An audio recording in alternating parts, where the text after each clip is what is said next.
policymakers. In an agrarian country with more than half of the population depending on agriculture, above issues need to be addressed on priority with due consideration to climate change. Keeping in this view, a national capacity building program on natural farming, present status and future prospectus is being organized by ICR Atari Zone 11 Bengaluru, Krishi Vijnana Kendra, Director of Extension KSNUAHS Shivamogga, in association with OFRC ZHRS Shivamogga.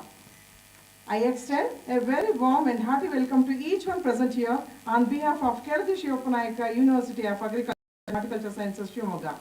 Now, respecting our rich tradition and system, let us begin this function seeking the blessing of God Almighty. So I would like to invite Kumari Ananya and Shambhavi for the prayer.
Thank you, Ananya and Shambhavi, for your melodious devotional song.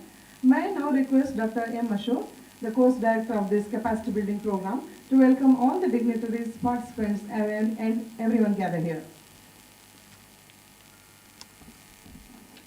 Good morning to all. I hope you are all welcome to our KSNUAHS Shivamogga Navila campus. Of course, I welcomed each and everyone since 1 week, if I am right, from different parts of the states like Kerala, Karnataka, and also they are all represented from all our agriculture institutes, ICR institutes, KVKs, AHR KVKs, University KVKs, and ICR KVKs, and of course we have a beautiful team of horticulturists, agriculturists, food and nutritionists, veterinarians, and of course community science people are here. And of course many extension people are here and plant protection people are here.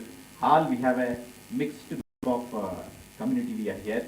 That too we are all thinking about to feed the country to feed the livestock population in the country. We are feeding what we call it as a conventional type of agriculture in India. So that is the aim, to produce the food grains and other things to the 1.43 billion people. Of course, 536 million livestock. In addition to that, we all together contributing 851 millions of poultry birds. Of course, another sheep and goat and everything. This is our responsibility with conventional type of agriculture in India, because of invention of new seeds, new breeds, new technologies, plant protection or animal disease protection, or the good quality products of horticulture and other things. Of course, today we are gathered here to have natural farming and prospectus and future. Why this has come? Because the quality of the feed or food is deteriorating, or it is contaminated with many things like pesticides, fertilizers, residues, and of course many things. As you heard, nowadays we are seeing without any habits or without any good food, taking good food and everything, with all the hard work and without any alcohol consumption or smoking, the people are facing obesity. Of course, people are facing cancers, people are facing high blood pressure, people are facing Alzheimer's disease, people are facing diabetes. These are all the things which are proved recent days with the aim of from the quality of the food and food ingredients. And it is proved, of course, if you come to the animals, nowadays we are seeing mycotoxin residues, okay, your organophosphorus compounds, your pesticide residues, which is definitely transmitting to the human population. Human health, it is hazarding the human health. And of course, what is the future, we don't know, because we are in the first in the human population. How best we are contributing the food security or food safety to the nation by adopting natural farming. But it's Kali Yuga, what happens we don't know. There are disasters we are seeing every year, heavy drought, heavy flood. Many disasters are occurring in the country or in the world. So if that happens, we may decrease the population. In that kind, if a generation is continued, we need to feed the quality to the animals and human beings. In this context, we are here to discuss 5 days about natural farming, which is organized under IDP program from ICR, along with Krishi Vijnana Kendra and Atari Zone 11, especially the Atari Zone 11 Bangalore people are responsible to gather all here with a cocktail group of scientists, and we are very thankful to the Atari Zone 11. And along with that, here our KSNUAHS support from Directorate of Extension and our Organic Farming Research Directorate of Research. Of course, our senior key officers are all support for this type of programs, including Director of Education, Research, or our Honorable Vice Chancellor will be behind in this. And of course, IDP coordinator and our nodal officers are all cooperating for this type of programs.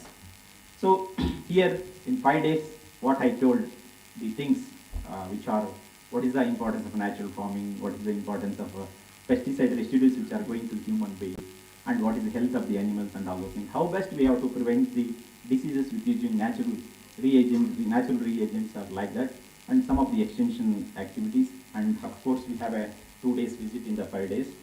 So for this program, we are supposed to invite our Honorable Vice Chancellor and also Atari Director and also Atari Principal Scientist. Because of some certain reasons, because Atari Director is having a direct meeting with DG, and our Honorable Vice Chancellor is also out of station because of this thing. I would, in spite of that, I'm telling thanks for them.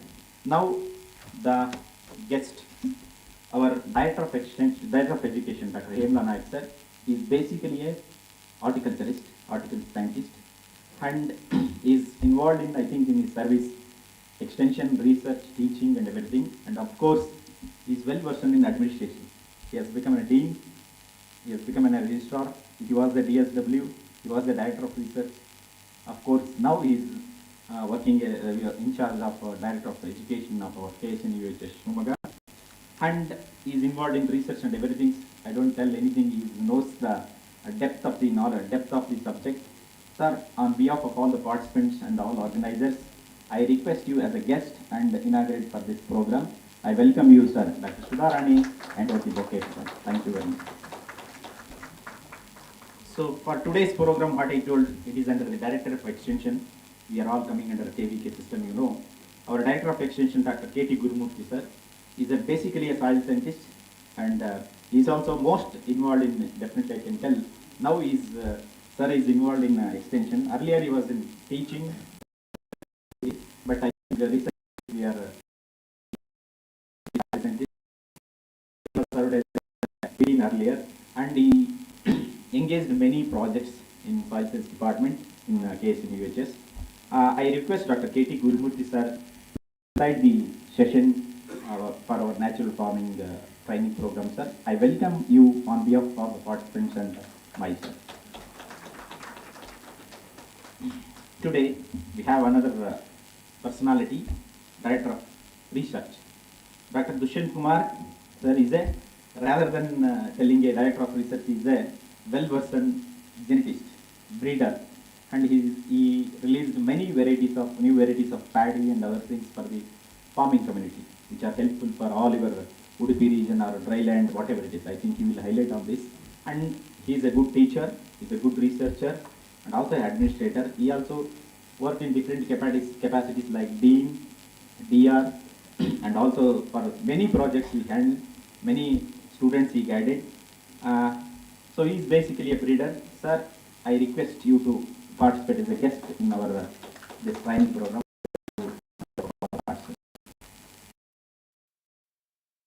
Dr. Girjesh sir is now acting Dean of College of Agriculture, Shivamogga. Of course, he is having additional charges of senior scientist and head KVK Shivamogga.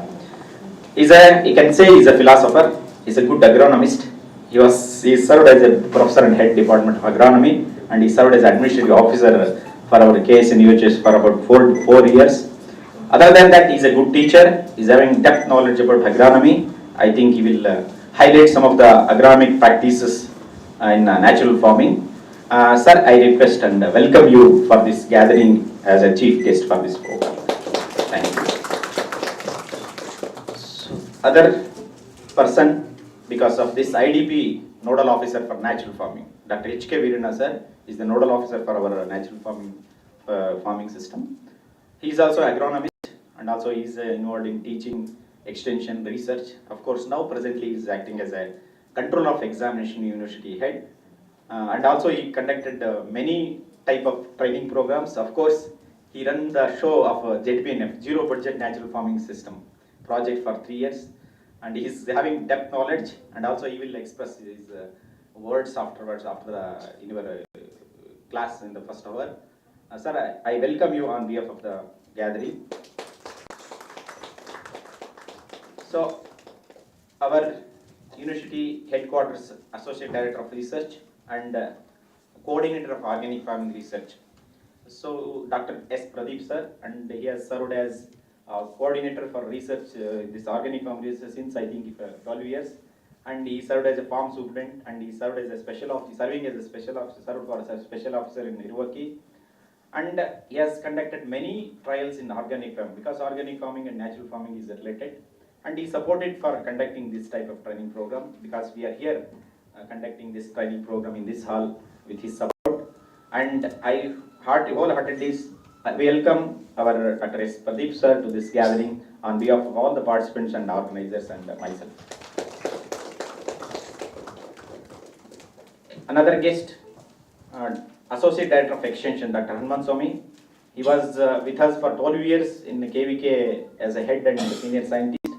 He involved in teaching, research and extension. Now he is the professor and head entomology, and also is the Associate Director of Extension. He is having well versed in extension and technical aspects. Sir, on behalf of participants and myself, I invite you as a guest for this gathering. So, of course, the center of the our capacity building program is participants.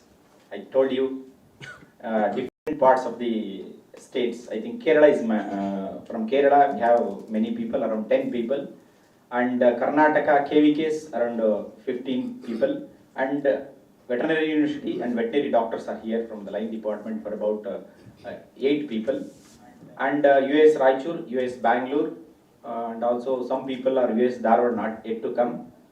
I invite and I welcome you wholeheartedly for your support and for your risk, which we have come from long way. Welcome you all on behalf of our university and all behalf of our key officers and organizers. Thank you very much. Today, for our one session, Dr. Ravi M. is a professor and professor of soil science. He is a resource person. He has come over from Raichur to here to take the class for you. I welcome you, sir, for on the behalf of participants and myself. We have here all the KVK scientists, OFRC scientists, and university professors and non-technical staff, all labor class people are here, and our drivers and everybody. So because of KVK and OFRC support of the staff and our Director of Extension support and Atari and KSNUAHS and of course our agronomy department professors, all are supported for this. Because of this, we are happy to have this kind of program. I wholeheartedly welcome all the people of different from veterinary, our university. Soumya and Deshmukh are coordinating with us for this program. Thank you very much. Thank you, sir, for your warm welcome to all. And I also welcome you, sir, for this function.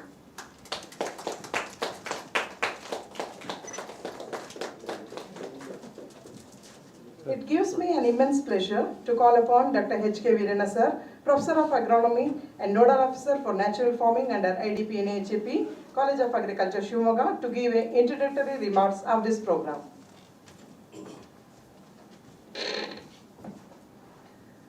Respected dignitaries on the dais and all the participants who are assembled here in this IDP sponsored National Capacity Building Training Program. Very good morning to all of you. For the information of delegates who are present on the dais and also for the information of the participants, I may take few minutes to tell all of you about the objective of conducting this type of programs at the university level.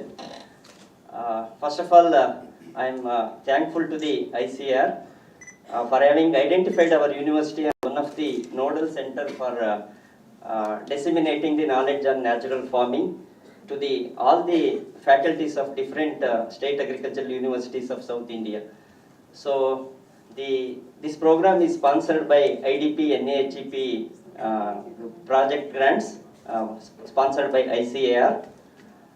Under this project, we have successfully conducted a 12 days training program in the month of first week of October. That was for a duration of 12 days. And for that program, we invited almost 30 participants from 6 different state agricultural universities of South India. So that program was very successful. And again, ICR has insisted us to conduct one more program because we need to train or orient our scientists in the KVK system as well as teachers in the SAU system to orient all the scientists and teachers towards research, extension and education activities pertaining to natural farming. So with this concept, we are having one more program which is scheduled today. You might be surprised whether natural farming is a new concept or we need to have such a long duration training on natural farming, what to learn in natural farming, because natural farming concept is do nothing approach. Nature knows it all and nature will take care of everything. So that is what the basic understanding of natural farming. But many alternative agricultural practices have been arised in agricultural production. Earlier we were having subsistence farming. We could able to produce what we want to meet out the family requirement. And thanks to the efforts of the scientists that was taken up during the period of Green Revolution, because of advent of Green Revolution, today we are comfortably sitting here by having our sumptuous breakfast, and we could able to get 2 days meals Earlier, we were struggling very hard before the advent of green revolution. So we could able to achieve enormous food production, and we are self-sufficient with almost all the cereals, pulses, and we are also attaining self-sufficiency towards the oilseed production. And also a lot of spurt in production of horticulture crops have been observed because of the new technologies that were evolved during the period of green revolution.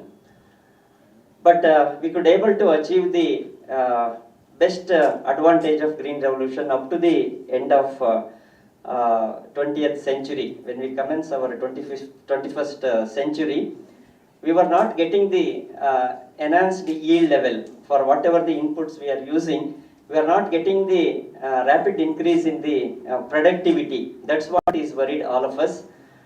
And though we are comfortably taking our breakfast, food, lunch, dinner, everything, but immediately after breakfast, we are forced to take any one of the tablet to take care of our health. This is what is happening. We are getting the required food, but that food is contaminated with many chemicals. That's what is an alarming situation in India. Many health hazards have been come across not only in the citizens of the country but also in the livestock population. So how we can address all these things by scientifically practicing the agricultural practices so that we can achieve towards the sustainable production of the agriculture. So in this concept, I am not telling the bad effects of green revolution or adverse effects of green revolution technologies. They were all very good.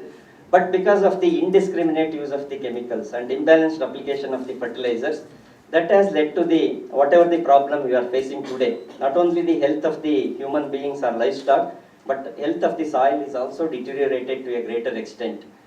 And we are all temporary here, but natural resources are to be here for our future generations also. So how best we can maintain the quality of the soil, which is a permanent asset on this universe.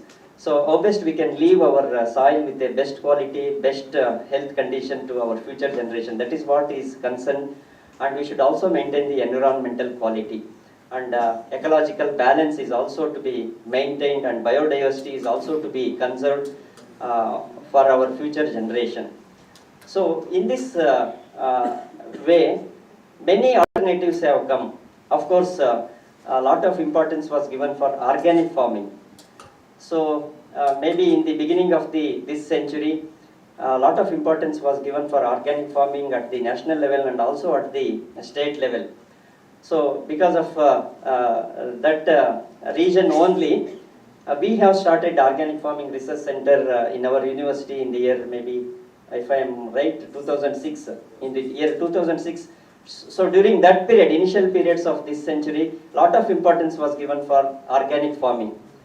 Certainly organic farming is a very good alternative method of farming, but the only problem with organic farming is whatever the nutrient requirement of all the kinds of crops, all different crops, may not be substituted by purely giving the enormous or huge quantity of organic manures. And we are not capable to produce that much quantity of organic manures required to fulfill the entire nutrient requirement of the crop. We don't have such a huge population of livestock, and we are not effectively utilizing whatever the organic residues or crop residues which are getting on the farm, which are not being effectively recycled. So because of these lacunas, though our efforts were very continuous and dedicated, the area which is brought under organic farming is very, very less as compared to our efforts from 2006. The only problem is we are not in a position to get that much quantity, huge quantity of organic manures to supply all our crops to meet out the nutrient requirement. So afterwards, lot of other farming methods were, alternative methods were evolved, maybe biodynamic farming or natural farming, permaculture. So all these have been evolved, but out of all these things, one of the farming method, natural farming, of course natural farming is not a new concept. It was evolved during the 1940s itself by a Japanese pathologist Masanobu Fukuoka. So I think all of you have heard of the word one straw revolution. So how a straw of a barley can revolutionize the soil fertility and soil health, that was in detail given in the One Straw Revolution book by Fukuoka.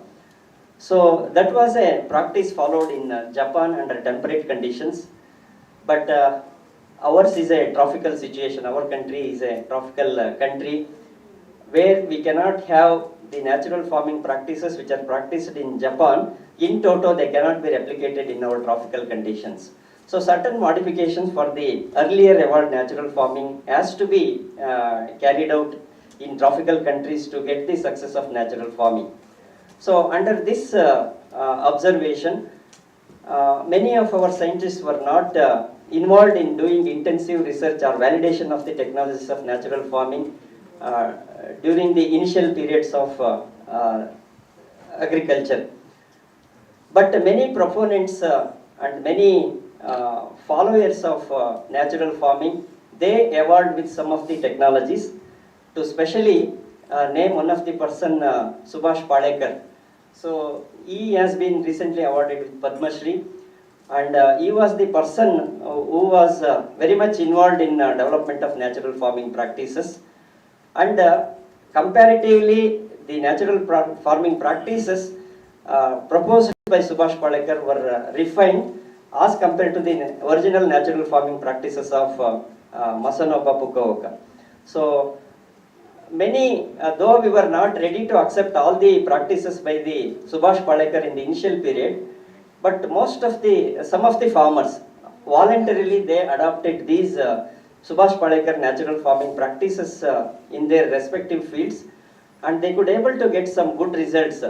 And they have adopted all these natural farming practices in their fields, maybe in most of the horticulture crops and also in some agriculture crops since 2006, and some of the farmers are also practicing natural farming practices in their field in the year 2002. So after witnessing some of the observations in their field, whoever have practiced natural farming in their respective field, we have seen some good observations where natural farming practice is being practiced since 15 years or 20 years. So after seeing these developments, and many of the proponents of Subhash Palekar, they have raised the voice that natural farming is also one of the good practice with less cost of production, with less input application into the field. We could able to achieve a quality food production, if not enormous increase in the productivity, but we can get a quality food, and we can also maintain the soil health and environmental quality. So these observations were made by some of the farmers. So looking to these observations in the practicing farmers of natural farming as suggested by Subhash Palekar, maybe at the national level and also at the state level, the government of India as well as government of Karnataka, they have taken certain initiative to scientifically validate the practices of natural farming which were proposed by Subhash Palekar. So in this direction, several states in the country, they have took some initiative to scientifically validate the natural farming practices of Subhash Palekar. And government of Karnataka in the year 2018-19, they took an initiative to scientifically validate the natural farming practices of Subhash Palekar in all the 10 agroclimatic zones of Karnataka. So that work was assigned to all the 5 farm universities, and when our Dr. Hemla Naik sir was ADR at that time, Associate Director of Research, he was also serving as a nodal officer for the ZBNF project. Our university is assigned with scientific validation of natural farming practices. In our university, we are having 3 agroclimatic zones. Likewise, all the 10 agroclimatic zones were covered by 5 farming universities, and we could successfully conduct the experiments on different crops by adopting natural farming practices in almost all the prominent crops of the zone. In all the 10 agroclimatic zones, scientific study has been carried out, and we are we have also presented the results of 3 years. We are getting some good things from out of natural farming practices, and some other adverse effects are also there.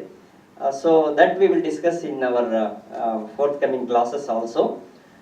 But if you go anywhere, even in the medical field, to take a treatment, we have allopathy, homeopathy, naturopathy, and all different kinds of treatments are there. And every treatment is having a adverse effect and also some positive effects. So whoever wants to take Ayurveda treatment, they can take Ayurveda treatment. Whoever wants to get relief from the any disease, immediately they can go for allopathy. Like this, we are also having so many alternatives in agriculture. Whoever wish to take natural farming, they can certainly take adoption of natural farming systems, so that they can get quality food production by maintaining the soil health and quality. But our target is to produce almost another 100 million ton extra food production by the year 2040. So we are also having that target. We cannot completely bring the entire area under natural farming. At least some parts of the area can be brought under natural farming, and whoever the farmers who are getting huge quantity of organic manures, they can as well practice the organic farming. That is also one of the best practice. So like this, to what an extent the area under agriculture or area under cultivation can be brought under natural farming can be assessed. So in order to do some work on these aspects, ICR is also promoting the adoption of natural farming practices in the university systems as well as in the KVK systems, to demonstrate some of the best practices of natural farming to the farming community. And very recently, they have also introduced one course, exclusive course on natural farming. So to teach the students of undergraduate students about the principle and practices of natural farming.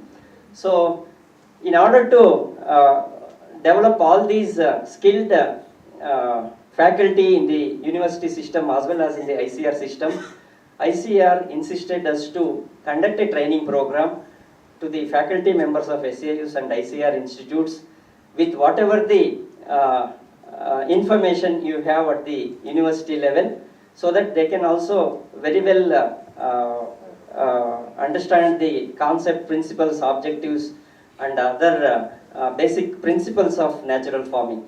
So in this direction, we are organizing this type of training programs, and looking to your requirement, the program is scheduled for all the 5 days. And at the university level, we may not be having sufficient information or knowledge about natural farming, but some of the farmers who have been practicing this natural farming since so many years, they are quite successful in getting the quality food production and also maintaining the soil health and environmental quality. So as a part of this training program, you will also be taken to the farmers field who are practicing the natural farming practices in their own field. And natural farming means don't think that do nothing approach. Here also some practices are to be followed. According to Subhash Palekar, there are certain other practices are to be followed to get a better yield and also to maintain the soil health. So the concept, scope, and principles will also be covered to you. And when it comes to nutrient supply, at least to certain extent we can provide the nutrients to the crops by whatever the natural farming inputs we are adding to the crops. But when it comes to pest and disease management, that is a greater task. We may not effectively control certain of the pests and diseases immediately by spraying any of the plant-based concoctions or decoctions. But very frequent application of some of these botanical concoctions is very much required to effectively control the pests and diseases. And weed management is another topic to be covered in this program. And apart from this, in organic farming, we have set normalities for certification of the organically produced products. But in natural farming, still they are refining the certification process so that how best they can get a better price in the market for the naturally produced products. And also now Government of India has taken an initiative to promote national mission on natural farming. So through this program they want to make certain policy decisions so that how best the farmers can be helpful, so farmers can be get some benefits for adoption of this national mission on natural farming. And also to orient the scientists of the national mission who are all involved in the national mission, the skill oriented programs are to be given. For that purpose we are all meeting here. Anyhow, these are all the topics to be covered in the 5 days program. All the resource persons will come and deliver their scheduled lecture. I think I am going to take one more class on these aspects, only for the information of the guests who are present here and for your brief information. I told some information regarding the natural farming present status and future prospects. So with this, if you have any clarifications or doubts, let us discuss afterwards.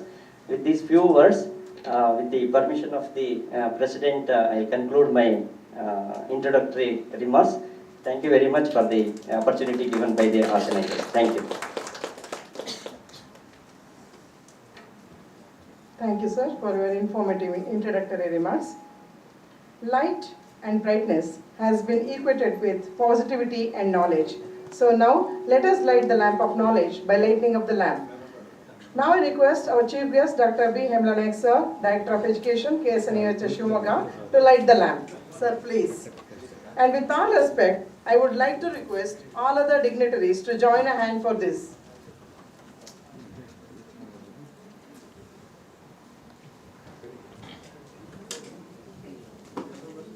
Sir.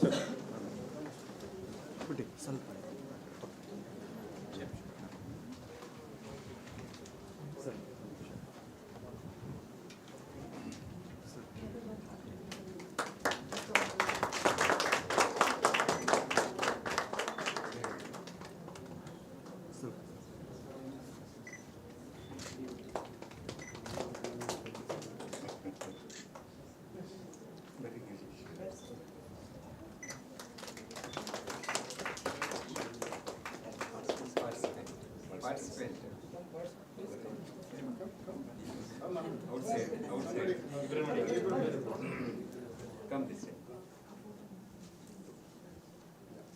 Yeah, this way.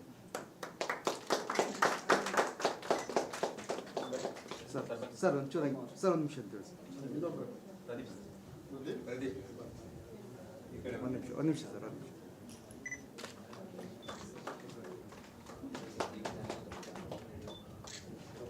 Sir ಒಂದು ನಿಮಿಷ ಆಗಿದೆ ಅದು ಬಿಡಿ sir ಒಂಚೂರು ಮಾಡಿ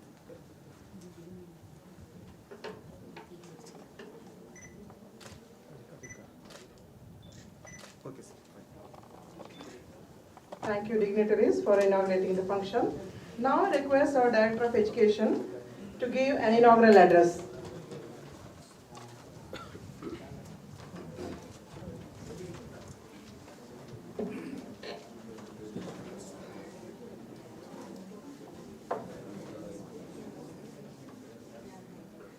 Good morning to all of you.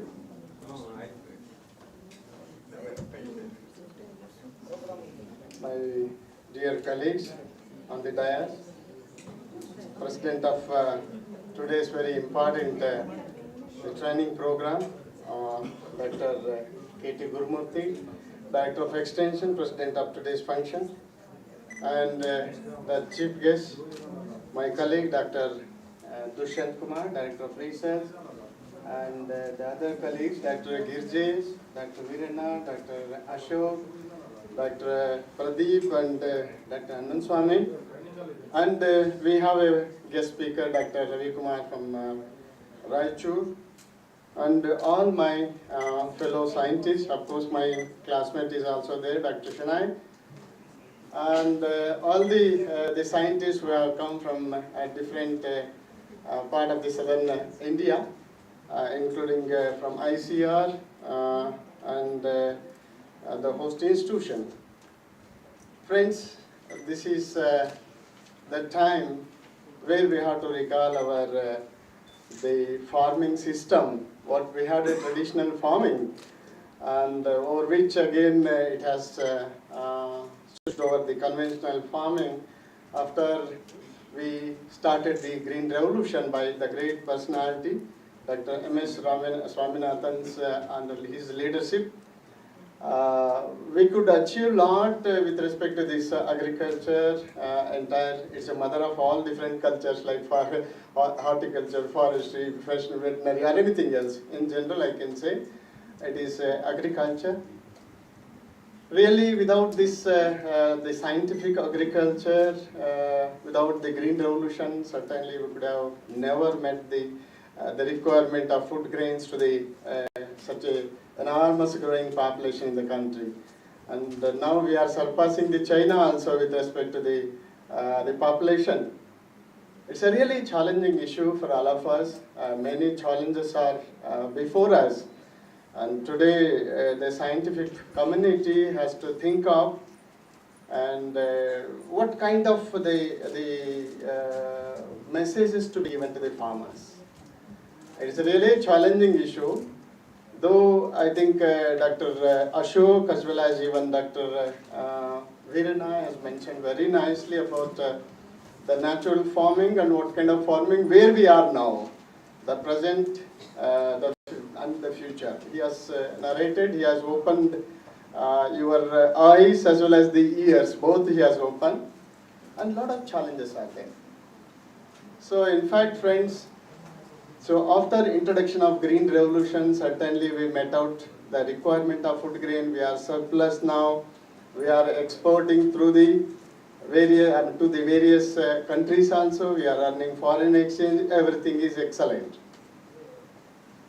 But the question is, after introduction of the Green Revolution, we achieved one way with respect to the productivity. Other side, we neglected our nature. Really we neglected, including a scientist I can say, we neglected the nature, and that is only one, and the one planet is the earth. Really we all, the scientists, farmers, everybody, we neglected the planet earth.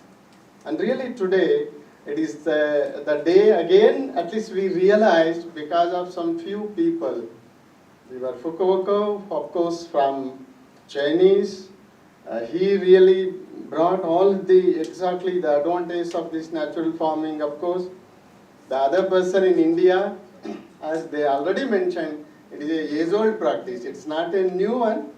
The terms are the new. Otherwise, the farming system, we had this system when evolution of man started on this earth. These all know that. But friends, actually, if we continued this kind of this natural farming since then, certainly we never met this requirement of food. At the same time, when we spoil the nature, we have to protect this nature by giving, at least now, we have to protect the soil as well as the nature, both. The aerial as well as the soil, both we have to give stress upon, and wherein we can practice the scientific agriculture. So we cannot neglect that scientific agriculture. I think Veerana said very clearly, the natural farming is nothing do anything, leave it to the nature. Yes, exactly, the term is very excellent. But if we leave it to the nature, we cannot get the bowl of food. Okay, the quality you may get, but you cannot fill up the stomach. So normally without filling the stomach, we cannot do anything else. That we all know, that we realize that, right?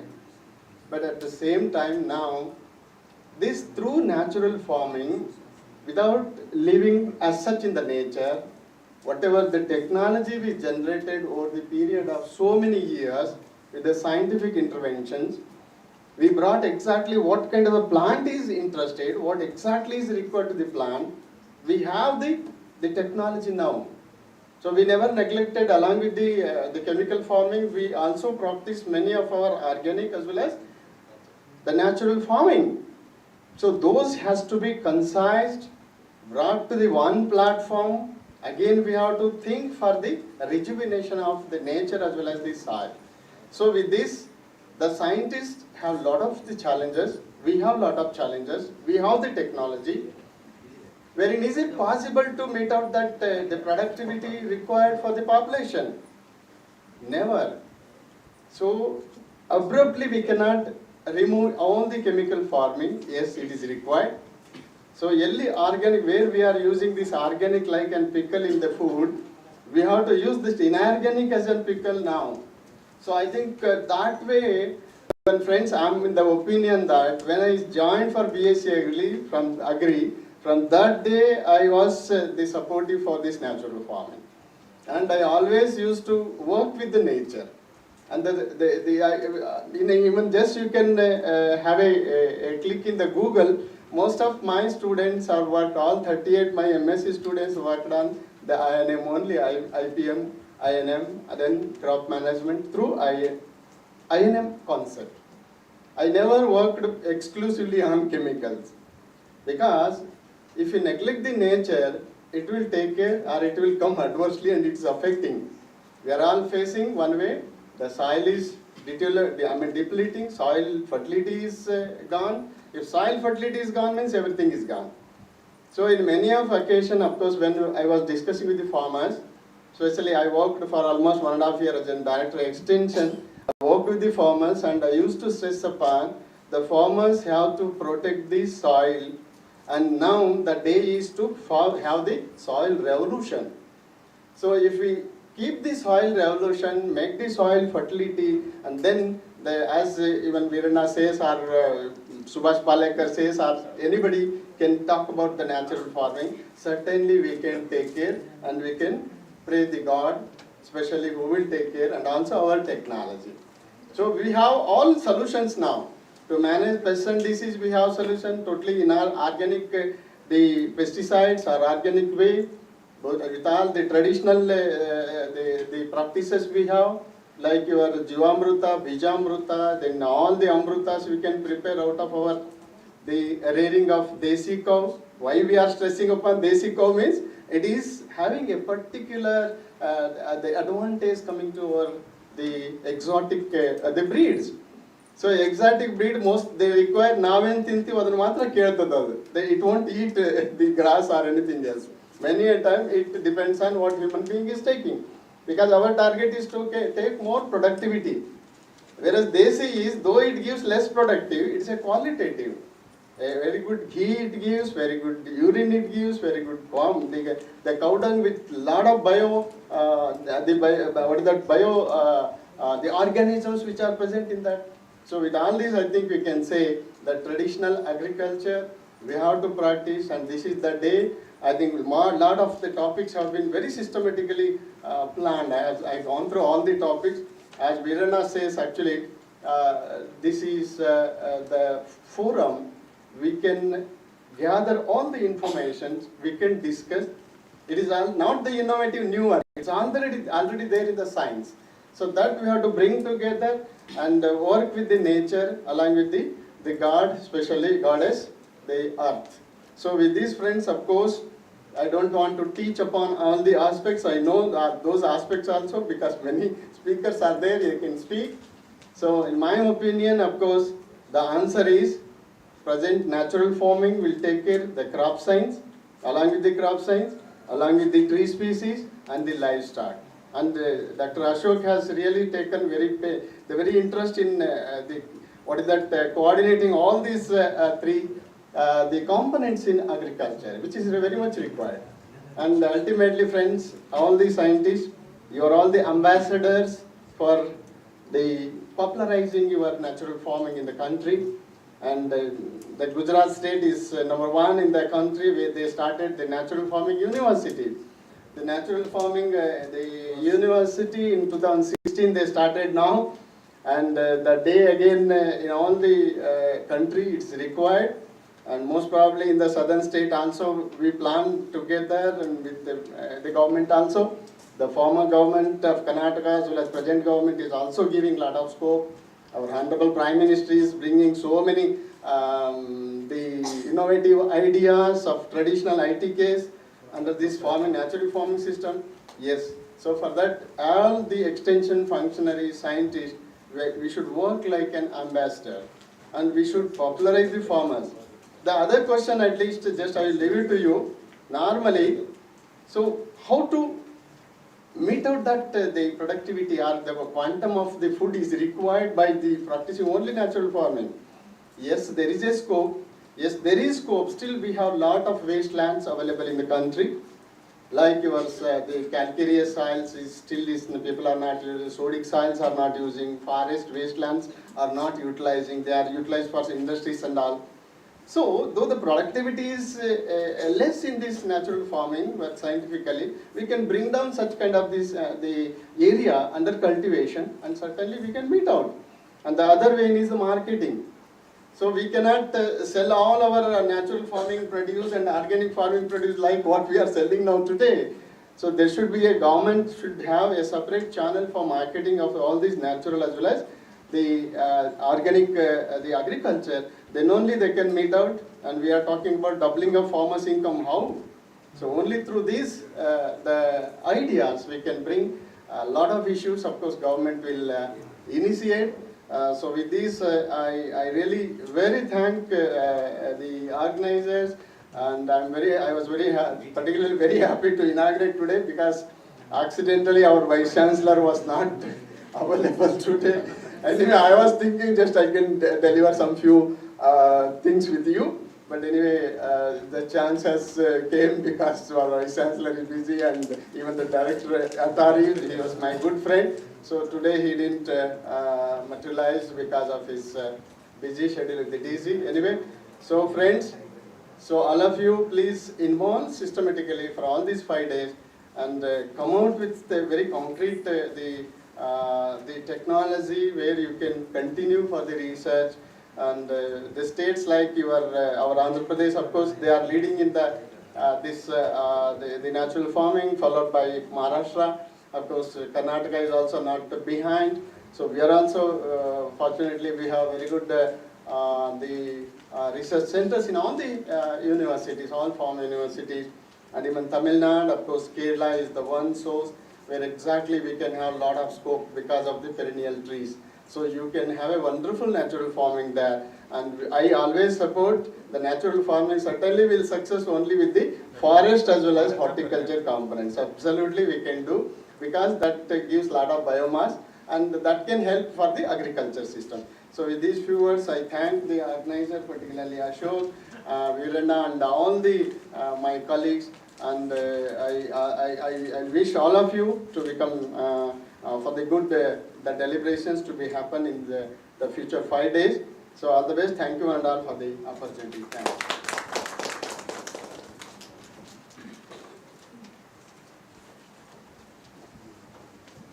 Thank you, sir, for enlightening us with your kind words of wisdom and valuable insight on natural farming.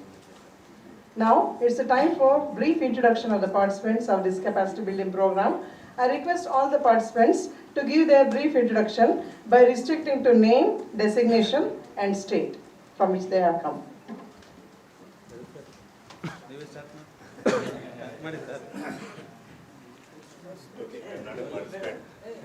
But you are also need introduction. Anyway, for the benefit of the audience. Thank you. Corless, please. Corless.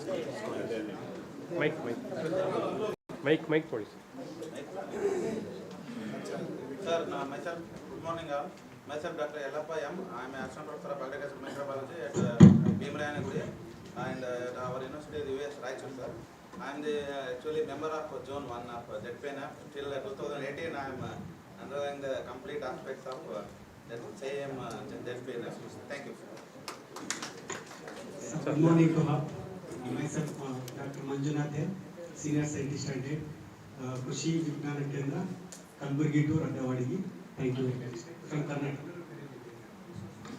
Good morning, everyone. Myself, Dr. Anand Kamble, working as Associate Professor at Organic Farming Research Institute, US Raichur. Good morning, professors. Myself, Dr. Shivamogga, Soil Scientist, KVK Kalburgi, US Raichur. Thank you.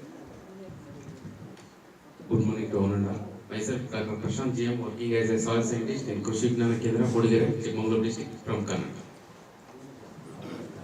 Good morning to all. Myself, Dr. G. M. Asgoda, working as a assistant professor, College of Agriculture, Shivamogga.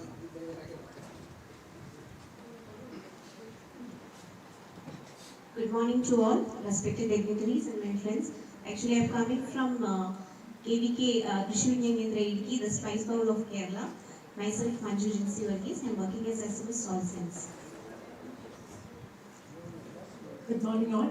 Myself Neeraja from ICR KVK Kollam under Kerala Agriculture University. SMS in agronomy. Good morning all of you. Myself is Manuel Alex, Assistant Professor in Horticulture, coming from Krishi Vignana Kendra, Kottayam.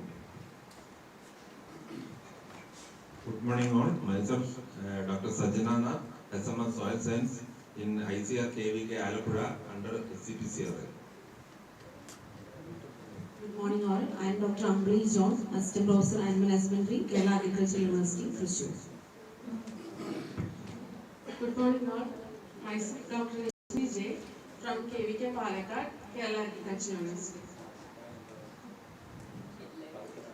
I am Dr. Nilofer from KVK Kasaragod, Community Science. I am Lakshmi Lal from KVK Kodakopal, Karnataka. I was under IIH. Good morning all. Myself Ramesh, SMS Sciences, IIHR KVK, Good morning all. I, Dr. Ullasa Mboy, working as a scientist agronomy at Krishi Vignana Kendra, Mudigere. Good morning everyone. My name is Veeranagappa. I am soil scientist from Bangalore Rural. I was also involved as a team member in ZBRF coordinating at US Bangalore. Good morning all. Myself Dr. Mahantesh PS, working as a scientist horticulture at ICR KVK Chittoor. Good morning everyone. I am Arun Kumar from ICR Krishi Vignana Kendra, Assam, US GPF. Good morning everyone. Myself Shankar Gowda Patil from KVK Belagavi. Hemant Gowda, Assistant Professor, Karnataka Veterinary University, Assam. Good morning everyone. Myself, Dr. Noor Nawaz, working as assistant professor at UAS Dharwad and headquartered at College of Agriculture. Dr. Jaishankar KC, Chief Veterinary Officer, Veterinary Dispensary, Mogote, Patranti Talak, Shivamogga District. Good morning all. Myself Suresh Ramani, coming from Krishi Vignana Kendra, Gadag. Sir, myself Dhananjay Chogla, Krishi Vignana Kendra, Belagavi, in display and production. Good morning all. I am Dr. Prakash Malikeri, working as the Chief Veterinary Officer at Gajnur in the Veterinary Dispensary Shivamogga Taluk, Shivamogga District. Thank you, sir. Good morning to everyone. I am Dr. Prashant, Assistant Professor of Entomology at All India Network Project on Tobacco in ZHRS Shivamogga. Good morning everyone. My name is Dr. Harishan, working as Assistant Professor Agronomy at ICR Krishi Vignana Kendra, Bangalore under KVFSC Bidar. I am Hemant Gowda Sandagoda, working as SMS Soil Science, KVK Damigere.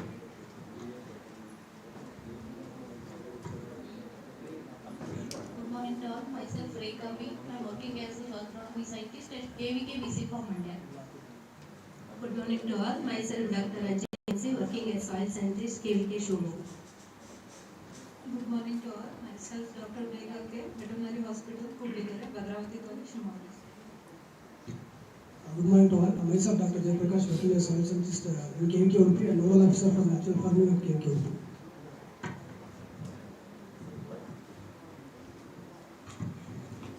Good morning everyone. My name is Dr. Yogesh. I am Assistant Professor at Veterinary Physiology and Biology.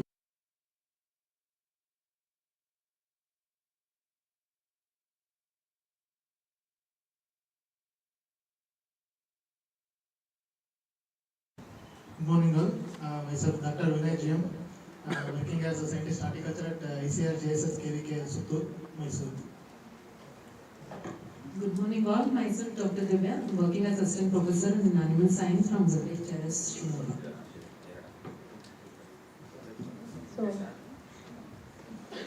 So another 2 to 3 people on the way from Kerala, and now itself 4 members have been nominated from US Dharwad.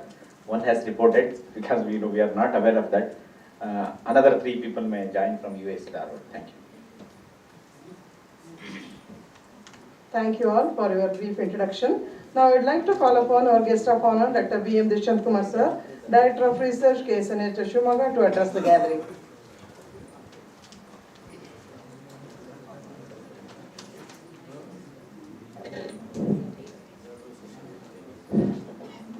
Good morning to all. Today we are gathered here of important, that is, National Capacity Building Program on natural farming, present status and future prospects. So this is a co-organization of University, KVK and other units. So far in inaugural session, introductory remarks and in detail, we have spoken about natural farming. So, I am addressing only the natural farming versus conventional farming here. As you know that the conventional farming since 60s, as Virana said, after Green Revolution, till today, what we are facing in last 2 decades. So one way is soil, other way is water, third way is human health, like so on. So as you know that in conventional breeding, what we follow, biotic and abiotic stress breeding, why we are following that? So in the world or India, we lost so many, especially the stresses comes under abiotic. You know that water level is salinity, drought, and so many occasions, imbalance in the environment causes affecting crop growth. Likewise, biotic, pest and disease. You know that pest and diseases fall in through conventional breeding. We have developed varieties resistant to pest, resistant to disease. So, other way are losing the ecological balance, imbalance in our environment. These are all the causes what we made so far since 40 years. So it is a old tradition, what you know, that national farming since 1940s, 60s, 50s. So this was practiced by the farmers very well, especially in perennial crops. So also in fruits or any crops, horticulture crops, forestry crops, so they don't apply any inorganic fertilizers. So, in natural farming, what the technology so far they are developed, of course, Shivamogga and all, what Virana and inaugural address by Dr. Emla Naik spoken about this. But we don't have the breeding approaches, breeding strategies to be followed for natural farming, both in annual crops and perennial crops. Of course, we have the approaches in so many varieties or hybrids developed against stress.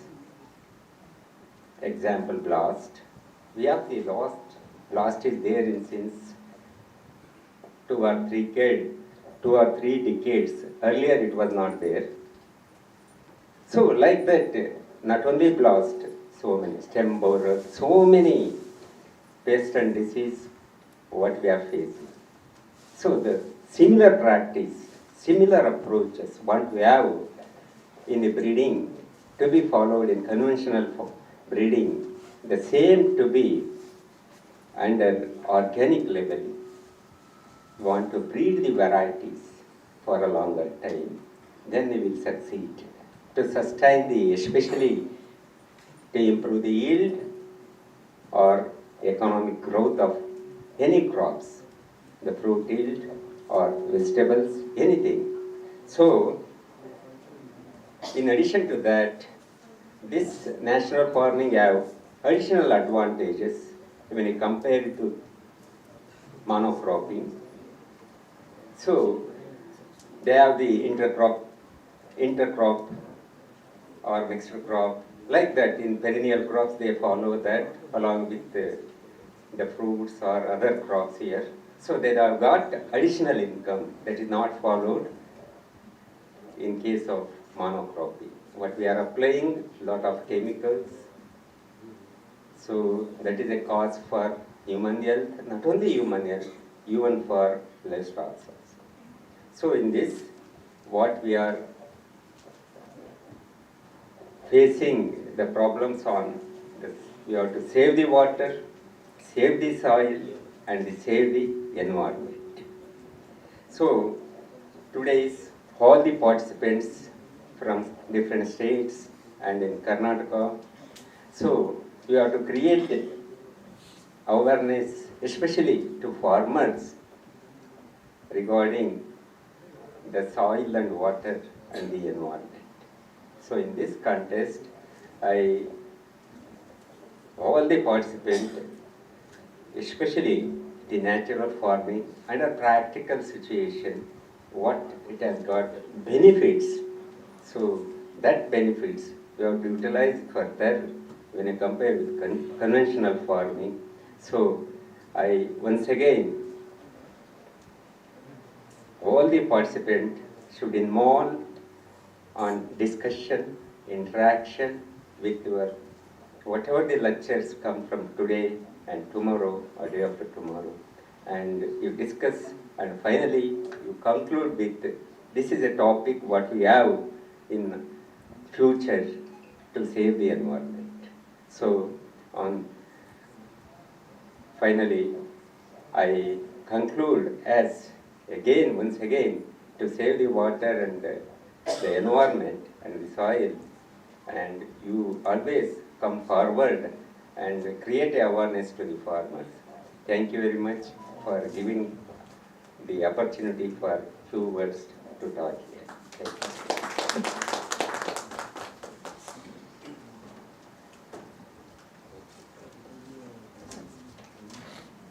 Thank you, sir, for giving your valuable insight on natural farming.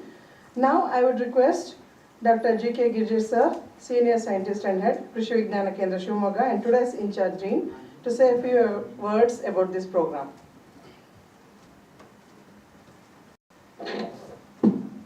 Good morning, dignitaries on the dais and also the dear participants. As you know, it's a natural farming is nothing but live and let live. It is the only principle. Whatever the things in the scientific field in case of agriculture, it is whether we call it as it is a natural farming or organic farming, they are all blind at touching elephant. Everybody is saying some concept and introducing that one, saying something, you follow this, you follow this. All these things are exploitative agriculture.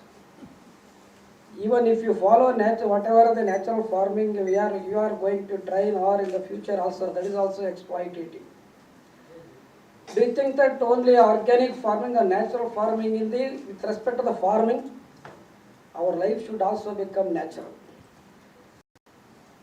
Will we become the natural? We will not.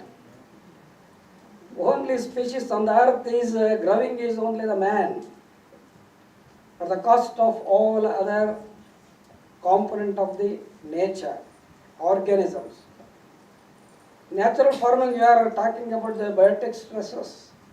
Again, our aim is to kill the pest or to manage the pest naturally also. That means we are creating unfavorable situation for others and keeping the man under favorable situation how long? That is why, and also we are all thinking that so in the future, whatever you do, so in the training program you discuss all these things, which is possible, which is practicable, what is its sustainability over a period. So now we are already forgetting about the organic farm. We are giving the natural farming. Whether it is possible to replace our the what is called improved breeds with the Desi breeds. Whether it is possible to replace our hybrids with this one, as our DR told, mentioned. So where is the varieties? Varieties. That is also very organic means we are going to again select the Desi varieties, Desi breeds.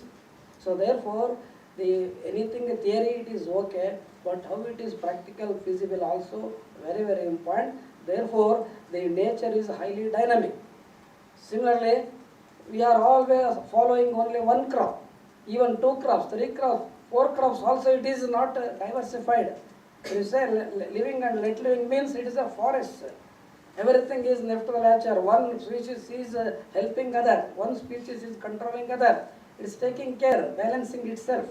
But we are aiming at only the selection of only the crops which are going economically giving a profit to the human being. So in that nature, what my perception is, so all these are exploitative, this one, only how best we can alleviate these problems of pollution, problems of erosion, pollution of soil, water and whatever, this one. So that is why, so our life become natural. And we have to be simple. So when you adopt all the advanced living with only with respect to the farming organic means or natural means, it is a questionable. So such type of questions, and while doing the research, my one advice to all the young scientists, so you have to involve yourself in conducting the research. Whatever the results you got, you report that one. Don't, so somebody, what I observed is somebody if is working on organic farming, he always boosting organic farming. Somebody is working on conventional farming, is always boosting that. Somebody is putting in charge of natural farming, is telling only advantage of natural farming. So therefore, that should not be our motive. So we have to discuss, involve in the research, real results. You have to conduct methodologically. You follow that one. Methodologically you follow, whatever results you report, then only, so we can arrive at some conclusion. With these remarks, thank you very much for giving me an opportunity. Thank you, sir, for enlightening us with your kind words of wisdom. Now it's my privilege to request our Director of Extension, KSNUAHS, to give a presidential address.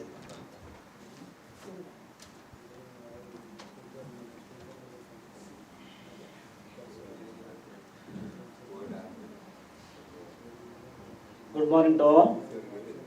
Today we are organizing the IDP sponsored National Capacity Building Program on natural farming, the present status and future prospects.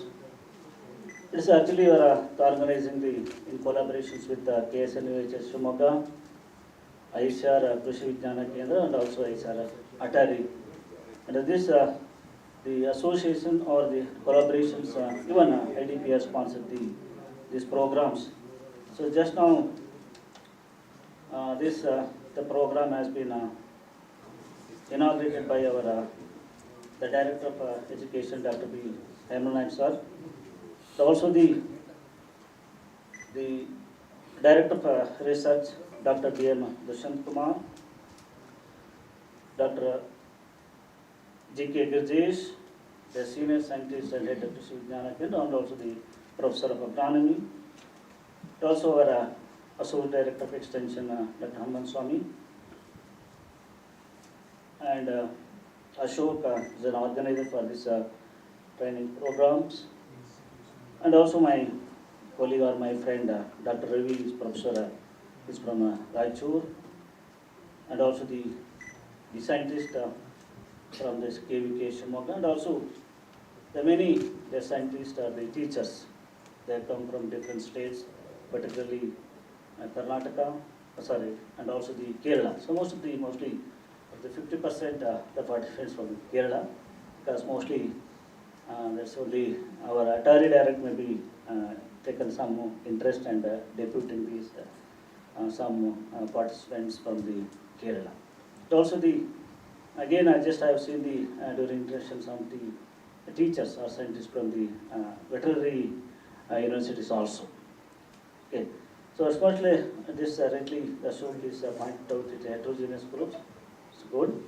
Just will not take much time, but with respect to the topic is concerned, it is natural from that their present status and future prospects.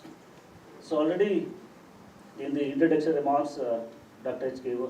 Veeranas is given their status and the objectives, why we are organizing these programs. With that also, just will come to the status. As you aware or you know that the organic farming or natural farming is nothing but generally, you may be knowing just to, the chemical free agriculture. But popularly now, the earlier it is called as organic culture. It has been mostly gaining the preference to the India for quite some time now. The NITI Ayog, the prefer calling it's natural farming. Most civil society member and of course the farmers use organic and natural farming these terms interchangeably. Sometimes they be knowing or unknowingly they will use both terms. Sometimes they organic farming, sometimes the natural farming. So will most probably these things will be the later once you complete your training program. You can also maybe I think you may confuse or you can understand the term properly. Then later the people often use the term natural farming. It must, so if say with respect to, just I will not go depth, you may be knowing your agronom teachers well, in a better way you define these two terms. It must from the farm inputs, whatever the farm inputs use, managed from the farm in the system or from the nearly local ecosystem. That is natural variants that can use and recycle, thereby we can increase mostly that the intention may be soil fertility, soil health to be improved. In other words, with respect to the organic farm externally purchased or externally you will get some inputs or material or maybe your farm inputs like fertilizers, biofertilizers, vermicompost also, then that is the organic or natural farming. Or maybe, or again I say will be confused systematically or properly you to defining or understanding these terms, of course interchangeably, sometimes you say it's organic farm or the natural farm. We come to the mostly the Veerana rightly pointed out the organic farming or natural farming. So mostly it's a native of India, just how they started initially. The farmers of ancient India were known to evolve the nature, the friendly nature friendly farming system. Mostly that is new practices such as maybe mixed farming, mixed cropping, crop rotation. There are many the cropping system you may be knowing. Farmers also knowingly and unknowingly they are practicing. So just I will come to the title of this training program. Say the status. What is the status? How this evolved or implemented the term or the more trust for this going for a natural farm. Just some of the states such as Andhra Pradesh, Himachal Pradesh, Gujarat, Karnataka, of course, Kerala, but just now or they are promoting the natural farming. Of course, anybody from Andhra Pradesh. Of course, Andhra Pradesh is the most the front runner of among all the states they implementing the natural farming and also the other farming system at the national scale compared to the other states. Just I will give the one statistics. Suppose any from Andhra Pradesh you may be knowing better than me. According to Andhra Pradesh government, of the March 2020-21, 0.62 million farmers, about 10.5% of all the farmers were enrolled in the program. That's a government program. They enrolled. Of the enrolled farmers, about 0.44 million farmers. It will work out about 7.5% of the total actual cultivated farmers were actually practicing the natural farming. They practice now because of their the government policies, other things. of the total area about mostly in Andhra Pradesh 0.45 million hectares, which works about 2.9% of the net sown area across the about they are implementing about more than 2,000 gram panchayats. It comes to the Karnataka. Say Karnataka, of course, rightly the pointed by our during the Dr. Veeranna, with the introductory remarks. They recently have initiated or implemented the course not the natural farm, that is zero budget natural farming, that is commonly recorded as ZBNF, on the pilot basis about 2,000 hectares. In each of the about 10 agroclimatic zones of the states. Course after that, only few farmers have been doing it or implementing or practicing it the larger scales that we will discuss later. The later, because of these things advantage, or maybe I don't know whether it has advantages or things, the Prime Minister, of course, he may be knowing, is very particular about this different system or the natural for the implementations of the from the agricultural program is concerned. Narendra Modi has been just to most of the times he may be knowing, talking about this need to reduce chemical fertilizers and promotion of organic farming, organic agriculture, natural farming. Various forms, most probably you may be knowing.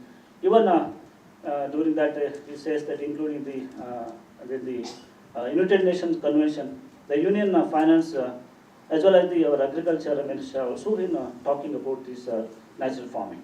And various courses there says that you have to, or the advice suggested the farmers you have to go for natural farming and agroecology. So it is then as per the of course 17th Lok Sabha Standing Committee is also constituted on agriculture. The reports dated mostly in the March 2021-22. The Minister of Agriculture and Farmers, the welfare proposed the BPPKV as a new sub-vision under the PKPI. So PKPI, you know that they have PKPIs also. Like that, with this, then increments over the government, the many politicians they are addressing how to promote for natural farming or agri farmers.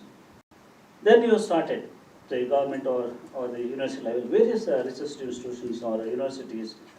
We are conducting the currently or conducting the research to just to know, to assess the results of natural, whether it is really useful or it has in that way.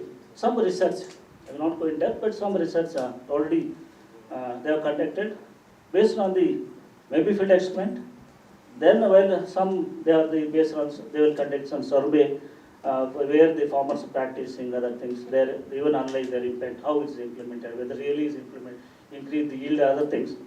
So these like that the different institutions or the universities or after the survey or the research, they will get the mixed response or the results. That means some reports or some experiments or some surveys just to show that the increase in yield. There is some increase, but while others not so much. It means there is both the positive and also negative. Once really, they say most of the research work still is in progress. ICR also get off the committee to rightly pointed by the Veeranna just to validate the ZBNF results. That's also going on. Research by ICR, the Indian Institute of Farming System Research. The Modipuram for the Subhash Palekar, of course, you may be knowing very well. ZBNF in the especially rice wheat system in the North India, they have showed that the reduction in the ZBNF results by about rightly it is maybe 30 to 40%. Veeran will agree well. In the initial years, as compared to the just compared with the chemical-based integrated crop system. That means, of course, there will be some reduction in the yield, about 30 to 40% by adopting the natural farming or ZBNF. It's only report, of course, we'll take over. It means a research survey, even by the Abdul Najjar Saab State Institute for Rural Development, that's in Mysore, Karnataka, they also conduct the survey and they found a positive impact on ZBNF on farm as well. That means just at the end, just to conclude that maybe they were natural farming, ZBNF was farmer field, of course, cost effective, give optimum it. Maybe some, of course, will get, of course, there will be some reports say that maybe reduction in yield about 20-30%. With no decline the either maybe yield or the soil fertility over a period of time. But overall, good news or other that is that by adopting the maybe natural farming or organic farming, the most of the research, the point or reports that there is improvement in the soil health. That is most important. I think over a period, not immediately, so over a period of time, there will be some improvement in the soil health. This is the just to I can say a status of natural farming as per the title is concerned. Now I will come to the future prospects. So of course, with this I can say there is a challenge now. Whether you have to really go for the natural farming or any other farming system, other things, you have to decide. Of course, by adopting the natural farming or farming, definitely there is improvement or you can sustain our soil fertility. So once you sustain soil fertility, you can also sustain our productivity. Because so ultimately, just I understand, believe that by natural farming, adopting the natural farming or natural system, whatever it may be, there may be improvement in the soil health. Especially, you may be knowing some of the research says that they're declining in the organic carbon status, the carbon sequestration. You have to stop carbon stock that way. So once they improve the soil fertility or carbon status soil, then the most important role of organic matter or carbon may be improvement in the soil physical condition, biological condition, chemical condition, other things. That's why sometimes the nutrient contents will be improved, soil drainage will be improved, water holding capacity improves, soil structure, everything. That's why sometimes you say organic matter index for soil fertility. In that way, of course, it may be useful, but still it encourages the farmers to use low cost, homegrown inputs, they say homegrown or locally available inputs to eliminate.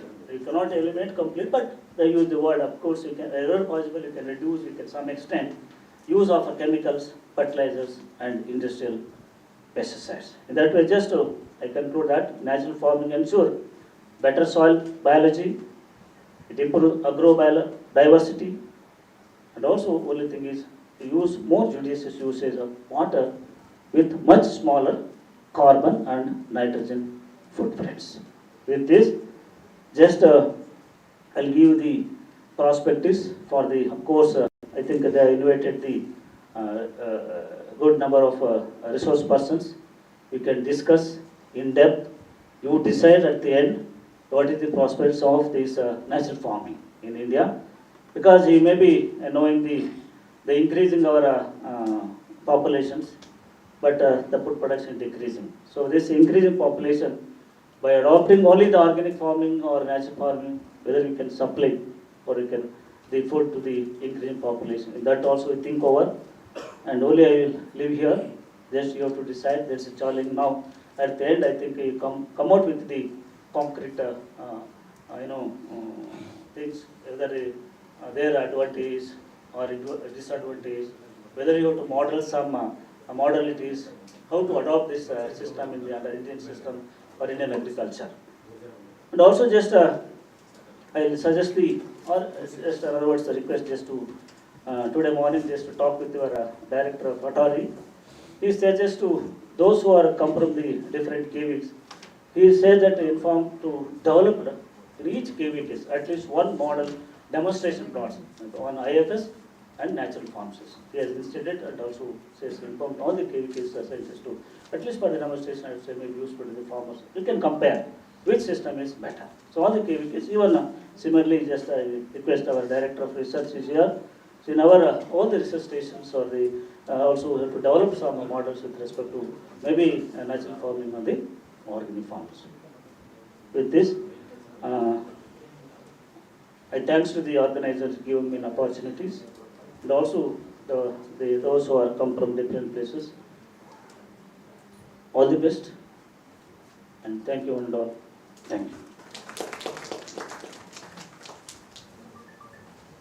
Thank you very much, sir, for your informative and thought-provoking address to the gathering. Now I request Dr. Shivamogga Deshmukh Associate Professor of Entomology and IDP College Coordinator, College of Agriculture, Shivamogga, to render a vote of thanks.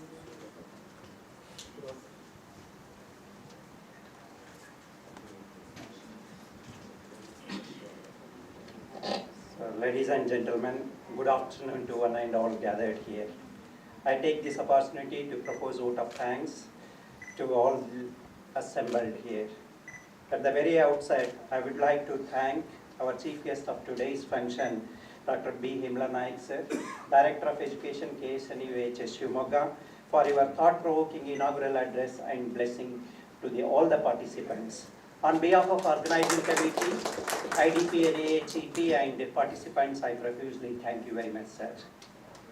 I also extend my sincere thanks to President of today's function, Dr. K.T. Gurmurthy, sir, Director of Extension, KSNUAHS Shivamogga, for your advice, support to organize this program, and also briefing the government initiatives and also providing encouragement to the natural farming or sustainable the agriculture. Thank you very much, sir. I also extend my sincere gratitude to Dr. B.M. Dushyant Kumar, sir, Director of Research, for gracing this program and also for your constant support. My thanks to Dr. G.K. Girjesh, sir, Dean Agri and KVK Head, for your guidance in arranging this program and sharing your insights on natural farming. On behalf of organizing committee and participants, I wholeheartedly thank you very much, sir. My heartfelt thanks to Dr. Pradeep, sir, ADR, ZHRS Shivamogga, for providing all the facilities to conduct this program. I extend my sincere thanks to ADE, Associate Director of Extension, Dr. B.C. Hanuman Swami, sir, for gracing this occasion. My sincere thanks to Dr. H.K. Viranna, sir, Professor of Agronomy and Nodal Officer, Natural Farming, for sharing the insight about the natural farming and introductory remarks. I also thank Dr. Ashok M., Course Director, and the team members, namely Dr. Soumya, Dr. Silpa, Dr. Silpasri, for your untired hard work to arrange this program in a grand success. Thank you very much. Last but not the least, the participants who came from different states.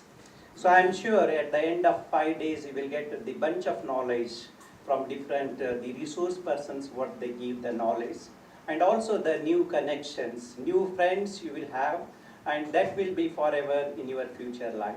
And lastly, I thank the zonal coordinator, the Bangalore, the Zone 11, for organizing this program and also supporting this program. And also I thank the non-teaching staff.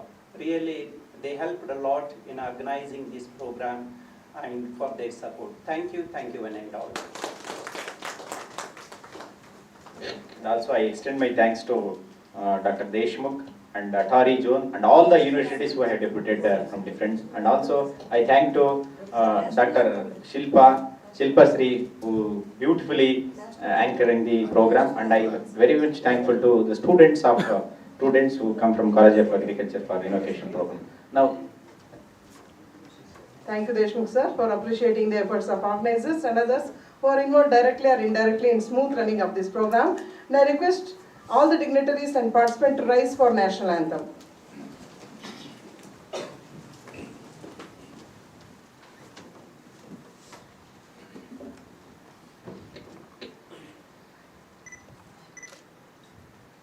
जनगण मन अधिनायक जय हे भारत भाग्य विधाता पंजाब सिंधु गुजरात मराठा द्राविड़ उत्कल गंगा विंध्य हिमाचल यमुना गंगा उच्चल जलधि तरंगा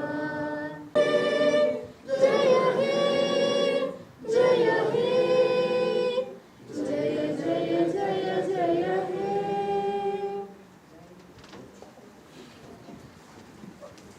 Thank you, Apurva and Shambhavi. Here comes the end of the formal session. I use this opportunity to thank each one of you for sparing your valuable time with us. I request all of you to join for a group photo.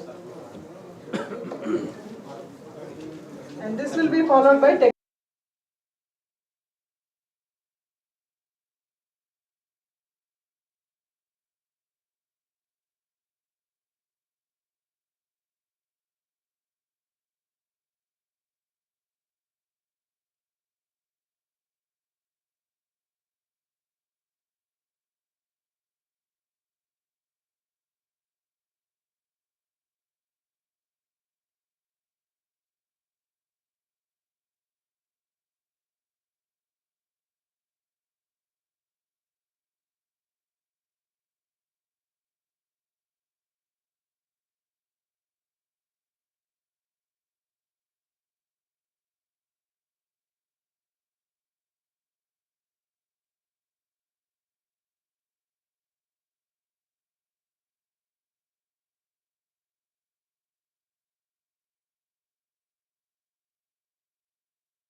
because you can share your experiences and all those things.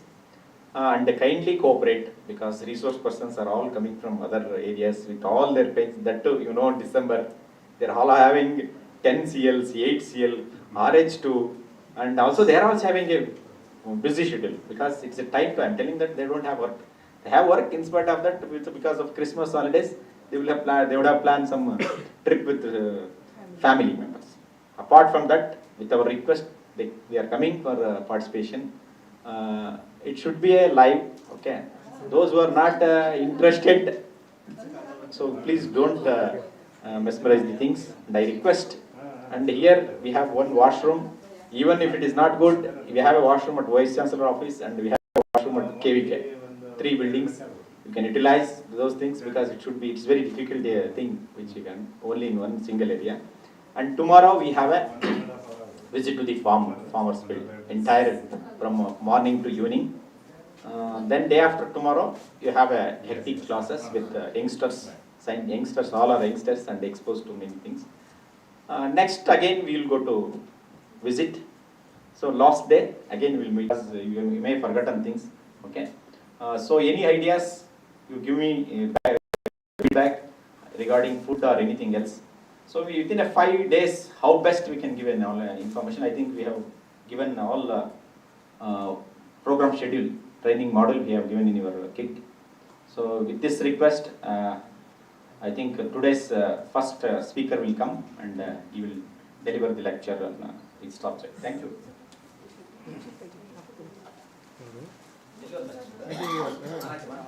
Net ಬೇಕಾ ನಿಮಗೆ? ಇಲ್ಲ ಹಾಗೆ ಅದರಲ್ಲೇ ಹಾಕ್ಲಾ? So ಅದಕ್ಕೆ ಬರಲ್ಲ, ಇದಕ್ಕೆ ಹಾಕಬೇಕು. ಅರೆ ಇದಕ್ಕೆ ಹಾಕಿ ಸೈಡಿಗೆ ಅಲ್ಲಿ ಸರ್ಸಿ ಹಾಕ್ಲಾ? ಈ ಸಿಸ್ಟಮ್ ಅಲ್ಲ, ಅದಕ್ಕೆ ಡಿಸ್ಟರ್ಬ್ ಮಾಡಬೇಡಿ. ಆನ್ಲೈನ್ ಹೋಗ್ತಿದೆ ಮೇಡಮ್, ಹೋಗುತ್ತೆ ಸರ್ ಅದು ಆನ್ಲೈನ್ ಹೋಗ್ತಿದೆ. ಇಲ್ಲಿ ಹಾಕ್ತಿದೆ ಈ ಕಡೆ ಇಟ್ಕೊಳ್ಳೋಣ. ಕೊಡಿ ಬನ್ನಿ ಸರ್, ಬನ್ನಿ.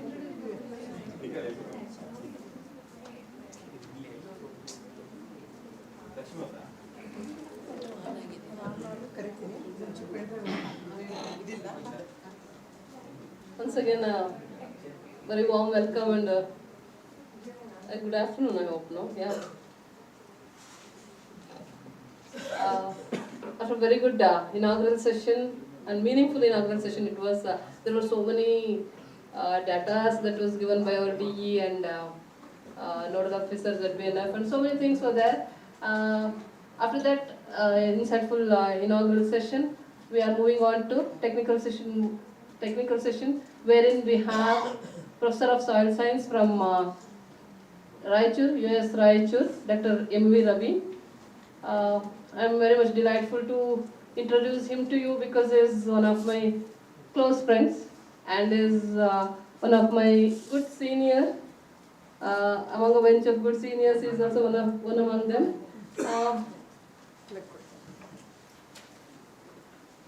He has started his career by being a training associate at KVK Raichur.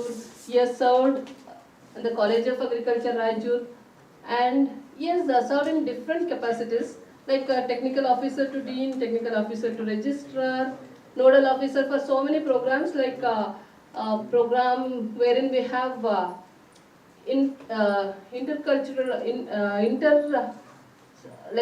international students who come for the exchange program of cultural and education, and nodal officer for higher education. Bhuchetana project is the nodal officer, and so many things. He headed KVK Raichur and also Gangavati, and now is serving in the Department of Soil Science as a professor of soil science. He went to United States of America for upgrading his own professional information, and in his beautiful bouquet, he has several papers in his name. National level paper, research papers are there, international level contributions are there from him, and he has guided 6 PhD and 16 MSc students, and he has been member of advisory committee for more than 120 students. So now you can imagine his worthiness. He is involved in everything like teaching, research and extension, and is the right person to give his inputs and soil health management and natural farming. So now I request Dr. M.V. Ravi, sir, now the stage is yours and we can throw knowledge and inputs to our participants.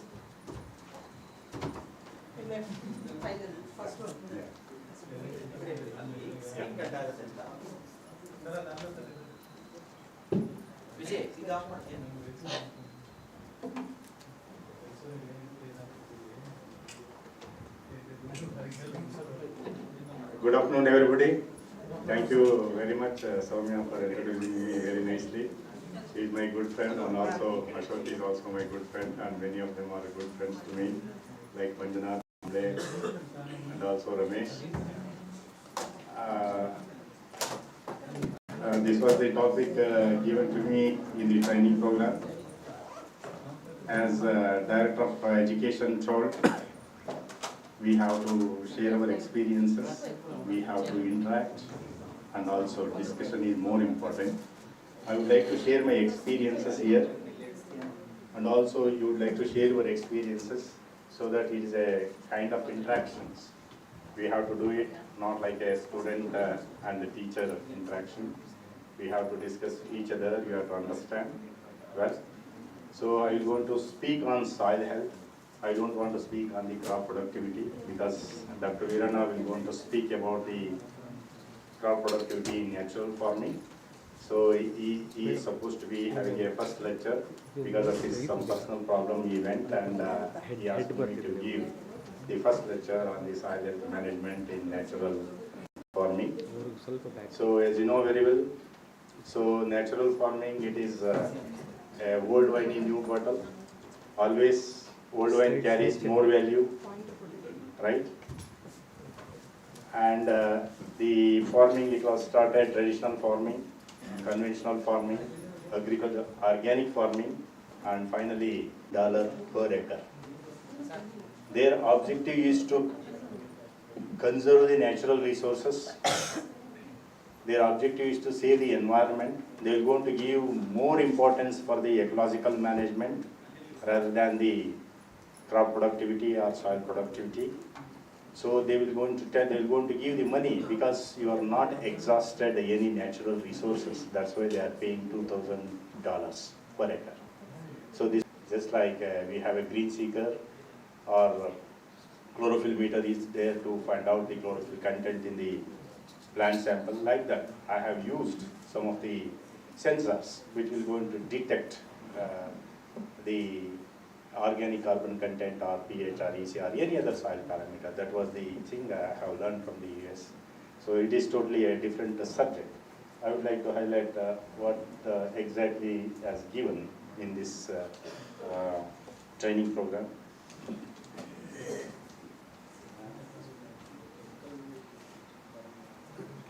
Not moving on. Can you help me? Yeah.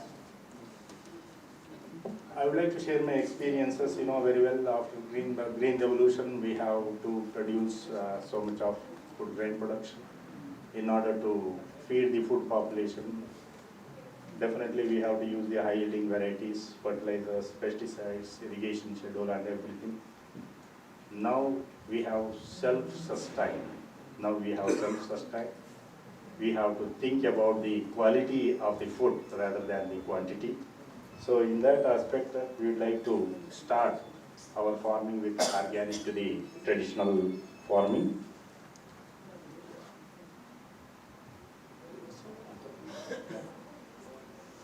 Yeah. So because of the green revolution, we have used fertilizers, chemicals, and also high yielding varieties. And we have made the food production. Right now we have self-sufficient in the food production. Because of the increase in the food production, we have to made so many mistakes, especially in the command area. We have burned the crop residues, especially straw residues for the second crop, because the less time for transplanting of the next crop. And also we have used excess chemicals or the pesticides and also indiscriminate use of the fertilizers. So in command area, the farmers, they are using 2 to 3 times more recommended dose, and also the pesticide they are using is enormous. It is so dangerous. If you observe physically, definitely you will not consume any food grain from the command area, especially from the rice. They are using 2 to 3 times more recommended dose. Why they are using more than the recommended dose? Because they are not using the organic manures. That is the only one thing lacking. They will never use any organic manures, either FIM or vermicompost or any other plant residue materials. Since they are not using it, they are using 2 times, 3 times more recommended dose of the fertilizers. So because of the use of high dose of the fertilizer, now soil has polluted, water has polluted, air is also polluted. We are facing these so many problems. So we are also finding the destruction of earthworms and also the microorganisms. Now the soil health is deteriorated. Now we are concentrating towards the traditional farming, organic farming, and also now natural farming. Now the pharmacy is under stress, whether we have to go for the conventional farming or the organic farming or the natural farming. And the nature is loaded with heavy chemicals. The productivity is also declined.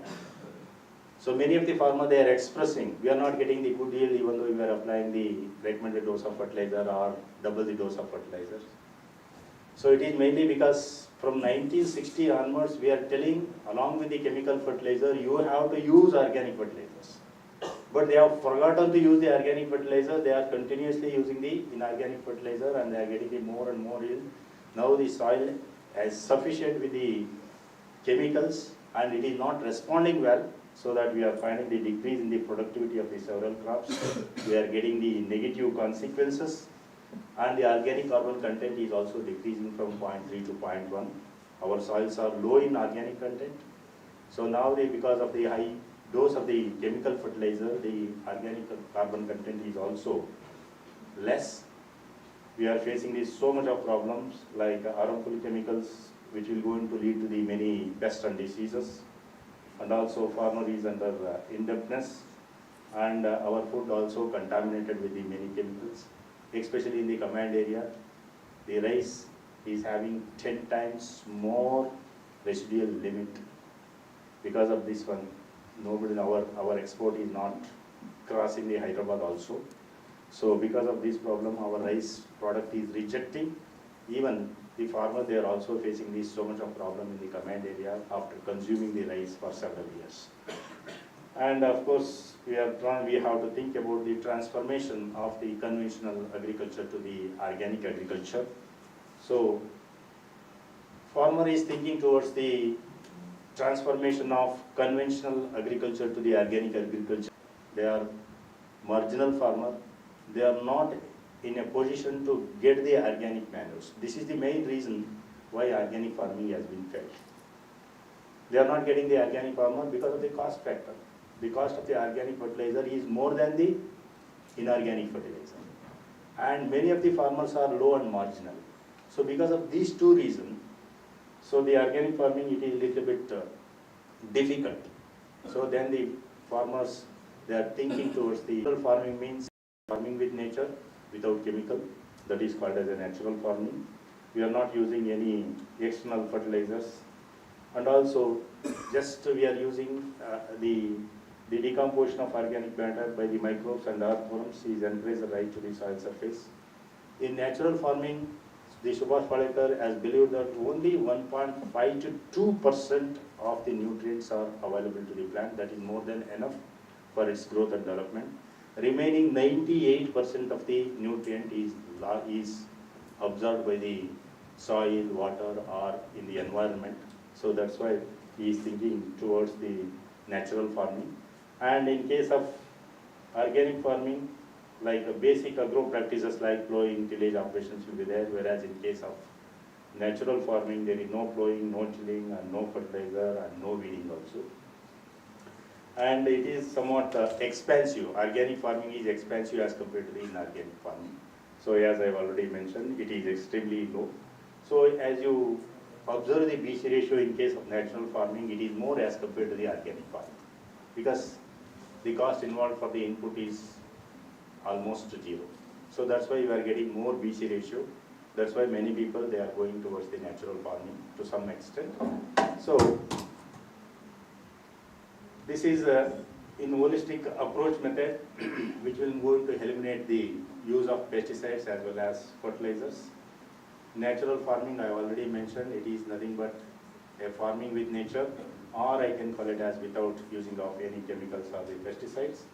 So I can say it is very, very important, especially for the improvement of organic carbon.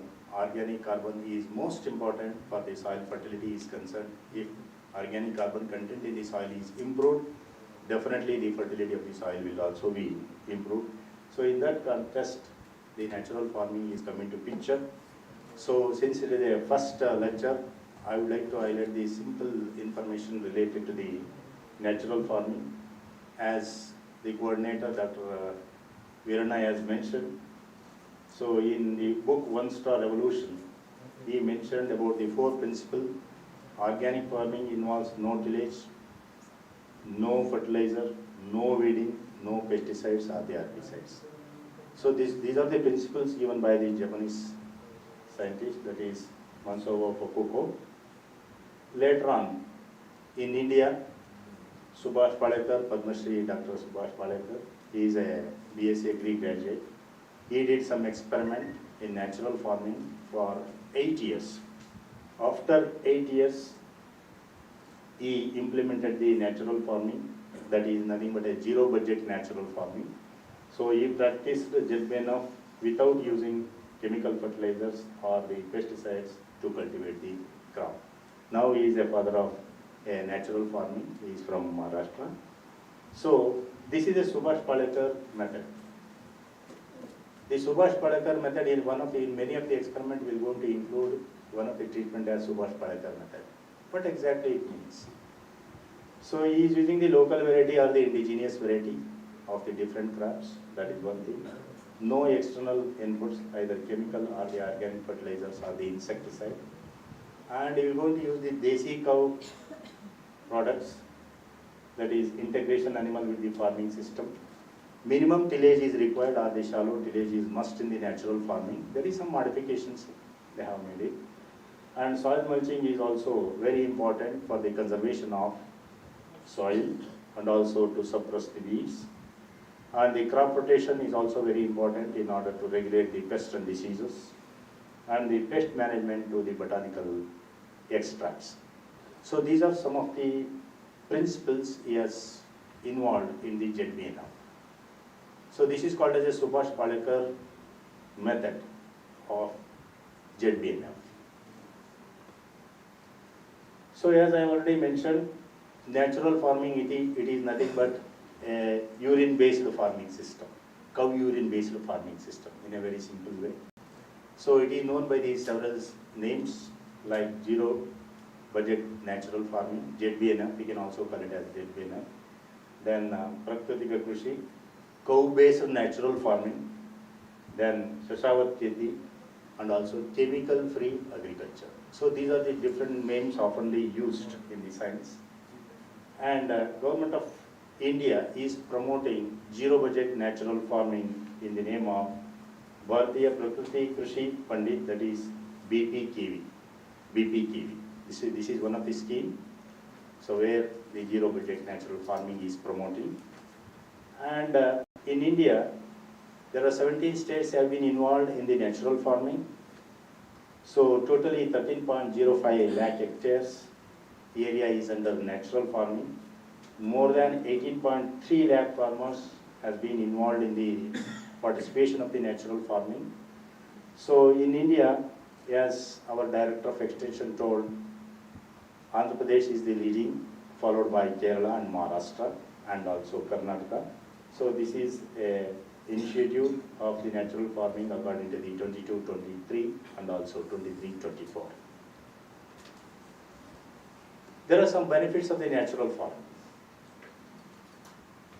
One is restoring the soil health. Soil health is very, very important. So it will going to restore the soil health, it will going to protect the soil health. We are finding the reduction in the cost of cultivation and also reduction in the irrigation, climate change resilient, which we are talking very oftenly, reduce the risk farming, regeneration of farmlands, safe and healthy foods for the citizens, and utilization of available cattle, that is desi cow, as a valuable resource, and help in arresting the growing needs for the fertilizers and reduce the subsidy of the boiler. So we are facing the use problem, especially related to the fertilizer issues. Natural farming, definitely it will going to reduce the cost on the subsidy. So, so these are the four wheels of natural farming. I have told you it is a chemical free, and we need to modify it in a minimum extent. So we are using Bijamruta, Jivamruta, mulching, and also Vapasa aeration. So these are the four wheels of natural farming. So those who are doing natural farming, they will going to adopt all these techniques. They will going to use Bijamruta for the seed treatment, Jivamruta, which acts as a tonic for increasing the or multiplication of microorganisms in the soil. Mulching, it is very much useful for the soil conservation or soil moisture. And Vapasa, it is very much useful for creation of microclimate in the root zone. So these are the four wheels. I can say these are components of natural farming.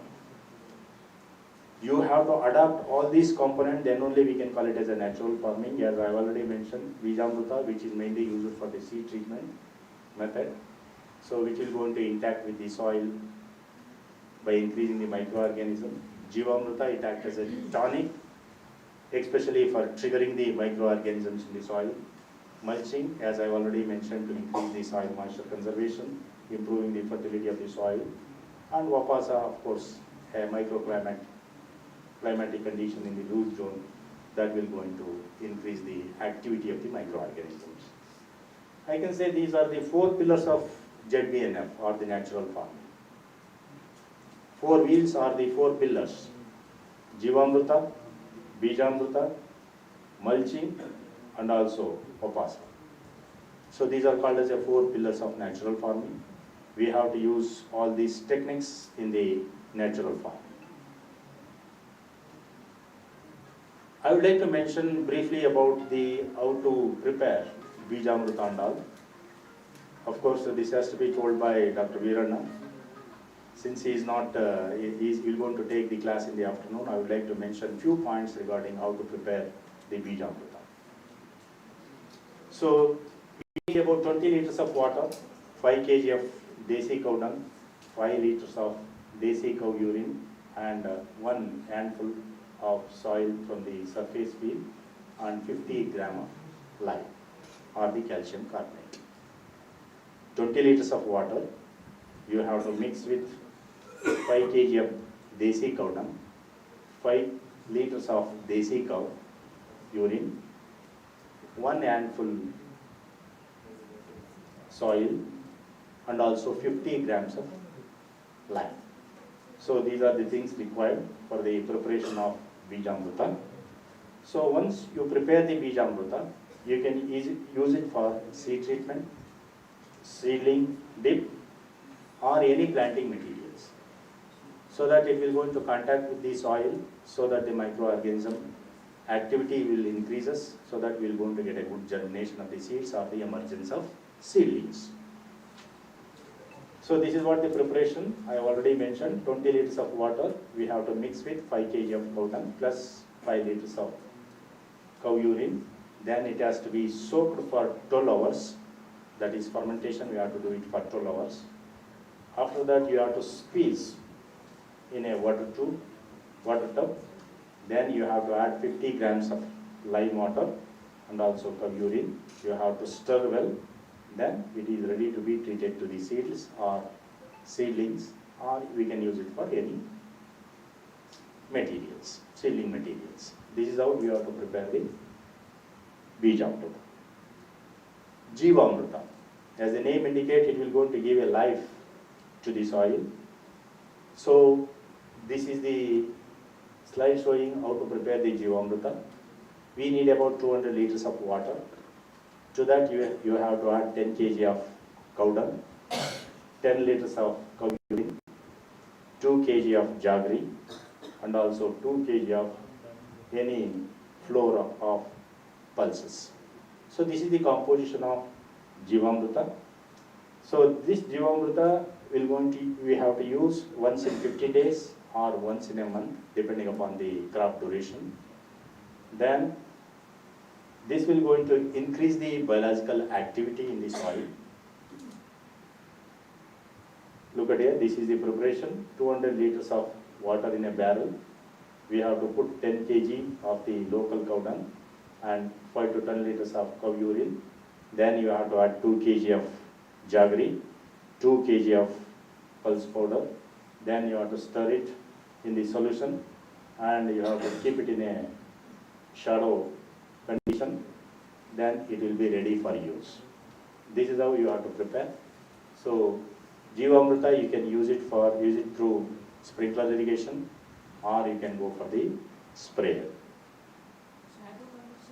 Yes, madam? Right. It has to be fermented. It should be diluted also. It should be diluted. It's more than enough, madam. Immediately it will be ready. But Bijamrita, it should be 12 hours fermentation is required.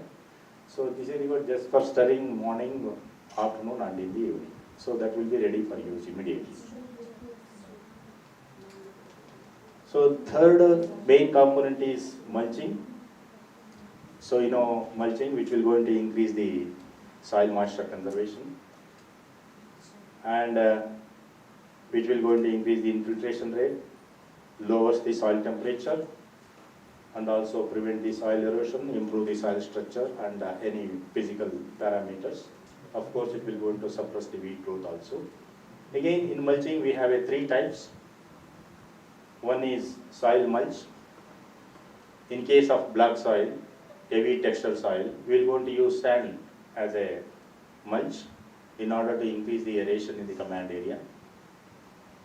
Second one is we can use dry straw biomass so that we can conserve the more moisture.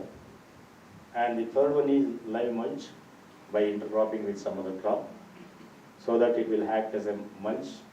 Definitely it will going to increase the soil moisture conservation. So these are the 3 types of mulching. And the fourth one is Opasa. I have already mentioned it will going to create the microclimatic condition.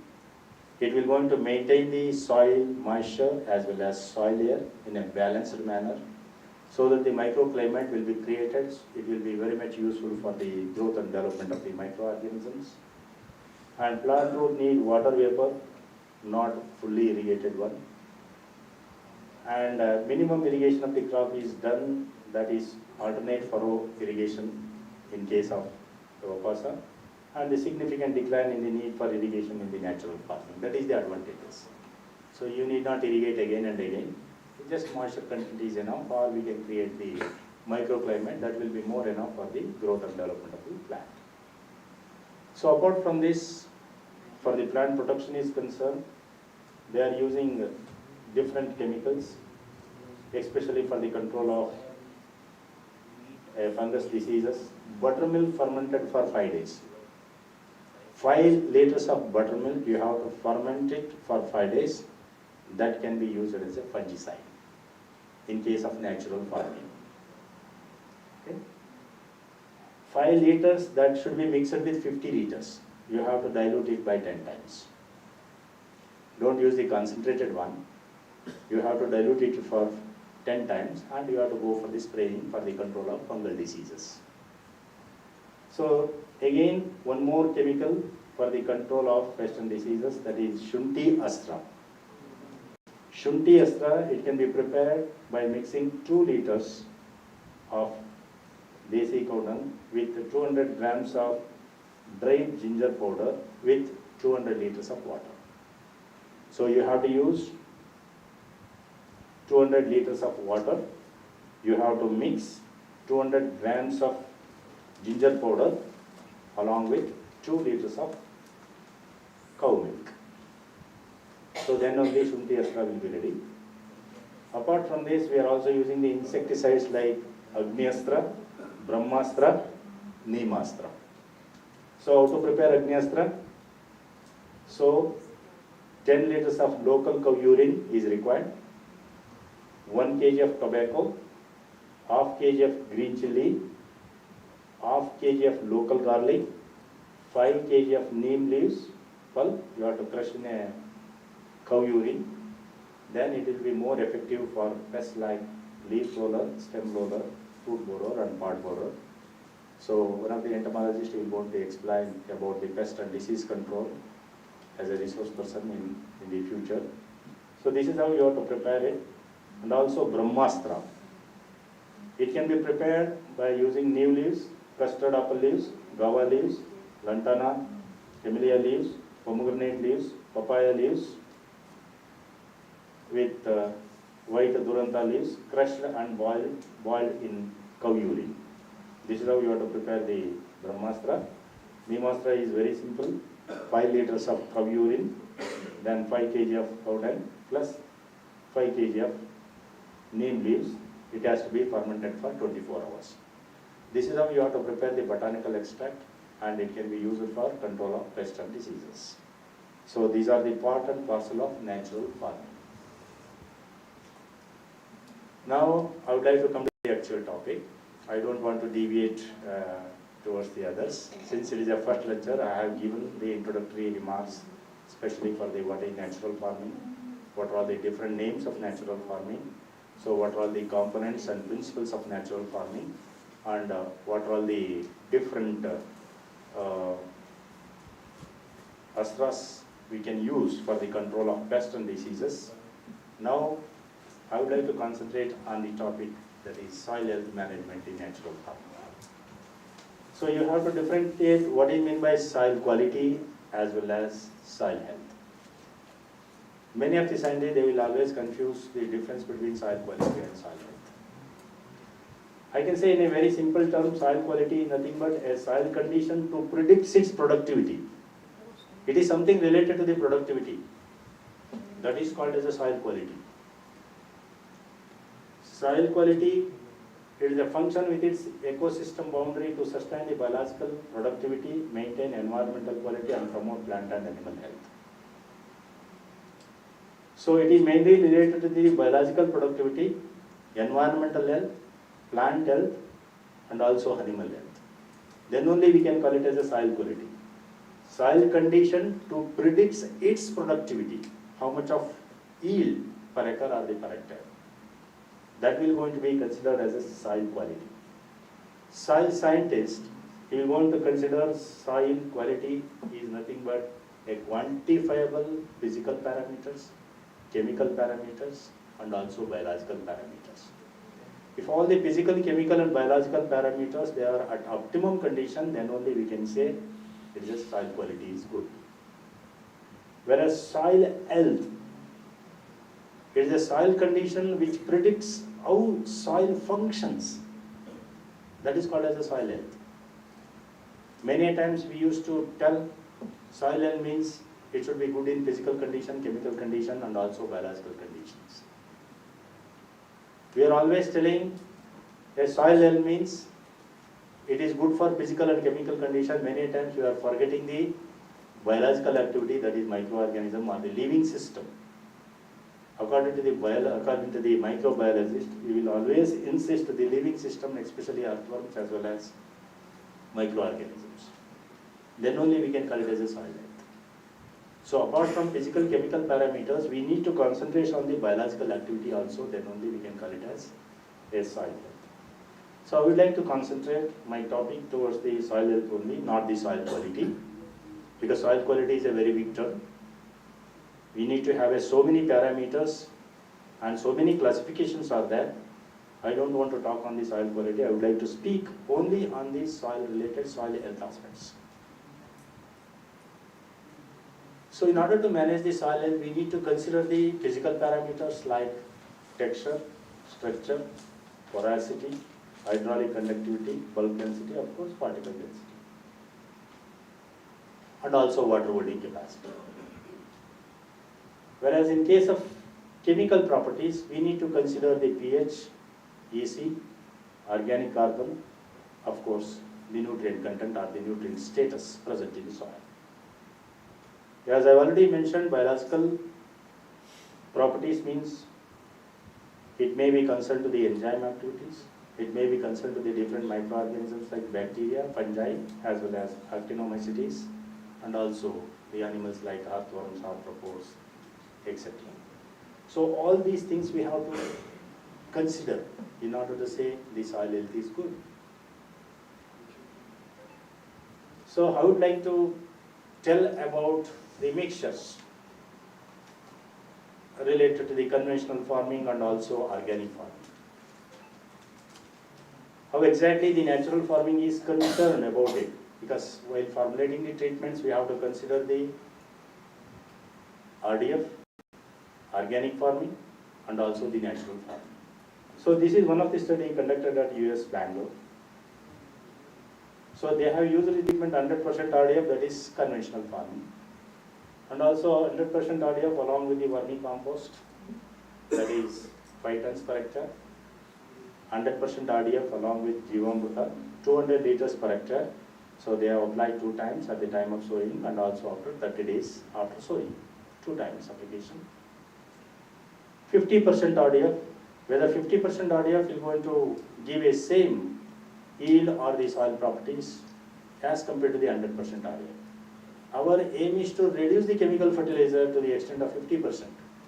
That is one of the aim of the central government. Many a times we used to tell about the revalidation of the fertilizers.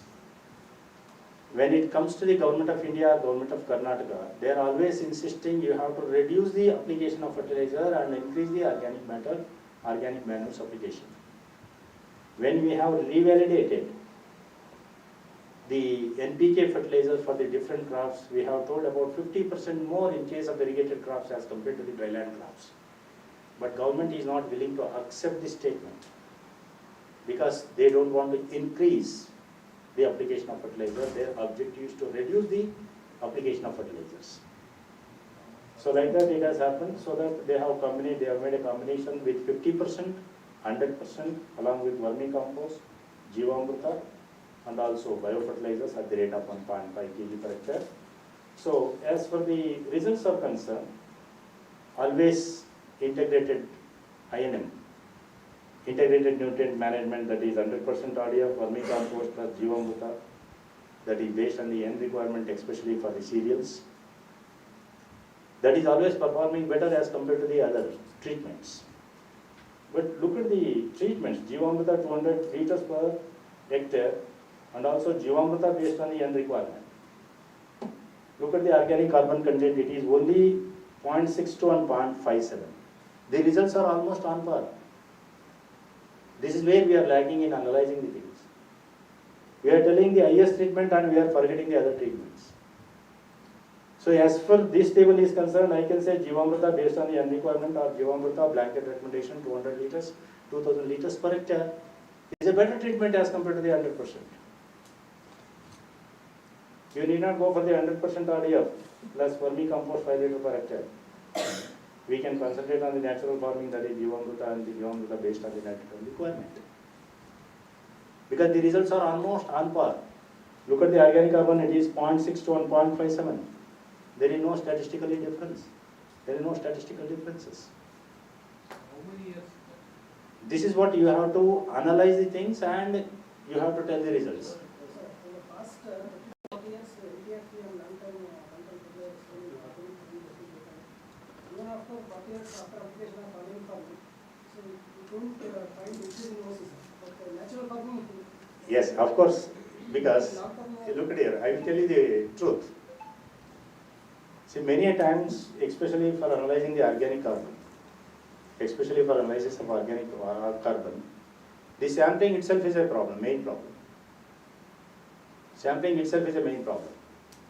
You will going to get much more values also.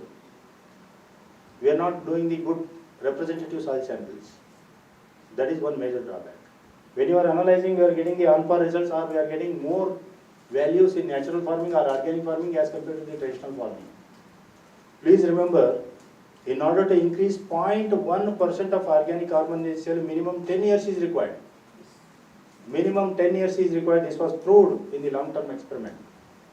But many a times, either you or me, what will happen? No initial value is 0.62. Okay, next year 0.65. Next year 0.72, 0.75. Like that, you are simply increasing it. Frankly speaking, the results are not like that. We are simply manipulating the results. What I mean. This should not be happen. Always there are reasons is there for the low organic carbon or high organic carbon. We need to analyze and we used to tell the truth. Even for many a times, a non-soil scientist is involved in the analysis of the soil samples. So you will going to wrongly calculate it, or you will not do the analysis properly. So this is what happening. But whatever the results you are getting it, you can use the same value and we can define it, because soil is heterogeneous. Soil is heterogeneous. We can define it. You have a reasons why we have to manipulate. I can say in natural farming, whatever the result they have given, I will not accept personally. I don't find that there is an increase in the organic carbon content over just for 1 year or 1 season. Is it possible? Never. It won't increase even 0.01 to 0.2 also. It requires minimum 8 to 10 years in order to increase the organic carbon. Why people are showing the increase in the organic carbon by just putting the vermicompost or the FIM or any organic matters? Need not be. Need not be. You need not afraid about the results. You should define your results. Otherwise, you are doing some wrong things in the interpretation. That should not be happening. So, as far this table is concerned, I can say these two results are on for as for the statistics. As for the statistics, but still, I am quite doubtful about the results. See, it is 0.57 and 0.62. Another thing, sir. So normally organic carbon build-up should be more of the animal-based manure, like poultry manure, sheep and goat manure, compared to like compost manure. So animal-based manure will be adding to organic carbon, but the natural farming is neither animal nor plant-based. It's a mix of both. That's what. You see, our Dean Agri, Dr. Grijesh has told now. When you are talking about the organic farming, we are going to highlight the organic farming. When you are talking about the natural farming, we are going to highlight the natural farming. We are not telling the true things. This is what happening in the science. Not necessarily. Okay. So look at the NPK content. Of course, whenever you apply 100% NPK, definitely we are finding more nitrogen, phosphorus as well as the potassium content as compared to the other treatments. So we are finding some significant results whenever you apply 100% or 150% NPK. That we can accept it, but not the organic carbon, not the changes in the pH as well as EC. So those are the physical-chemical parameter. It will not vary too much because soil is having a buffering capacity. We are going to tolerate. Even if you apply 5 times more than the recommended dose, the soil properties, especially pH, EC and organic carbon, will not change.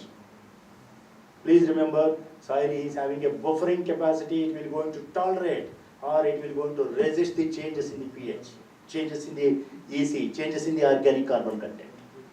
But we are under the thinking that we are applying more fertilizers, more organic carbon, more EC, and as well as more pH. That is not the way at all. So, I am telling some of the key points as a soil scientist. Please remember those things when you are doing some research or when you are telling to the students. Be thorough with all these things. Many times we are finding the wrong results, but it was published. But still we have to understand what exactly the truth is. This is one of the study by Chaitra and co-workers in 2020. They have analyzed bacteria, fungi as well as actinomycetes after the harvest of sunflower crop. I am talking about the soil biological properties. Look at the application of FIM as compared to the 100% as well as 125%, and also soil application of Shivamogga at the rate of 1,500 liters per hectare. Definitely it will go to give more bacteria, fungi and actinomycetes as compared to the other treatments. Because it acts as a tonic and it will go to trigger the activities of microorganisms in the soil. I will accept this table, no doubt. The previous table was. Yeah, it's contradictory. Look at it. This is what we are finding the contradictory results as compared to the previous table and present table. That's what we have to be. We have to be very, very keen about the results are concerned. Always we have a calculated results when you are guiding the student, or when you are writing the paper, or when you are formulating the table. We have already decided which treatment is better. Next, which one is better. Next, which one is better. What is third treatment, fourth treatment, like that. That is not the way. You will get a heterogeneity result, no doubt. But you need to understand, you need to give a proper reason why it is like that. That is a real soil scientist contribution is that. You are simply saying, okay, this is high nutrient content, high yield, high economics, like that. If you are going on telling the same treatment, you are getting the nutrient is high, yield is high, uptake is also high, economics, BC ratio is also high. That is fixed. So when you are writing the results, conclusion or the outcome, we need to write in a single sentence, oh, this treatment is performing better as compared to the other treatments. No. You need to change our decisions. Similarly, Amit and the co-workers here, they have also unveiled PSP as well as nitrogen fixing bacteria. Look at the results in Subhash Palekar method. He is showing 6.33 nitrogen fixing bacteria, whereas 100% RDN through compost as well as biofertilizer, he has shown highest phosphate solubilizing bacteria.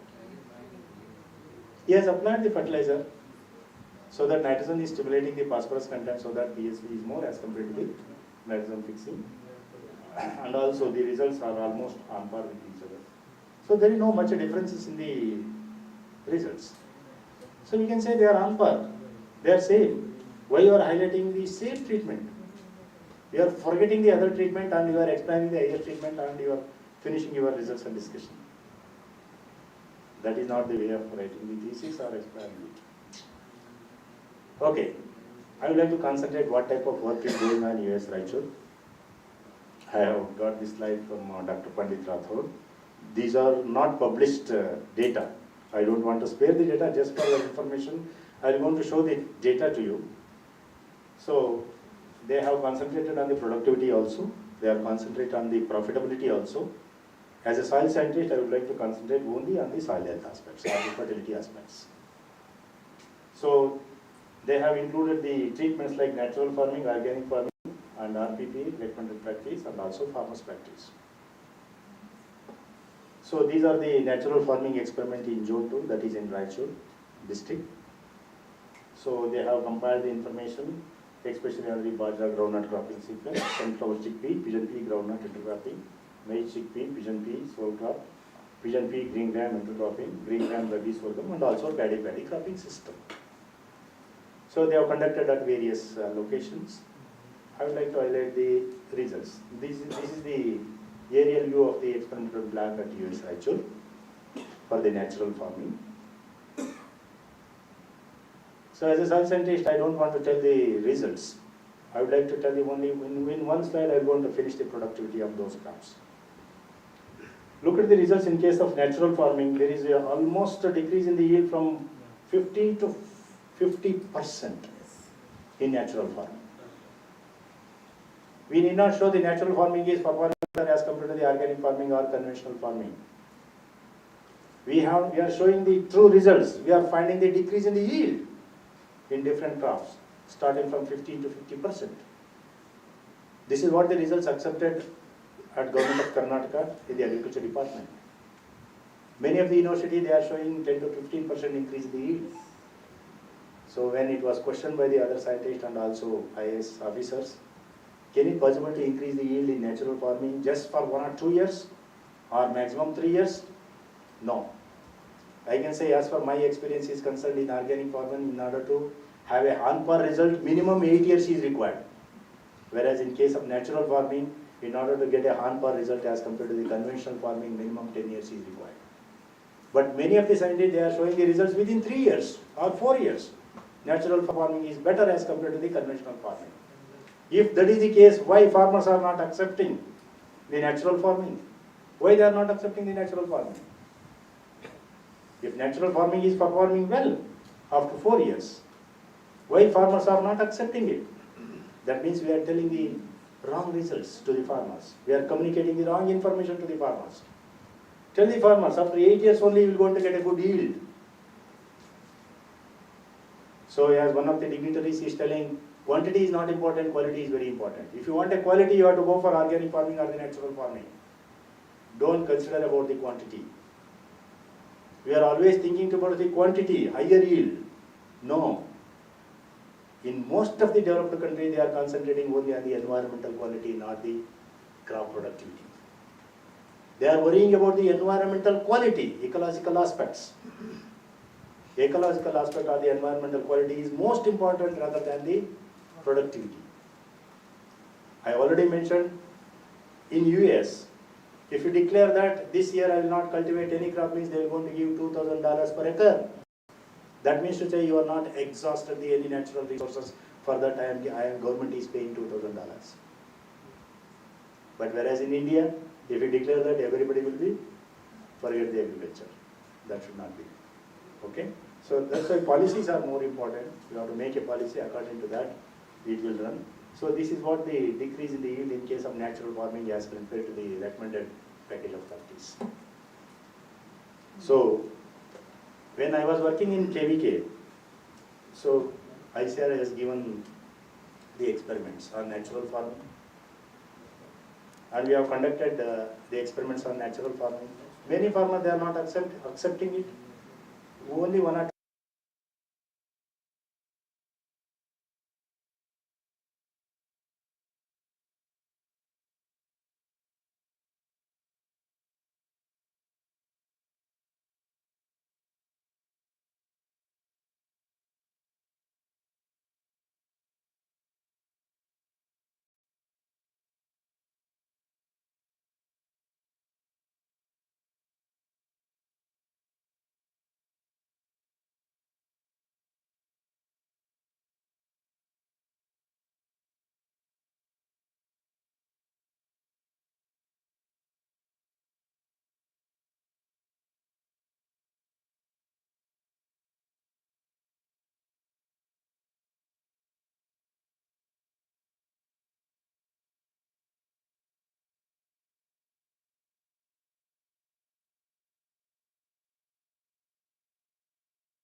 So these are the inputs we have used in the different kinds of experiment. What is organic farming, what is natural farming, what is RPP, and what is the farmer's practice. See, farmer practice, it is vary from one place to the another place. Please don't include farmer practice in any of the students' experiment or for the kind of seeking, for kind of comparison in your studies. Because farmer practice, it is varying from one place to the another place, one farmer to the another place. If you compare with the farmer practice, the results will vary. Always compare with the recommended practice or organic farming or the natural farming. I don't know why they have included the farmer's practice, especially for some of the crops, just for the comparison purpose they have included it, but no problem. It is only additional information. So I have already shown the results related to the different crops, that is 15 to 50% reduction in the yield. As a soil scientist, I would like to concentrate only on the properties, soil properties. Look at the bulk density, porosity, as well as water holding capacity. In 3 years, they have conducted 3 years experiment. In case of natural farming as well as organic farming, there is no much difference in the bulk density and also in the porosity as well as water holding capacity. There is only a numerical increase in the values. I am not finding the significant results. Physical property, they are the permanent properties, they will not vary even after 10 to 15 years also. But chemical properties, they will going to vary too much, but not the physical properties. Even in this type of condition also, many of the scientists are going to show increase or decrease in the bulk density or porosity or something others. Please remember, physical properties will not change too much. Even after 20 years also, your physical appearance will change for 5 to 10%, not more than 25 to 30%. The same thing is happening in the soil also. Don't change the physical properties. Many times we are getting non-significant results. There is no difference between natural farming, organic farming, recommended practices as well as farmers' practices. Especially in case of physical properties like bulk density, porosity as well as water holding capacity. There is a numerical increase. There is a numerical and not the statistical increase. Okay? In your studies also for guiding the students also, many times we used to get a significant results. See, please remember, think logically, and use your common sense. And tell, can it possible to change the physical properties? No. Even if you apply organic fertilizers also, organic manures also, physical properties will not change too much. Coming to the subplots also, same thing in case of bajra, after harvest of bajra and groundnut, we are finding the similar results in case of physical properties.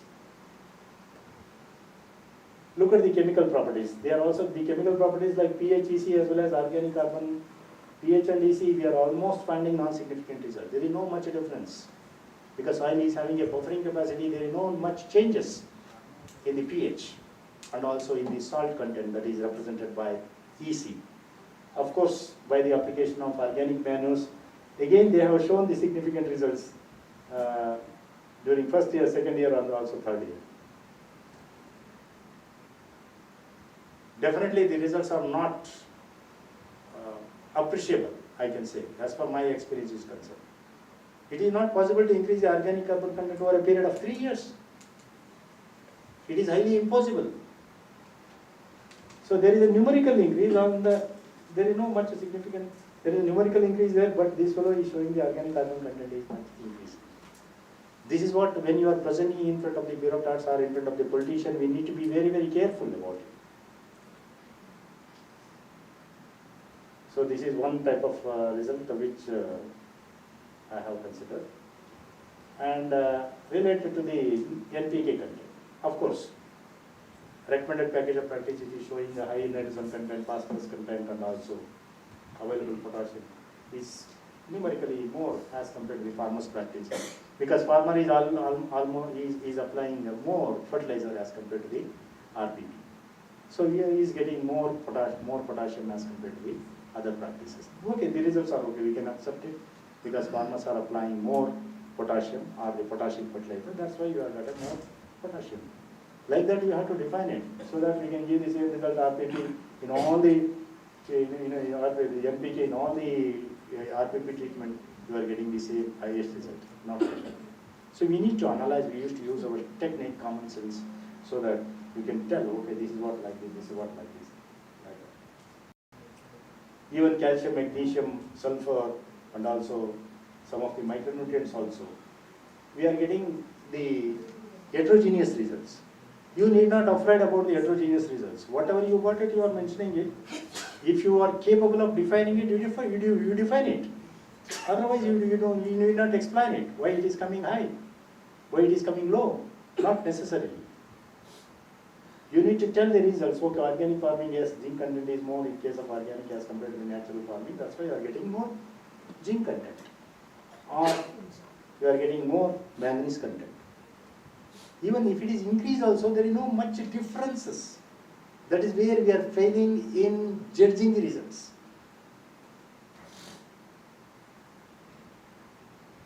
Look at the copper and boron content. In case of RPP, they are getting more boron content, and also in case of organic, they are getting more copper content.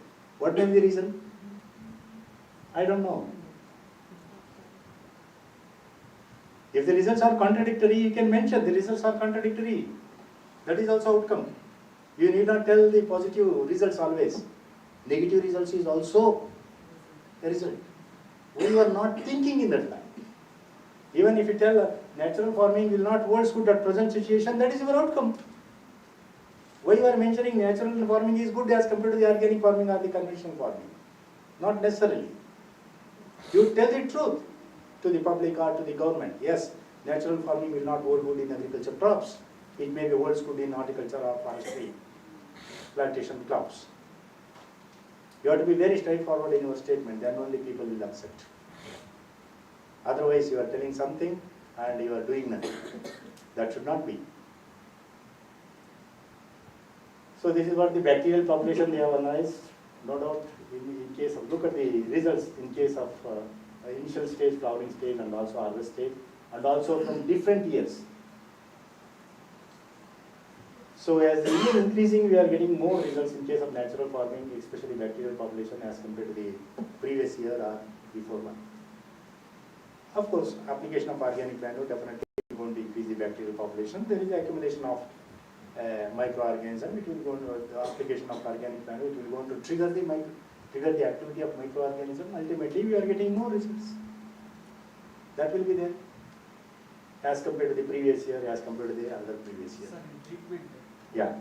that they have concentrated on mulching aspect. Yes, definitely. That is one of the components. It is there. It is there in case of natural farming. It is there. That's what I told you initially.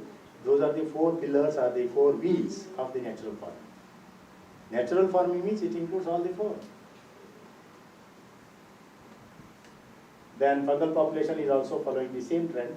So during first year, we are finding more fungal population in case of RPP.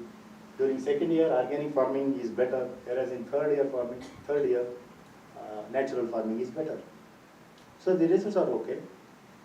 We are finding more population in case of natural farming as compared to the organic farming and RPP, or recommended package of practice.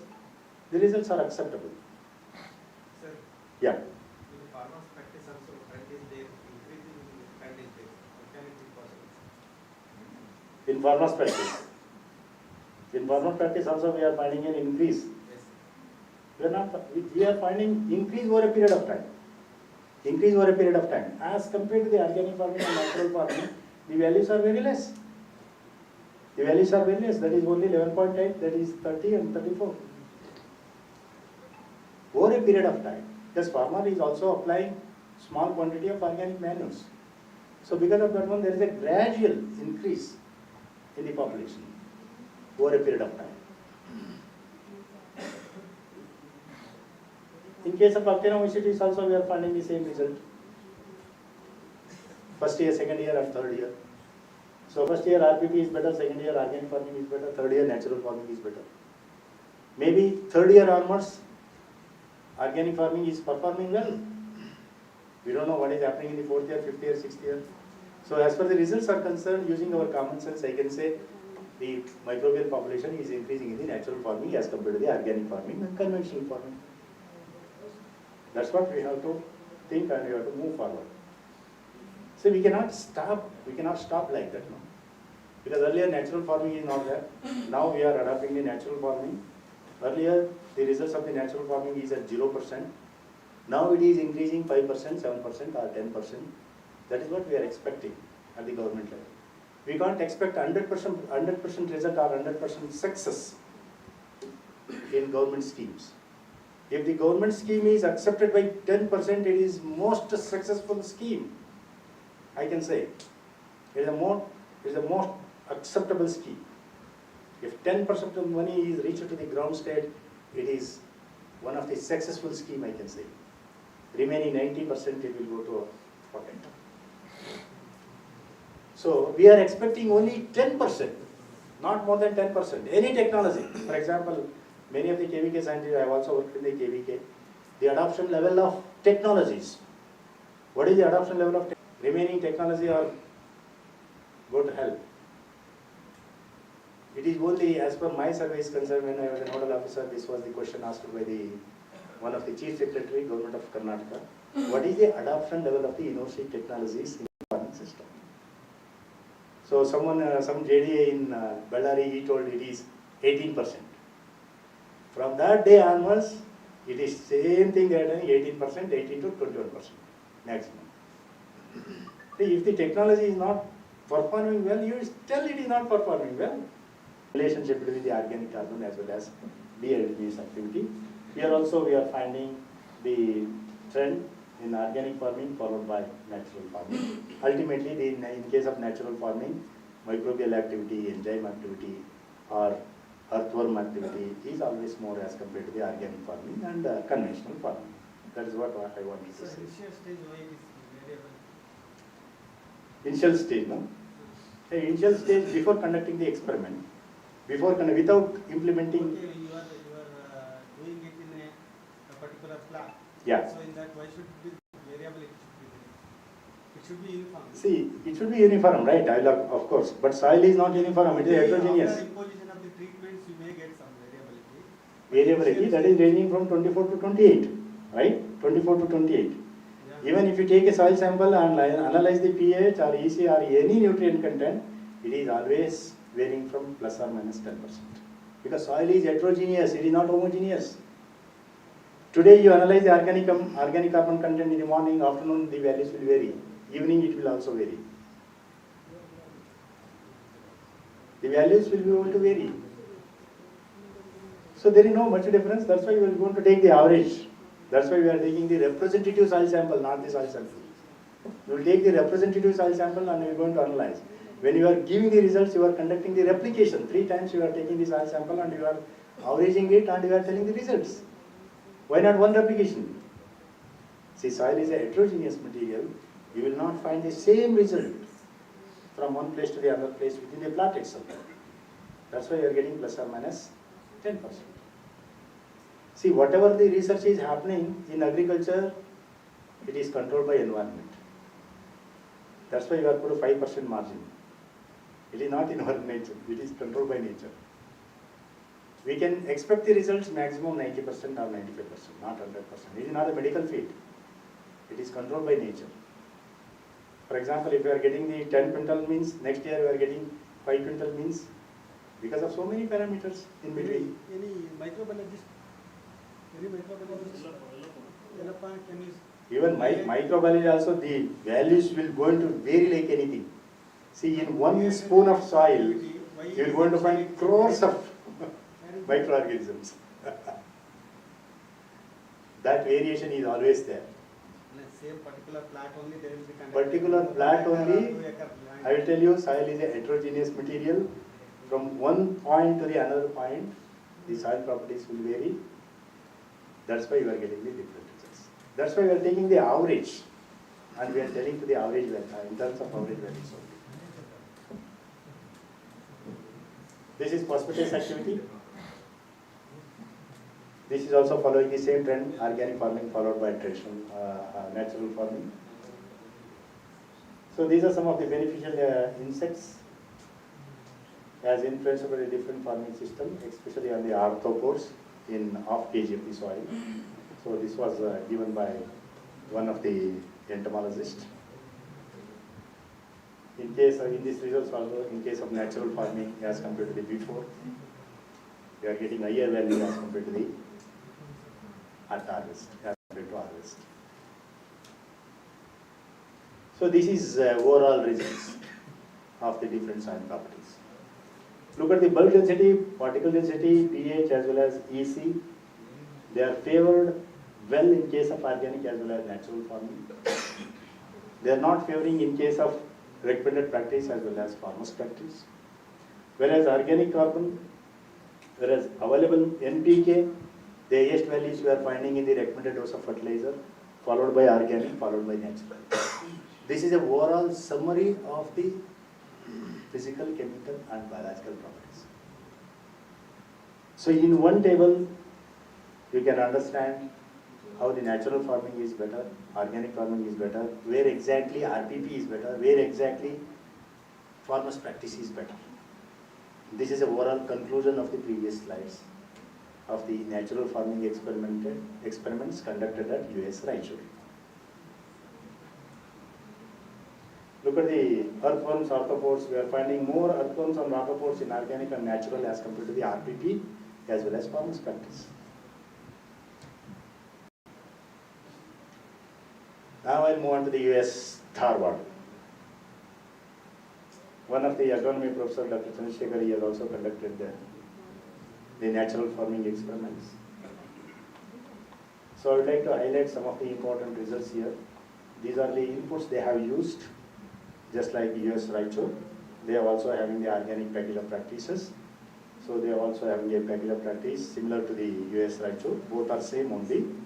So these are the inputs used for the different treatments in RPP, organic farming and natural farming, and also chemical farming. Chemical farming almost equal to the farmer's practice. Sir, here Yeah. this mulching is missing. Where? See, there natural farming. That See, means to say only important one I have put it. Okay, I don't want to mention each and every component in the natural farming. That's how we are doing our research.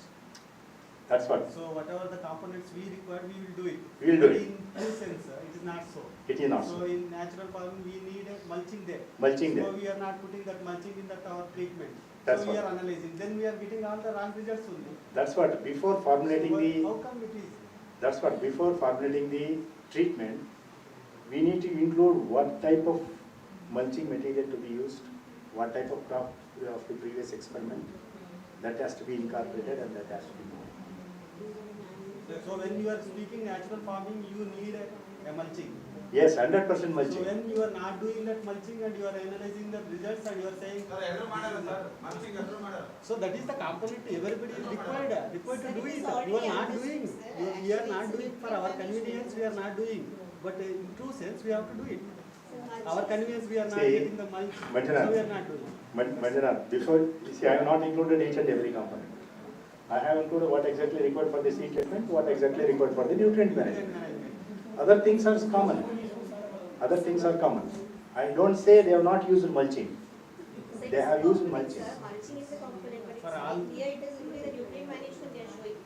Okay, for example, look at that. I have deleted two components. Okay, for example, plant production chemicals. I have not included. They have used plant production chemicals for control of pest and diseases. System approach if you go. Okay, what exactly I want as a soil scientist, I took those two only. One is nutrient management, another one is seed treatment. I don't want other component. Other components are common. Suppose if I, for example, why you are not explaining results, you can say. As a soil scientist, I am concentrating on the soil health, not the crop productivity or the profitability. See what exactly the topic is there, I am speaking on it. Okay? So that's why I am showing only one or two slides related to the yield. I am not showing anything about the VC ratio or the economics. They have done it. They have calculated the VC ratio. They have compiled the information on the yield also. But I don't want to present here what exactly my topic is there. I am related to that one only. Sir, even in case of organic farming also. Yeah. So organic farming is successful in farmers' fields, whereas in our research it is not so because we are concentrating on only components. Exactly. Whereas in farmers' field, in toto it will be. That's why farmers' fields are much better than the experimental fields at US, at universities, no doubt. Yeah.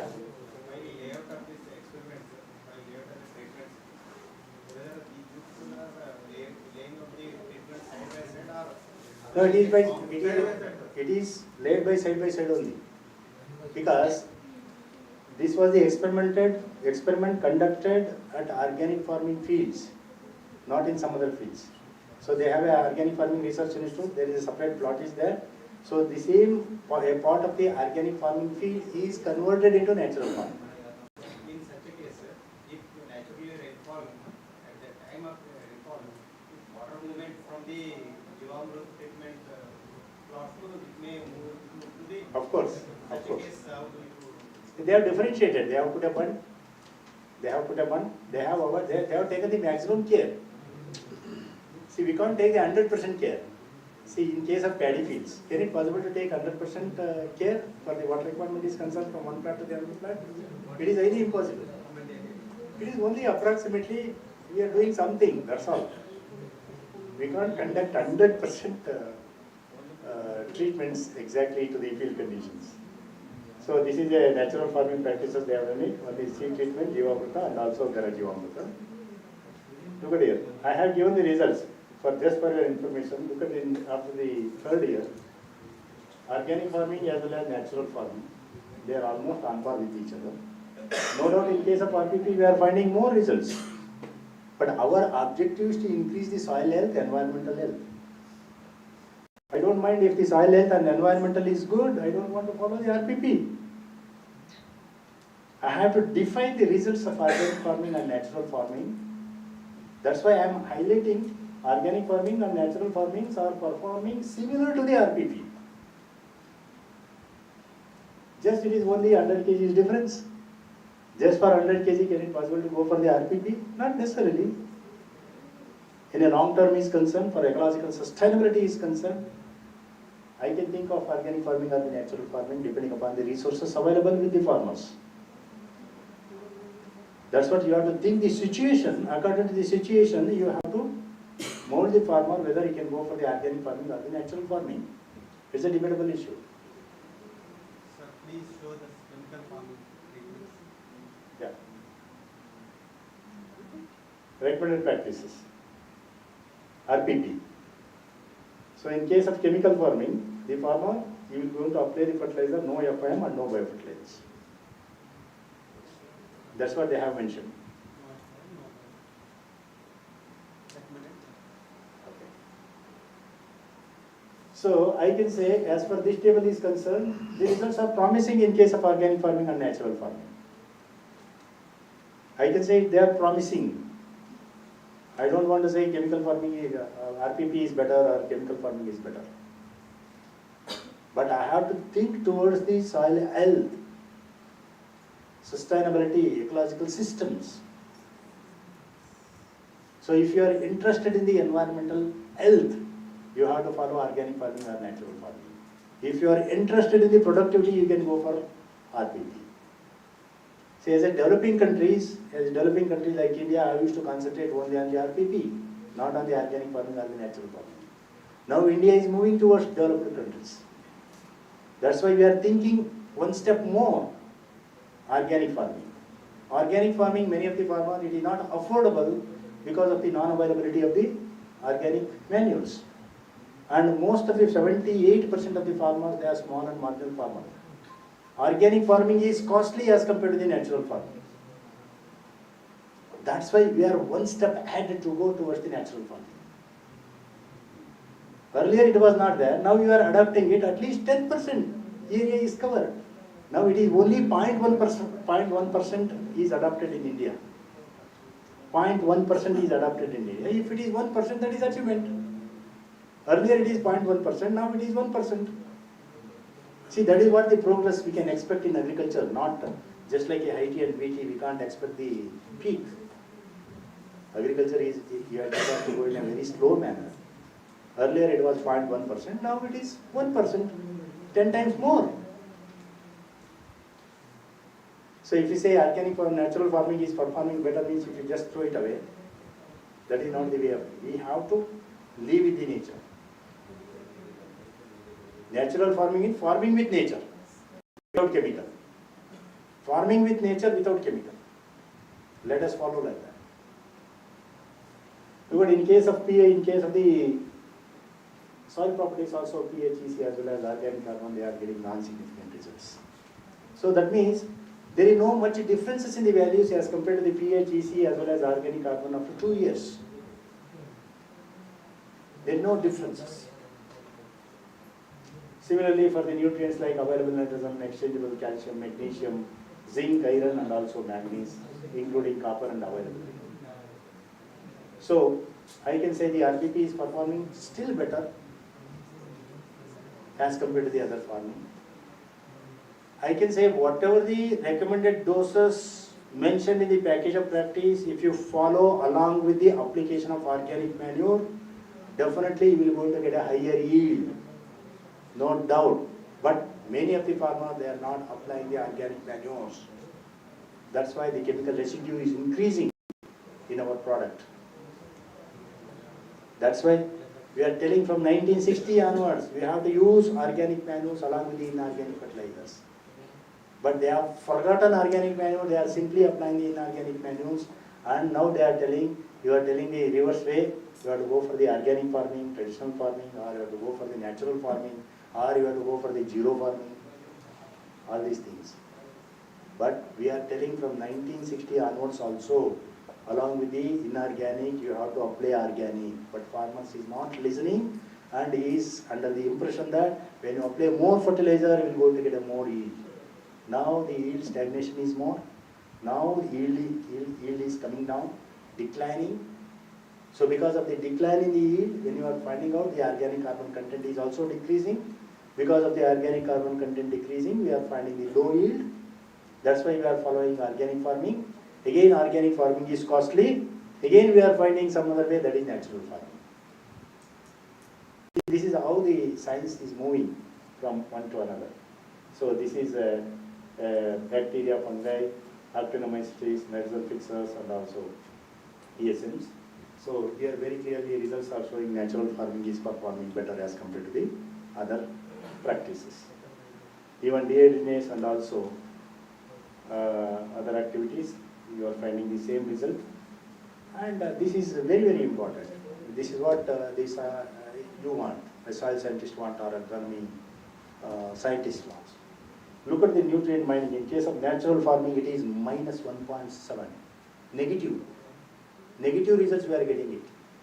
As compared to the organic farming, we are finding increase in the organic carbon content in case of organic farming as compared to the natural farming. We are not cultivating. We are not using any fertilizers. We are not using any pesticides or weedicides. We are simply leaving as it is. So when you analyze the balances as compared to the RPP, what is the percent change over the RPP? We are finding more negative as compared to the organic farming. In case of nitrogen, in case of phosphorus, in case of potassium also. In different crops, we have estimated the percent change over the RPP. In most of the experiments, they have got the negative values as compared to the organic farming. A soil scientist should understand this, because 1 or 2 years it is not possible to get a positive result. We have to conduct minimum 4 to 5 years, then only we are going to get a positive results regarding the nutrient content and all. Similar results in case of groundnut, green gram, maize, cotton, groundnut intercropping, and also sole crops like chickpea, sorghum, intercropping like chickpea, linseed and all. In almost all the crops, we are getting the negative values of the various nutrients. See, this is what you have to express your results like this. Don't simply put these are the values you have got it. What is the percent change over the RPP? What is the percent change over the organic farming?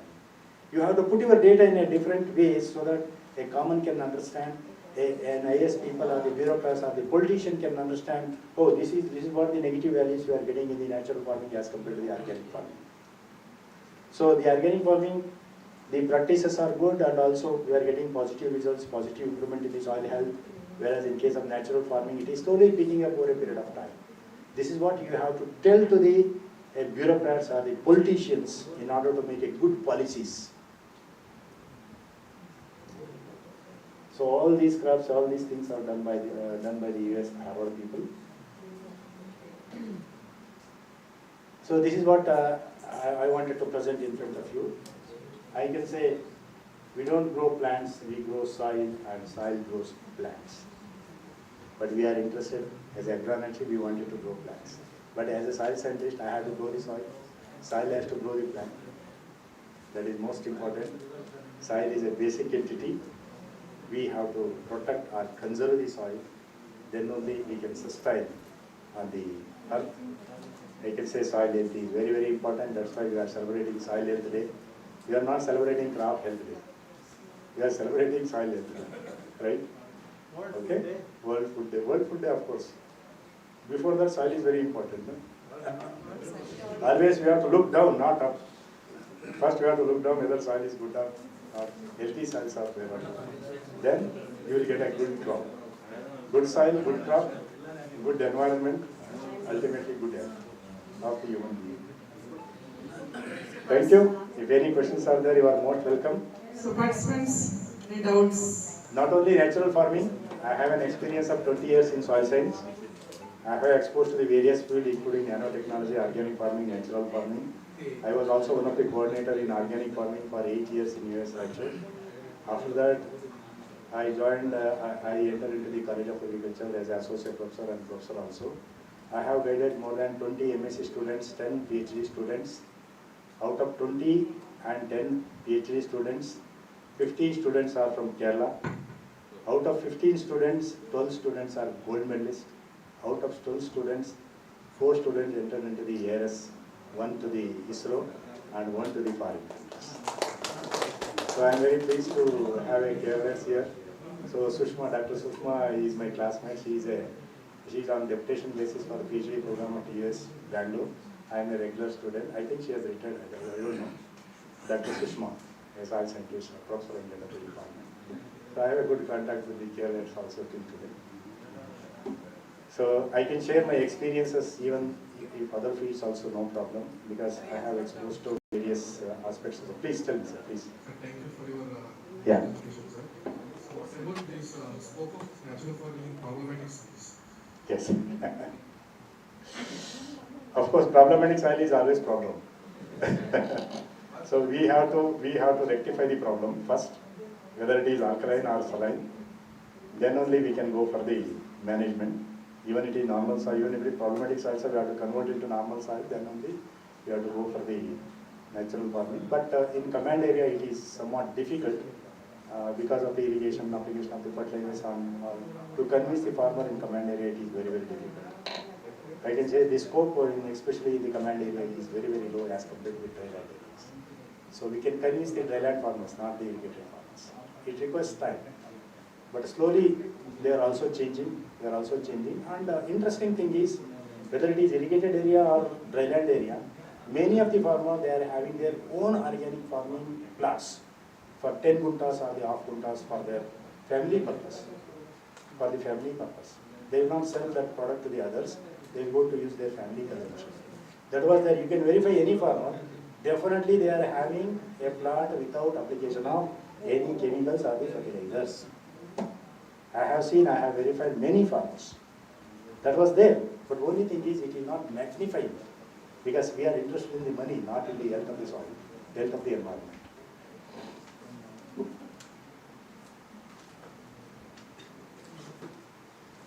So from this side, any doubts for the participants?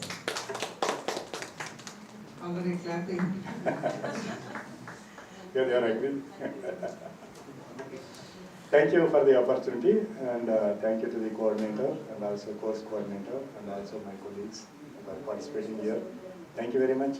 My number is there, my email ID is there. Please contact me over phone for any clarification required, because experiences matters more as compared to the theoretical way. I think I can share my experiences in future with you. Thank you very much. Even one of my students is also assistant professor here. He is my PhD student. He is assistant professor or scientist in KSNUAHS. Yeah. Yeah, please. So, Dr. Ravi MV, Professor of Soil Science and Extension Leader from US Ranchur. He has covered soil management, that is booming supportion in natural farming.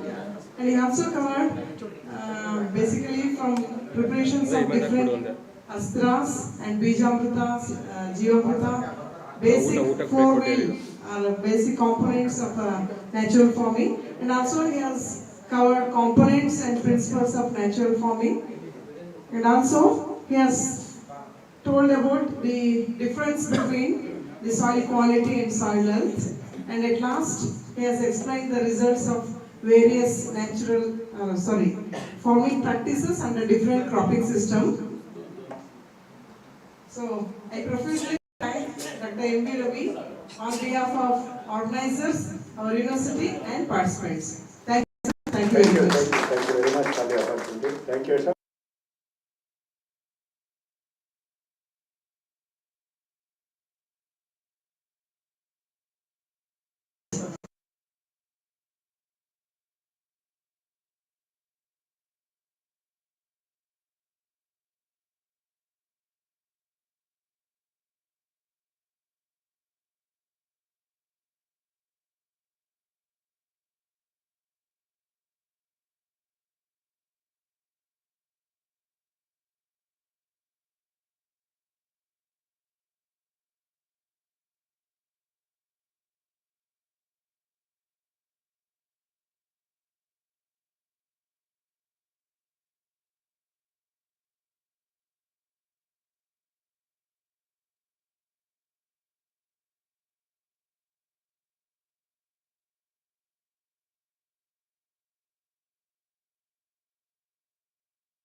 ಅದಕ್ಕೆ ಹಳೆ ತುಂಬ ಅದು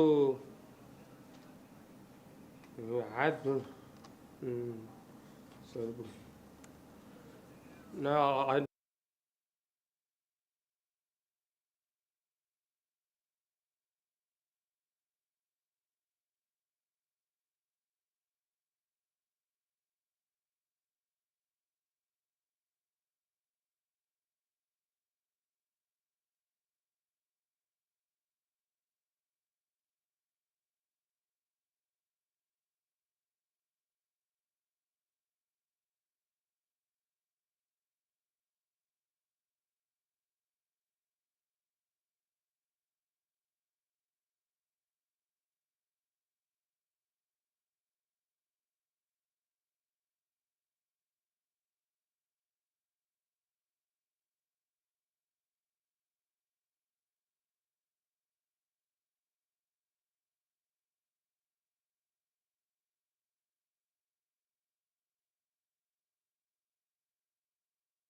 ಜಾಸ್ತಿ ಆಯ್ತು.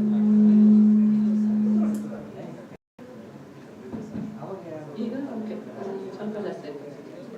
ಇಲ್ಲ ಜಾಸ್ತಿ ಆಗಲಿಲ್ಲ. ಇಲ್ಲ ಆಯ್ತು ನಾ ಆಗಲೇ ಹೇಳಿದ್ದೆ. ಏನು ಮಾಡ್ತಿದ್ದೀರಾ?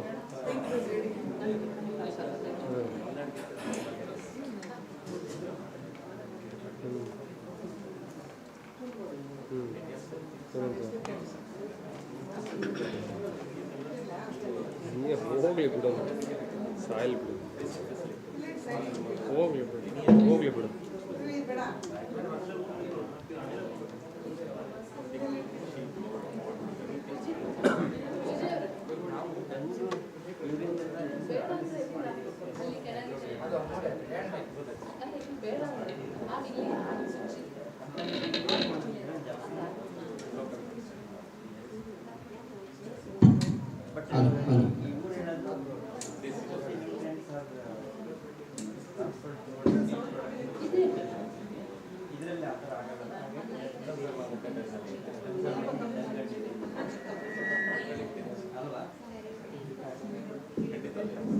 ಹಲೋ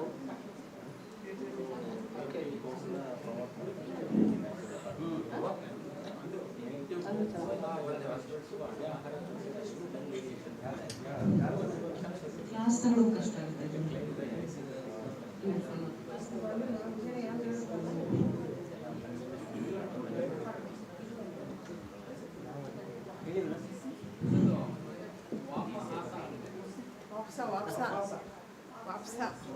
ಅದು ಎಲ್ಲರೂ ನಾವು ಸಡನ್ ವಾಟ್ಸಪ್ ಅದು ಒಂದು ಏ ಜಾಸ್ತಿ ವಾಪಸ್ ಆಗಿದೆ.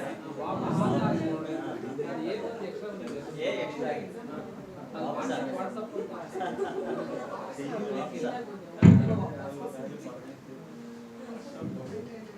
ಸರ್ ಮೈಕ್ ಬೇಡ ಹಿಂಗೆ ಕೇಳಿದ್ರು.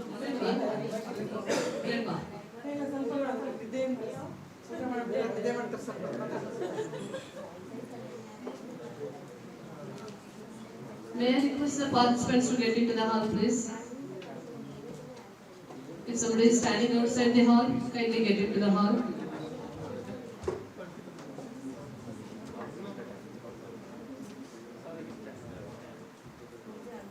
Yeah.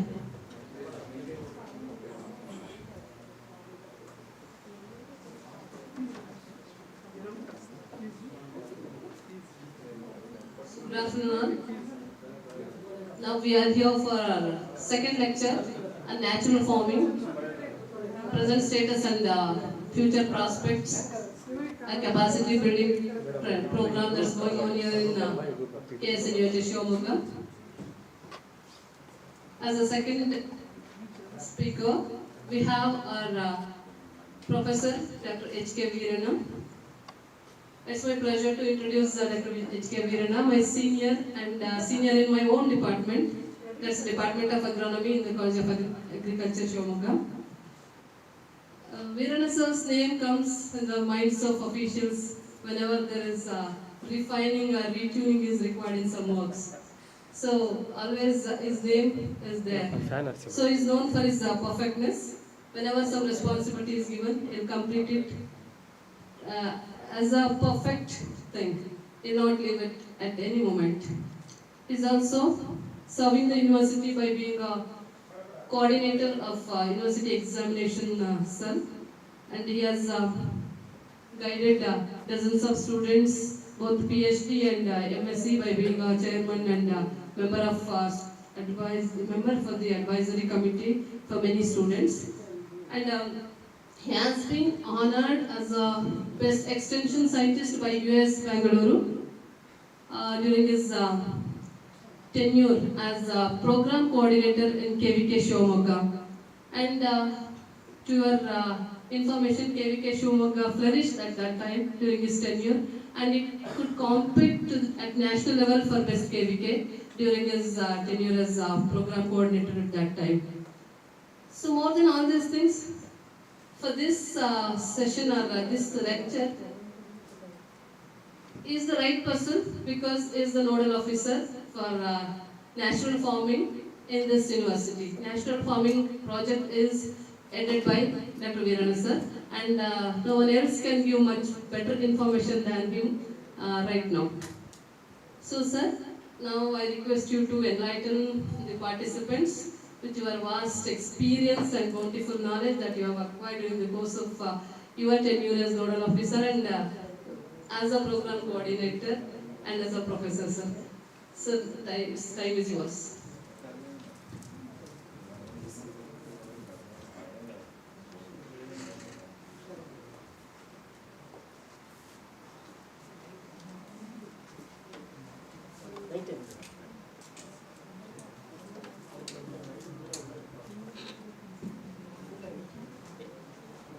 Good afternoon to everybody. Thank you, madam, for your nice introduction. Sorry, I would have taken the class in the first session itself. Due to my some personal and urgent work, I could not take the class. Now, I will proceed with the class which is assigned to me. As madam was mentioning, for any refinement or for any modifications to be done for those type of work, I will be engaged. Actually, you may not believe it or not, when this project was assigned to me, I was against to this. As an agronomist, accepting whatever the principles or practices suggested by or advised by some other person, it is many times it is bit reluctant to all the scientists. How we can accept those principles or practices which are proposed by some other person who is against to the system, who is against to the ICR system, who is always blaming the scientists. Because of those scientists, all what we are facing today, it's all happening because of scientists who are working in the national agricultural system. So with that reluctance only, we started this project. This is for the information of all the participants who are present here. Because readily accepting any practices proposed by some other persons, at once we cannot accept that as it is. As a scientist, we have to scientifically validate what are those best practices and how they are useful, at least if not in getting the higher yield, what are all the other advantages of natural farming. With that concept and with that context, we accepted this project, and myself and another two senior agronomists were assigned this task of scientific validation of zero budget natural farming practices. Actually, it was started as zero budget natural farming, and we fought together like anything in the meetings. We have to invest something for any farming operations. If it is done by the family members itself or family members themselves, but some cost is to be accounted for that. Without any investment, you cannot do farming. So it cannot be called as a zero budget natural farming. Then they modified that name as natural farming. Before accepting it as natural farming, their claim was, at least if not zero budget natural farming, it is to be considered as Subhash Palekkar's natural farming. For that also we were against. Huka his findings are very well accepted in the temperate countries. But whatever the practices given by the Subhash Palekkar, till today, somehow they are happening and some good results are coming. To the certain extent, they are also not performing as it was proposed by the proponents of the Subhash Palekar. So we did not accept that it cannot be Subhash Palekar's natural farming, let it be only natural farming. So original natural farming is modified, or some modifications are done for our country, like that this project was commenced. And it is easy for me, if some of you are having the knowledge on natural farming also, I think some of the KVKs are already at it. They are practicing some of the natural farming practices, maybe in their KVK farm or in the farmer's field. Some of you might have the basic knowledge of natural farming practices, because some of the KVKs are already identified as nodal centers for demonstrating the natural farming practices in the farmer's field. And very recently, Government of India is also taking lot of initiative. And the same Subhash Palekar was also, he has been awarded with Padma Shri. And he has given lot of preference at the national level also. He is one of the member for Niti Aayog. So such a regard and reward was given to him. And the government is also thinking of having some good practices of natural farming, so that we can avoid certain harmful effects which are happening now because of the unscientific adoption of our green revolution technologies. So with this concept, now the natural farming is operating in our country. As per natural farming principles, it works on 4 wheels. 4 wheels of natural farming I am depicting in the first slide itself. Basic unit required in any natural farming practice adoption is desi cow. They are not, again, not giving importance to crossbred cows. Our importance is to rear desi cow breeds, or even buffalo, or any livestock which is of desi origin or local breed is to be given preference. And by the products, end products of any desi livestock breeds, maybe from the dung or urine, that is used as a major ingredient here to prepare the inputs which are required for natural farming, for adoption of natural farming practices. Basically, it works on 4 wheels. First one is Bijamrita, next one is Jivamrita, and the third one is Achadana, or mulching. And as Ullas has pointed out rightly, it is not Vapasa, it is Vapsa. Vapsa means providing a good humus. Humus or aeration and water holding capacity of the soil is to be maintained. So these are the 4 principles. Based on these 4 components, the natural farming works. So why we are moving towards natural farming, in the introductory remarks itself I briefed about that. So with the advent of green revolution, there is lot of enhancement in the area under cultivation. Earlier we were only practicing monocropping, that has been converted as double cropping or multiple cropping systems. And we neglected the use of local cultivars in almost all the crops. So that's what our DR was mentioning in the morning inaugural speech. Breeders are not given any importance in the natural farming. Again, the other mention by the Subhash Palekar is we should always go for cultivation of desi or local cultivars only. He is against to use of hybrids. Hybrids in case of crops, and crossbreed cows in case of livestock animals. He is totally against to that. But we could able to achieve, our geographical area is 329 million hectares in our country. We could able to produce 329 million tons of food production as on today.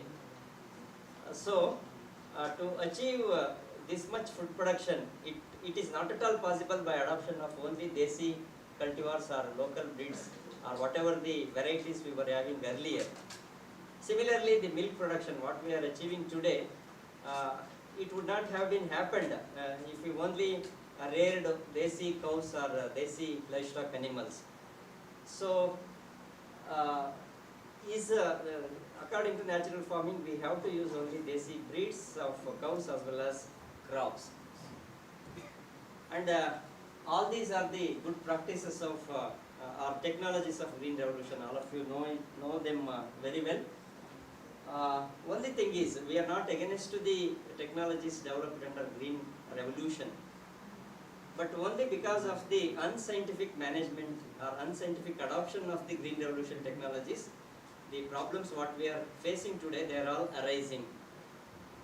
In the beginning of the green revolution itself, we were telling the farmers to go for integrated nutrient management, application of organic manures followed by inorganic fertilizers to meet out the NPK requirement or all other nutrients requirement. But farmers nowadays, they are neglecting the application of FIM. They are going for application of only chemical fertilizers. That too, they are not going for the balanced application of the chemical fertilizers. So that imbalance in the fertilizer application and indiscriminate use of chemicals. The pests and diseases can effectively controlled by going in for recommended dose of sprays. But in order to get rid of those pests or diseases at the earliest, our doses have been doubled or tripled, or sometimes it raised to a four times. So because of these bad management practices which are adopted by our farmers, and when we neglected the application of organic manures to the soil health gets deteriorated. And whatever the microorganisms, millions of microorganisms which are there in the soil, in our native soil, they could not find the source of food material when we were devoid of applying the organic manures. So when the activity of the microorganisms gets declined to a greater extent in the soil, then there is no life in the soil. Soil will never be healthy if you don't maintain the microbial population. And again, in natural farming, there is a greater challenge for microbiologists. I think any microbiologists are also here. Rather than agronomist or soil scientist or plant protection specialist, the challenges are very high for the microbiologist, because as per the natural farming practices, what they are telling is 98% of the requirement of all the plant nutrients for the crop, they are plentifully available in the atmosphere. They can get it from the air or from the water. So it is available in ample amount. 98% of the requirement can be obtained from the living environment itself. And we actually have to apply the either organic manures or inorganic fertilizers to meet out only 2% of the requirement of the any nutrients. 98% is met out by the nature itself. Only 2% is to be provided for the plants through artificially. Either it is through organic manures or it is through inorganic fertilizers. So to provide that less than 2% of requirement of the nutrients to the crop, there is no need to go for application of any chemical fertilizers or any organic manures.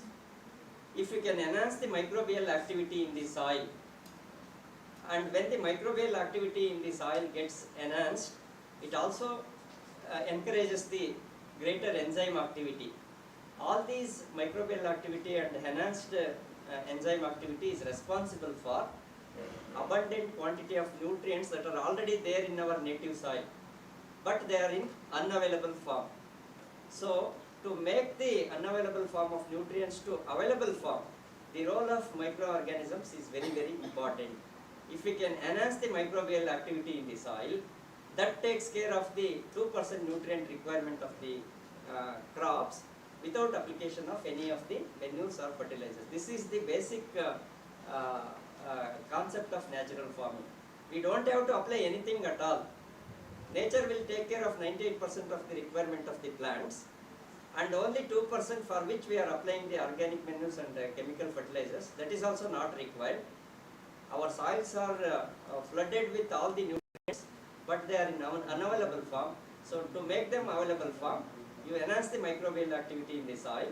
Through enhanced microbial activity, you can provide the 2% requirement of the nutrients, which is really required for the crop plants. This is what is the assumption of Subhash Palekar, not Pukavaka's concept. This is as per Subhash Palekar. The 2% requirement can be met out by the enhanced microbial activity in the soil. So, we have took the very good advantage of green revolution up to 2000. What happens now is, for whatever the investment we are incurring towards maybe agriculture crops or horticulture crops, ultimately when you work out the net profit, it was not as high as what we were getting in the earlier years at the initial stages of the green revolution.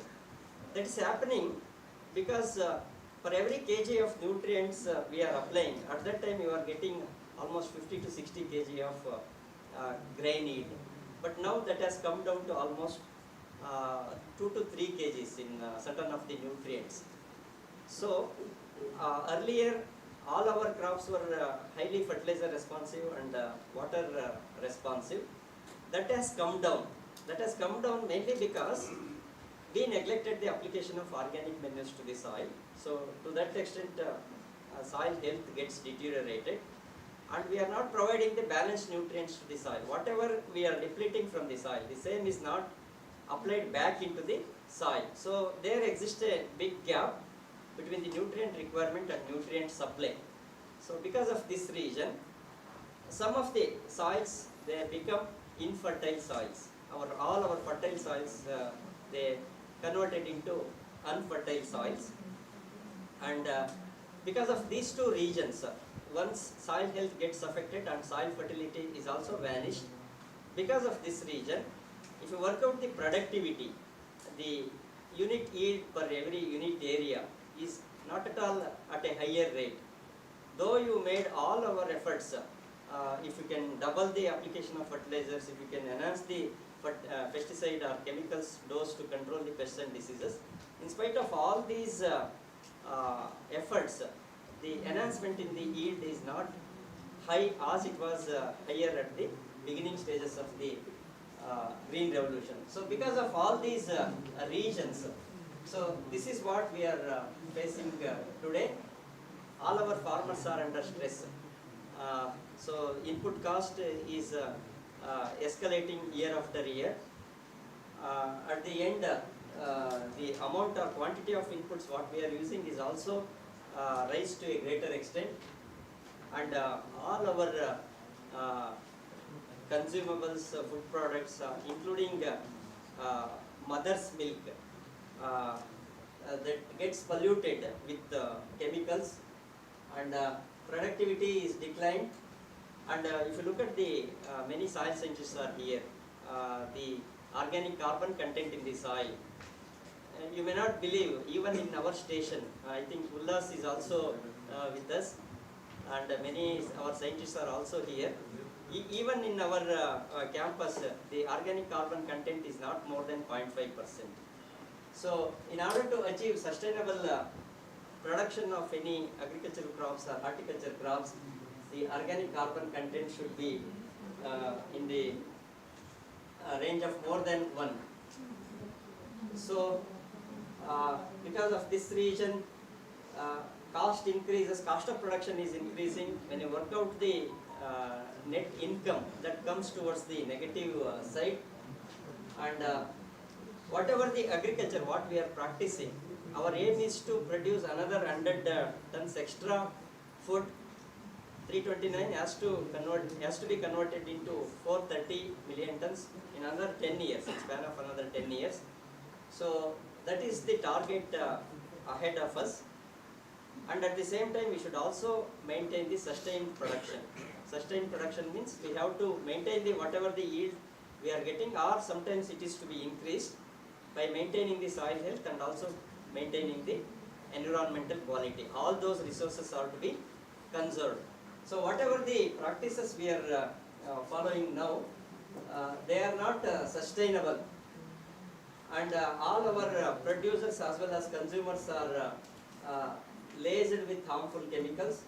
So we have to transform agriculture practices, what we are practicing today, they have to be converted into ecologically sustainable farming systems or farming methods.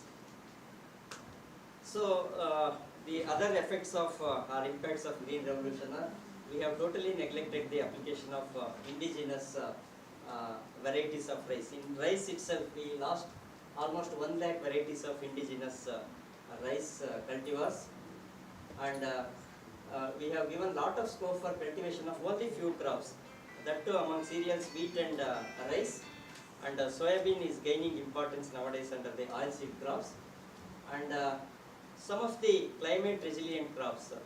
Climate change is the debate which is having a much discussion nowadays, debatable issue.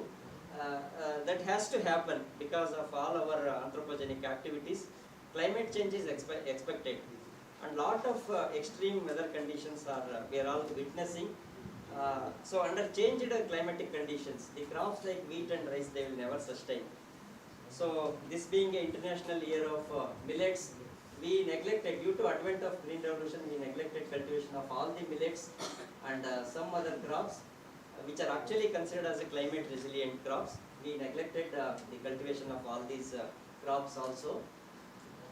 So with all these problems, our aim is to have sustainable food production. We should not lay down our responsibility of achieving the sustainable production, and also to produce 440 million tons of food production in another 10 years. That has to happen with decline in soil health, loss of productivity, infertile soils, lot of cultivated area has been converted into uncultivable areas, and because of the growing of monocrops are giving importance to only few crops, we lost our agro diversity, and most of the insects and disease causing organisms, they developed resistance to the applied pesticides as well as fungicides.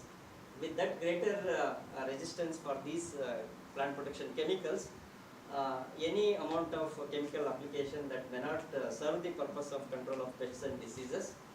And as I told you, climate change is, it has to happen because we are party for that.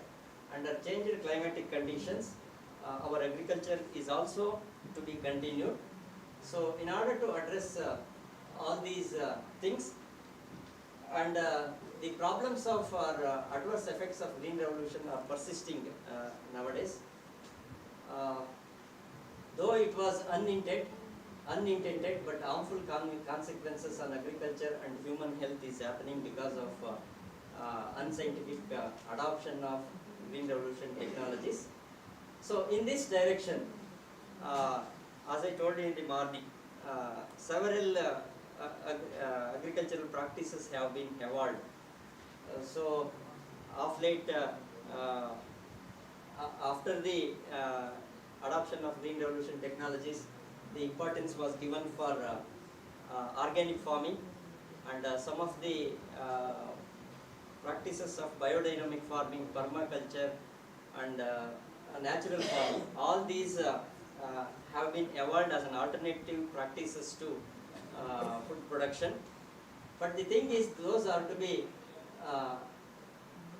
evaluated. Those are to be evaluated before their implementation.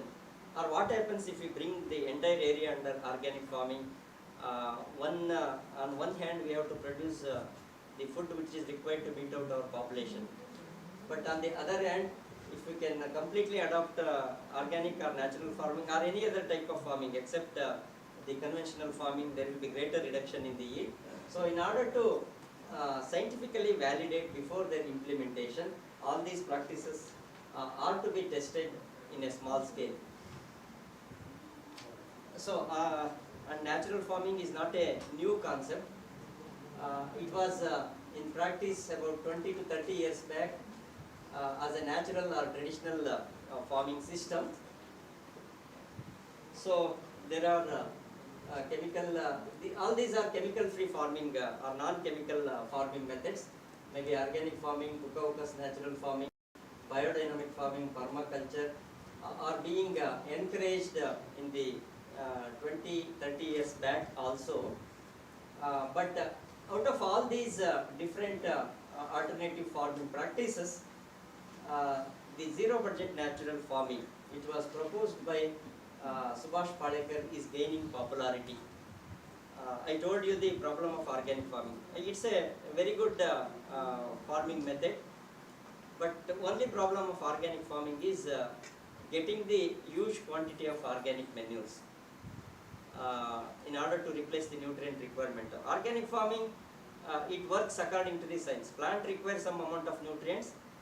Whatever the nutrients required, those are to be provided either, if not through inorganic fertilizers, those are to be provided through organic manures or organic sources of nutrients are provided. That is happening according to the nutrient requirement of the crop. But in ZBNF or in Subhash Palekar's natural farming, nutrient requirement of the crop is never taken into consideration. It may be any crop, maybe agriculture crop or horticulture crops. We have specific recommendations of NPK for each and every crop. As per that, we have to supply the nutrients.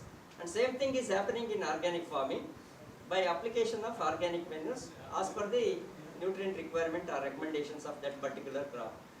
But in natural farming, it is in toto application. It never differentiates or bifurcates the crops. I told you 2% requirement of the crop, whether it may be horticulture crop or agriculture crop or exhaustive crops, its requirement can only be met out by enhancing the microbial activity. And many of the followers of natural Subhash Palekar, they have adopted all these practices in their field. Actually, they approached UAS Dharwad to have the research program on Subhash Palekar's natural farming. They conducted some field trials, and they were also of the opinion that these practices could not be compared with the conventional farming with respect to their yield level. There will be greater reduction in the yield, so it cannot be accepted. At the initial stages, it has happened like that, and later on, the other universities are also, they were not showing any interest to have the experiments on natural farming. But some farmers, they practiced the natural farming practices as suggested by Subhash Palekar. And after the span of maybe 15 to 20 years, they are all telling that they are getting good yields and their soil's quality is improved. And to that extent, they are also maintaining the environmental quality. These were all the opinions of the practicing farmers who are actually practicing natural farming. So by taking all the opinions of the farmers themselves, the government has taken initiative to adopt these natural farming practices in the public sector. But before recommending the same to the farmers on a larger scale, those are to be scientifically validated at the research stations. In the same way, the research is being going on in almost all the states of the country. As the name ZBNF was given, why? Because zero budget means no investment on external purchase of inputs. We are not spending anything on purchase of external inputs. Agriculture is not only dealing with the inputs, but some men and material requirement is also required. Whatever the men who are working there, or human resources or livestock resources, what we are using in the farming, that also to be counted. So it cannot be considered as a zero budget natural farming. Some investment in any type of farming is to be made. So can we find an answer to achieve towards sustainable agriculture by adopting the natural farming? Our aim is to produce the targeted food production. At the same time, we have to maintain the sustainability in food production. Whether it is possible by adoption of natural farming. So natural farming, as the name suggests, it is the art, practice and increasingly the science of working with nature to achieve much more with less practices, with less inputs or with less resources. So this is the simple meaning. It's the art, practice and increasingly the science of working with nature. And natural farming offers a solution to various problems which are arised due to pesticide and chemical residues, global warming and climate change and natural, whatever the problems we are facing today, food insecurity, farmers' distress towards practicing agriculture, and many health hazards or health problems what we are facing, which are all happening because of pesticide and chemical residue in our food and drinking water.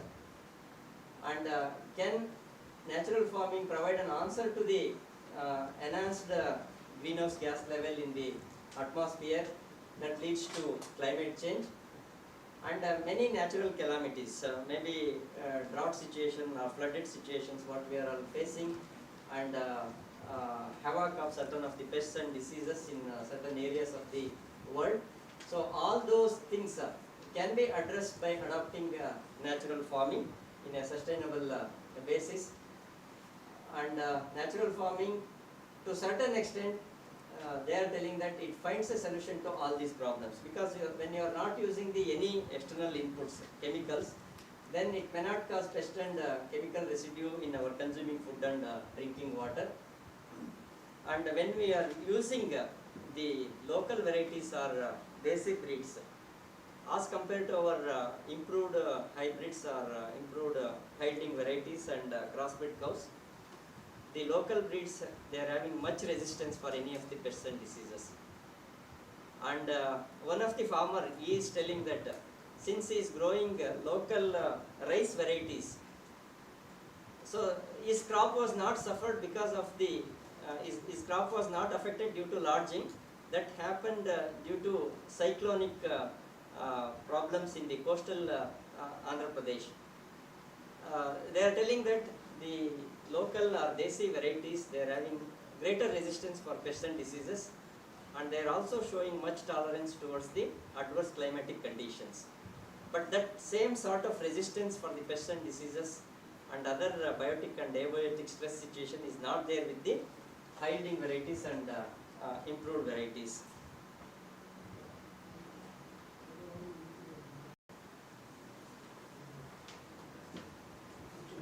And natural farming, it not only concentrates on production of crops, but it also integrates the co-production of animals, so that there will be synergistic effect of different parts of the system can be used.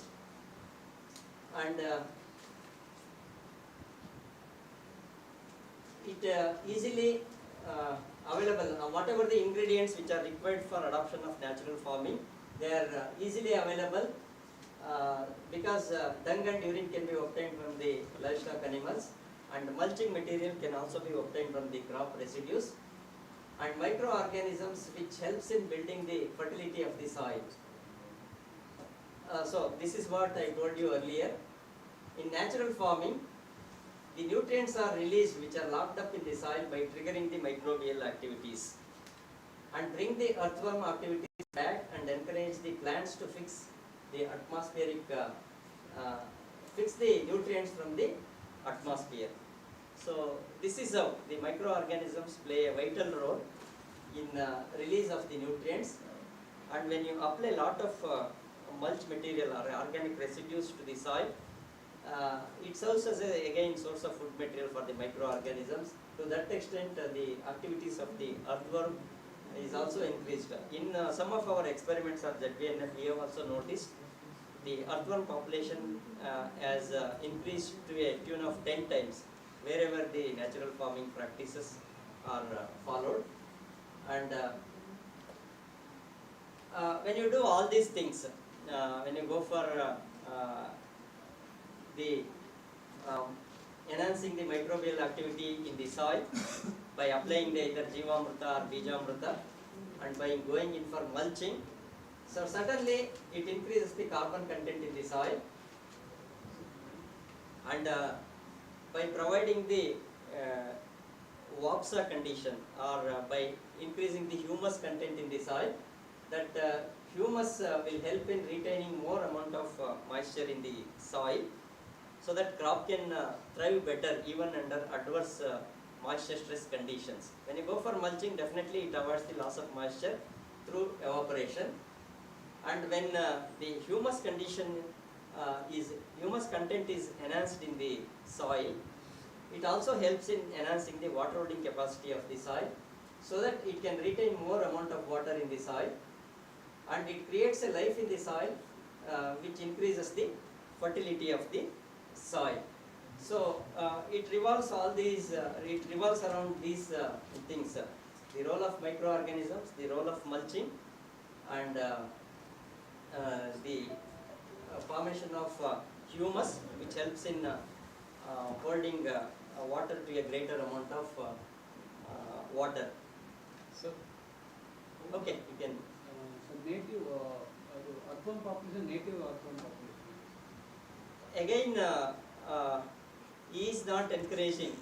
Many times, we are also not authoritative in giving answers to Subhash Padekar's natural farming, but according to him, whatever the indigenous earthworm population, that has to be multiplied. Wherever we bring from exotic for not going for taking of any of the tillage operations. Your tillage operations is done by your own native earthworms which are present in your native soil. And according to him, their capacity is to dig only not more than a feet depth of soil. That's what is his assumption. We should also encourage the native earthworm population. And natural farming always it aims at holistic development. It's a holistic agricultural method which eliminates the purchase of toxic pesticides, fertilizers, and ultimately it results in healthy crops, and the consumers as well as producers they lead a healthy life, and it leads to environmental friendly farming. So reliance on loans, because when you don't want to purchase anything from the outside market, then you cannot borrow money from any money lenders. But he says that that's happening in the conventional agriculture. The input cost is very high, and the farmer is not affordable to buy all these commitment or suicides. Many suicides what we are seeing today, that is all happening because of these problems. And when you adopt natural farming, the main thing is cost of production. Cost of production gets reduced to a greater extent. When you don't want to invest anything on the any inputs, definitely the cost of production reduces, and it helps the rural development. Whoever there in the villages or who are practicing the agriculture, they are all to be invariably involved in doing the agricultural practices. There you can see many species of crops. Some trees will be there. Nobody is there to take care of certain pests and diseases which also do come on the forestry plants. And they never do any tillage operations. And they never go for providing irrigation water. With all those adverse conditions, the forest ecosystem survives. Why not the same thing happens for the agriculture? That's what he is proposing. But all forest trees and other crops, they are not, they will be grown as it is. But whatever our cultivated crops, they are like our domestic animals. These are all domesticated or cultivated to meet out our requirement. And according to me, whatever the crops we are cultivating today, they cannot be grown as a tree crops or shrubs or bushes which are grown in the forest ecosystem. ಕೆಲವೊಂದು ಬೆಳೆನ ನೀವು ಫಾರೆಸ್ಟಲ್ಲಿ ಬೆಳಿಬೋದು, you leave as it is, anything can come. But our expectation under agriculture crop is, our expectation and target is much higher. ಈ ಫಾರೆಸ್ಟಲ್ಲಿ ಎಷ್ಟೇ production ಬಂದರೂ nobody bothers. ನೀವು ಎಷ್ಟು ವರ್ಷ ಮರ ಬೆಳೆಯಕ್ಕೆ ಬಿಟ್ರು ಅಷ್ಟು ಚೆನ್ನಾಗಿ ಬರುತ್ತೆ ಅದು. ಬಟ್ ಅಗ್ರಿಕಲ್ಚರಲ್ಲಿ ಆ ಥರ ಆಗೋದಿಲ್ಲ. ಸೊ ಅಗ್ರಿಕಲ್ಚರಲ್ಲಿ you have to make certain modifications, though nature will take care of all the requirements of the crops, but certainly when you want to have higher production, something is to be added as per the requirement of the crop. Sir, you are asking something. This vegetation succession. Okay. So now it is because of reduced rainfall, so increased temperature. Yeah. In our own ways, we do have a lot of custard apple. Okay. So because nobody is taking care. So something that is vanished now. Most of the custard apple vanished. Now that Ballari Jali, Prosperous tulipa. It has introduced it to the entire this forest area. Now almost we have about 10,000 acres of forest. Most of the forest area now acquired by this Prosperous. That means because of change in climate, whatever the good plants we have, custard apple, all those things, it is vanishing. That means to say, if you don't take care of crops, so that may be vanishing. That's what I told you. Any crops can be grown, maybe profitably or unprofitably. If you leave as it is, that will come. But when you take care of these crops, you can achieve the potential yield of the crops. With that context, all our scientists are working. ಈಗ ನೀವು ಯಾವುದೇ ಬೆಳೆನ if you leave as it is, it will come. Of course, every organism on this earth, it has to struggle for its existence, and it will survive for its fittest. And every organism on this earth, it wants to multiply its, it wants to regenerate its generations. So if that being the case, it will happen, but it will somehow it will happen, but it will not fulfill our requirement or our target. So for that we have to do something.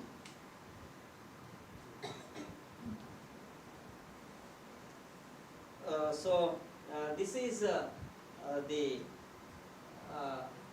natural farming practice proposed by Masanobu Fukuoka in the Japan country early in the 1940s. According to him, do nothing approach or no tillage farming. He has written a very good book on, the title of that book is One Straw Revolution. Many of you might have seen that book. He has narrated how exactly the straw, when it is used as a mulch material, that helps in maintaining the soil health, and how it is helpful in providing the nutrients. That's all happen in the temperate countries. Sir, he is opined that even in natural farming, so whatever he has practiced, he was telling that his produce was not as good as that of conventional. Okay. So farmer consumer acceptance in the market is not so with his natural farming. Something like activity is also there. Okay. And he has burned his fingers also by doing this one. And so after so many years he got like that.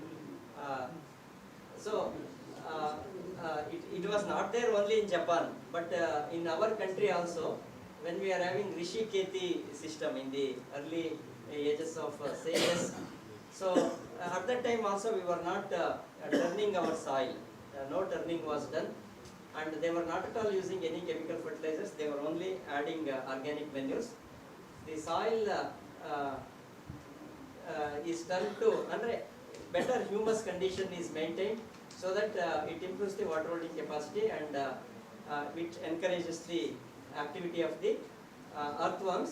These earthworms, according to Fukuoka also, why tillage is not advised is, when you have lot of organic manures or crop residues in the soil, there will be enhanced activity of the earthworms. They act as a natural tillers. Then there is no need to go for tillage operations, and it will take care of maintaining the fertility of the soil and other aspects. So if you look at the concept or scenario of natural farming,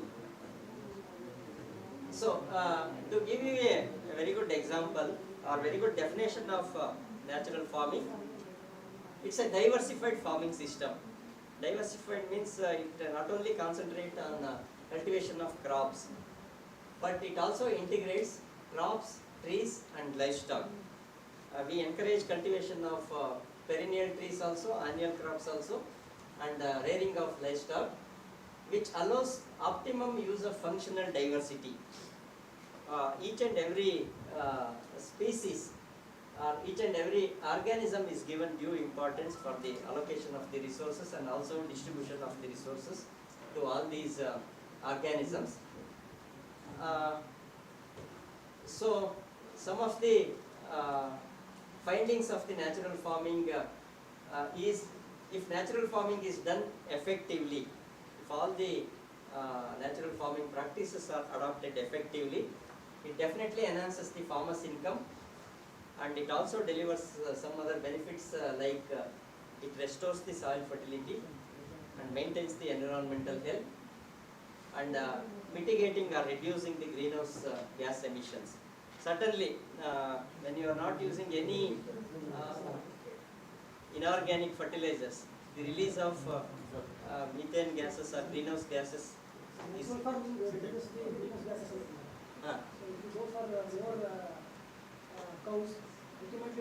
that methane emission is there, but the release of methane from the livestock animals is not as high as whatever that is released from the cultivated fields. If you take an example of paddy fields, I have that information also, and some of our veterinarians are also here.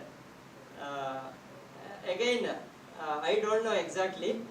The methane emission from the desi cow is very less. Some of them are telling all these are to be assessed again, and methane emission from the crossbred cow is much higher. That's Desi cows are emitting more methane as compared to exotic breeds. Desi cows? Desi cows are emitting more methane as compared to exotic cows. That I don't know, but some of the veterinarians can answer this question. Physiologist is here. No, sir. I have completed an life cycle analysis of greenhouse gas emissions from different livestock systems in Karnataka, sir, under NICRA project. Okay. So definitely, whatever the emissions from the crossbreds is there is comparatively more than the native breeds. It is proved. Some people might have written in their own concept, they might have given importance for some breeds, that's why they might have written. But basically, since we keep the animals not only for the milk production, we are keeping it then for so many other purposes. So thereby, if we give the weightage for each of their activities, the total emission capacity of the animals in comparison to other activities of agriculture or industries and all is very low. So if we keep only for milk, yes, definitely I agree, it will be more. But we are not keeping for that. But comparative to Western, wherein beef production and the management of the dung is in the slurry farm, the per animal emissions of greenhouse is more in the Western animals than our animals. Yes. That's why they are telling that we can mitigate the reduce the greenhouse gases is natural farming allows only desi breeds. Desi breeds are less emitters of methane as compared to crossbred cows. Last paper only, sir. National Academy of Agriculture Sciences. So, to debunk the myths of natural farming and database. Really, I came across. Myths, ಅದು ICAR ನವರೇ publish ಮಾಡಿದ್ದಾರೆ. ಹೌದು, ಡಿಬಂಕ್ and myths of natural farming ಅಂತ ಹೇಳಿ NASA ಮಾಡಿದ್ದಾರೆ. And ನಾನು ಹೇಳೋದೇನು ಅಂತಂದ್ರೆ, whatever they propose, all these cannot be accepted as it is. As a scientist, we have to validate some of these practices. We are doing the same thing. I am not the proposer of natural farming in toto. That's what I told you in the beginning itself. As a scientist, it's all our responsibility to scientifically assess it, whether it is true or not. And I will tell you one more thing. According to Subhash Palekar, one cow is enough to maintain 30 acres of land. I don't know how many of you agree. Even I myself is not agreeing for that. his assumption is, if you maintain one desi cow breed, desi breed cow, you can maintain 30 acres of land. And why he has came to that conclusion is, a desi cow or in a day, it gives 10 kg of dung, and it also gives 10 liters of urine in a day.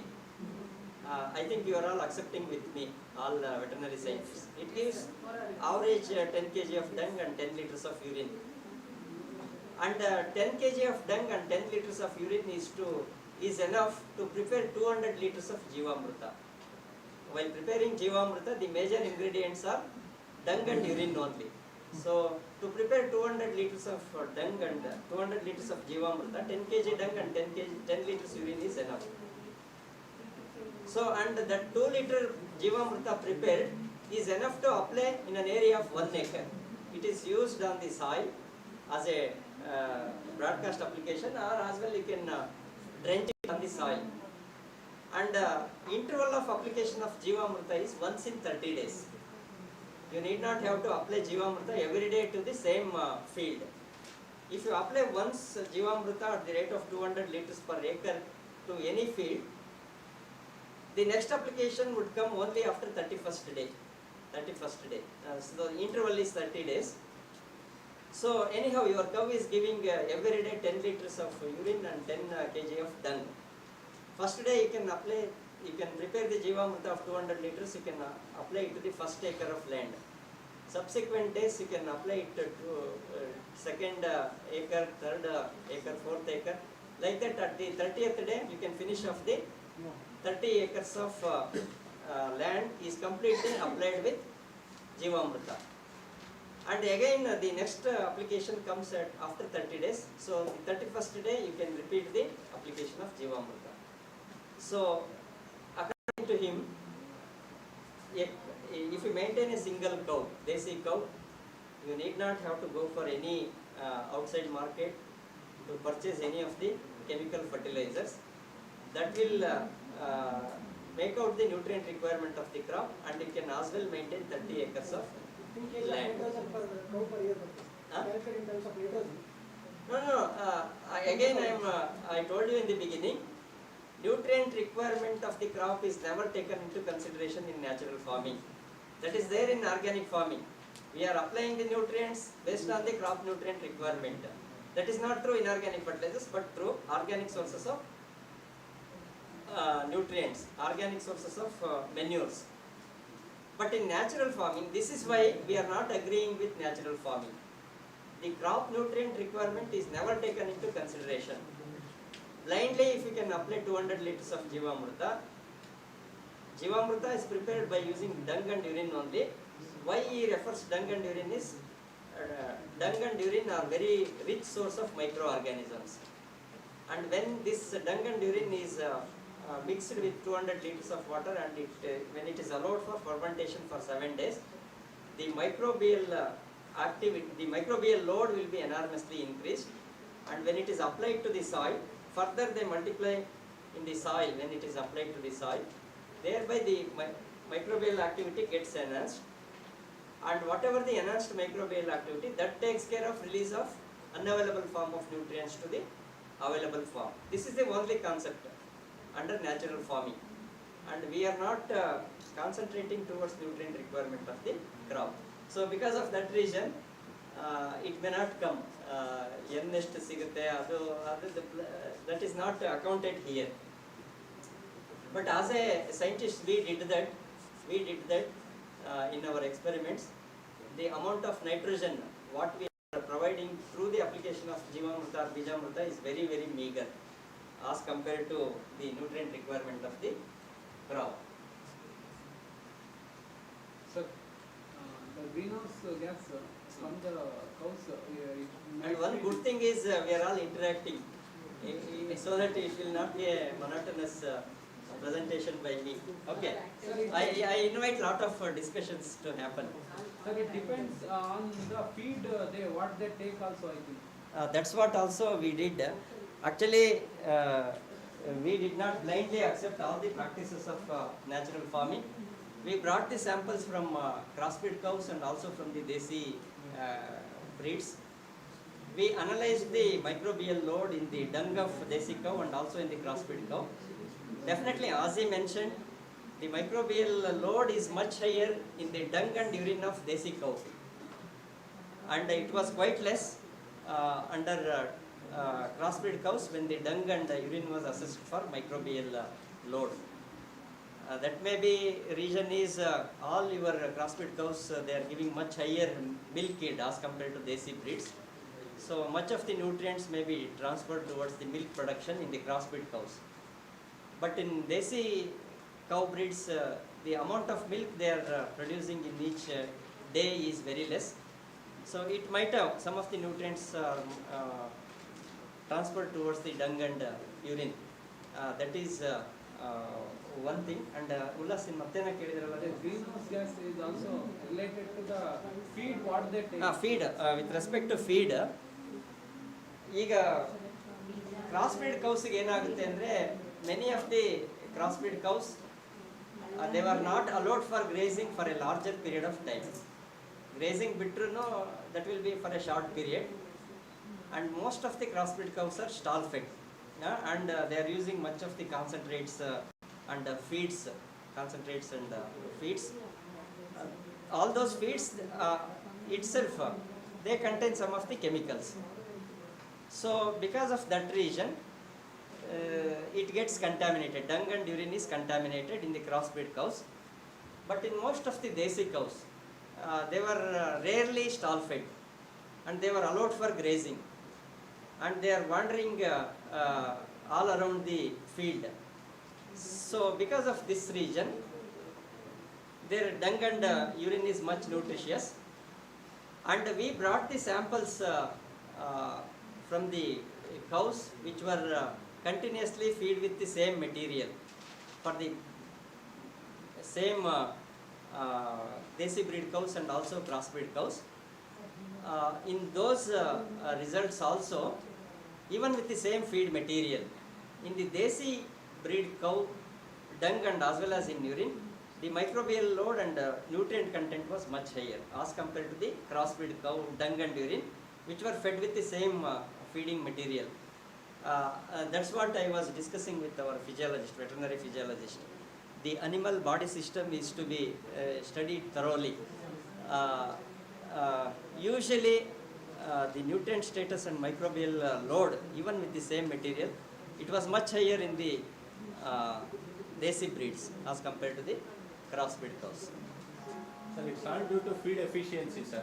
Crossbreds are much more feed efficient than the native cattle, sir. So thereby, whenever the feed efficiency is less, nutrients are remaining in the dung itself or in the urine itself. So thereby, microbial load is increasing, sir. For example, if we give the same broiler feed to our native bird, it can't gain weight of 1.5 by 38 days. So in the same way, the FCR of our native poultry is less, whereas the broilers is very high. So same way in the crossbreds, it is much more efficient than native cattle in utilization, sir. So the nutrients remaining is favoring the growth of those. Yes, feeds definitely affects the rate of GHG emissions, sir. That too, giving the more of concentrates definitely enhances more of methane production. Actually, we did not try for buffaloes. Usually they won't recommend buffaloes, sir. Usually they recommend cattle, that to native cattle. Sir, that also one point is there why they are referring only native cattle is, once the person goes for the crossbreds, they will be intent of having the more of milk production. So once they need to have milk production, all this set of what they are asking to be in their field will not be maintained. They will be bringing from other side and all. So in spite of that, if they can have only one animal and it will be rotating all around their field and giving the urine and dung and all, and minimum quantity of milk for their use, that will be subsistence for that plant. So that's why they are referring only for native. So in the other way, they are promoting the native cattle, sir. So buffaloes also should be given more importance. It's also buffaloes handling and maintaining is very difficult when compared. we are rearing 15 buffaloes. It's From the point It's easy as compared to. No, not in all the Malnourished climatic. gives very less milk. No, that's but but not in all very good, climatic conditions. very good milk. Allah, milk quality is very good with respect to buffaloes as compared to But even the desi. feeding requirements is very high, sir. High, sir. And Very also high, sir. maintenance is there, sir, for that. And lot of reproductive problems are there in that animal. ಎಲ್ಲರೂ tour ಹೋಗ್ಬಿಡುತ್ತೆ sir ಅಷ್ಟೇ. ಮನೆಗೆ ಬರಲ್ಲ ಒಂದ್ಸಲ ಅಷ್ಟೇ ಬಿಟ್ರೆ. ಮನೆಗೆ ಬಂದಿಲ್ಲ ಟಂಗೆ ನೀವು ಅಲ್ಲ ಯಾವ ಥರ ಅಪರೂಪ ಈಗ ನೀವು ಎಕ್ಸರ್ಸೈಜ್ ಜಾಸ್ತಿ ಮಾಡಿದಷ್ಟು you will be healthy and nutritious. ಈ ಎಕ್ಸರ್ಸೈಜ್ ದೇಸಿ ಬ್ರೀಡ್ಸ್ ಅಲ್ಲಿ ಜಾಸ್ತಿ ಆಗುತ್ತೆ. ಬಫೆಲೋನ ಡಿಸ್ಕ್ರಿಮಿನೇಟ್ ಮಾಡ್ತಾ ಇದ್ದಾರೆ ಅಂತ ಅಷ್ಟೇ. ಅಲ್ಲ, not only buffalo, that's what I told you. Any desi livestock animals, that's what I told you. Not only restricting to cow or buffalo, even in the sheep and goat, that dung and manure, urine can also be used.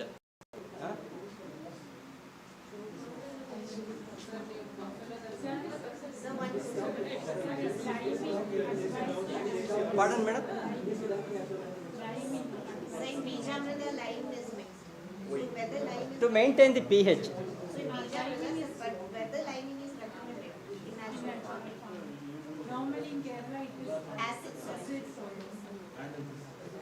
But whenever you want to, only for Bijamrita lime is allowed. To maintain the pH of that solution, we are using the lime. But like in organic farming, we can do liming. Madam, again, I don't know in the morning class whether they have clarified or not.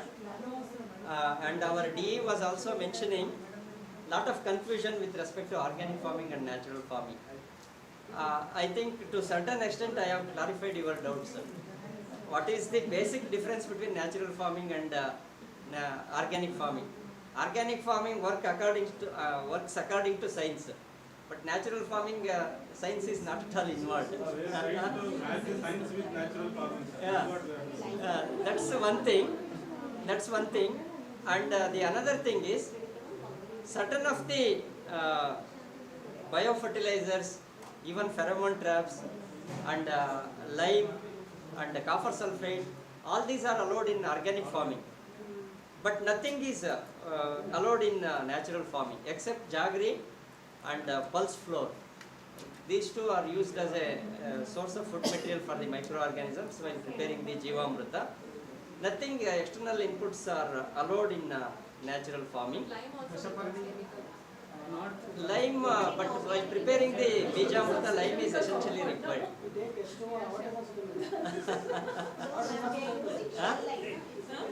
Shell lime is recommended in organic. Shell lime. Shell lime is recommended in organic. But here it is lime. So that is shell lime, no? But because sir in our Kerala, Indian farmers even they are preferring raw shell. They are asking whether it is recommended. It is recommended in organic. That is a confusion for farmers. So we should answer it. No? Lime also. Madam, that is not synthetically prepared. That is naturally prepared. Discussion ಬಹಳ ಆಗ್ತಾ ಇದೆ. So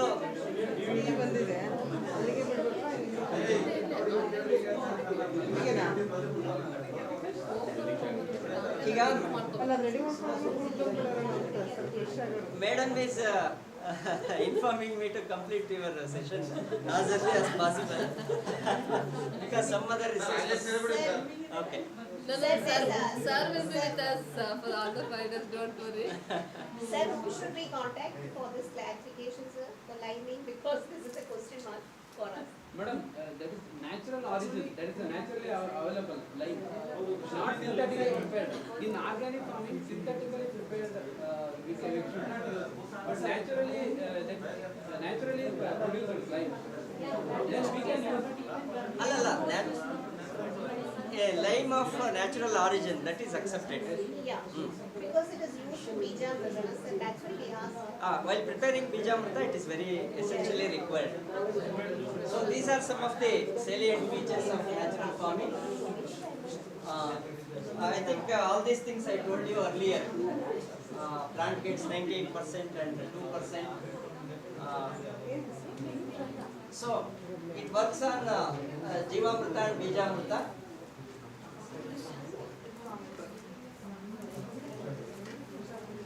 So Desi cow is a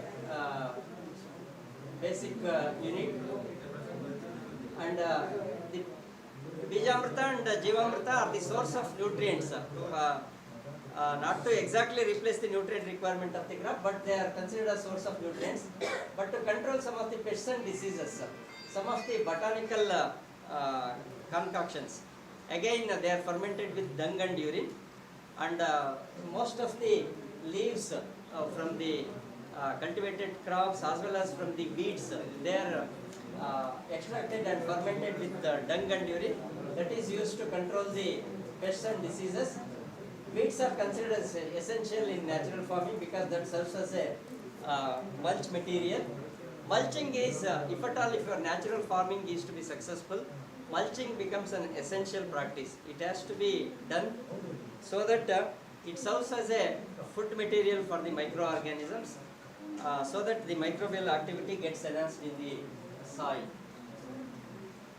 So I told you, a gram of Desi cow dung contains 300 to 500 crores of beneficial effective microorganisms, as compared to hardly 50 to 70 lakh microbes in dung of crossbreed cows. This much difference you can notice with respect to microbial load.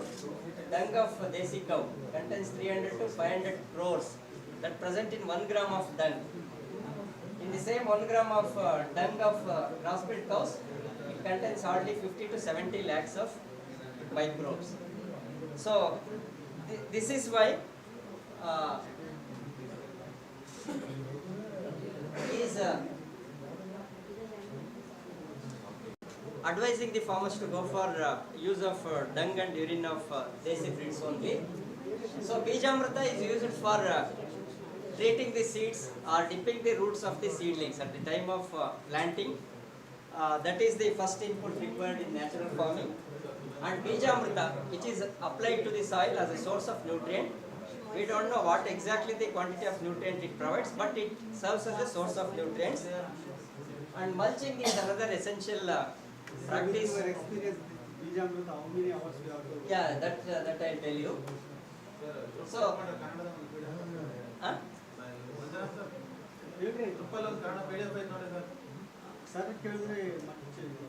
ಅಲ್ಲ ಇದು preparations ಬಗ್ಗೆ ಎಲ್ಲ ಬಹುಶಃ many of you know this. So beejamrutha treat ಮಾಡೋದೇನು ಉದ್ದೇಶ ಅಂತಂದ್ರೆ, since it contains lot of microorganisms, it fights against some of the seed-borne pathogens, and also when it is applied to the soil, it also controls some of the soil-borne pathogens.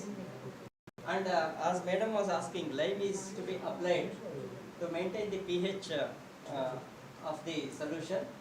And Jivamrita, again these are the ingredients required. Then for all these inputs which are required under natural farming, Desi cow dung and urine, that becomes the major ingredients for preparation of these natural farming inputs. Again, jaggery and pulse flour, those are to be organic in nature. Chemically, if you can area from the forest land. Sir, one more question, sir. Sir, whether Jiva... They told that Jivamrita should be diluted once. Because sir, it is fermented. 200 liters we are fermenting it using that jaggery and flour, pulse, na? So it gets fermented. So farmers are also asking us that whether it should be directly used or No, madam. With respect to Jivamrita, it should not be diluted. But some of the plant protection astras, those are to be invariably diluted. They should not be used as it is. It leads to scorching effect.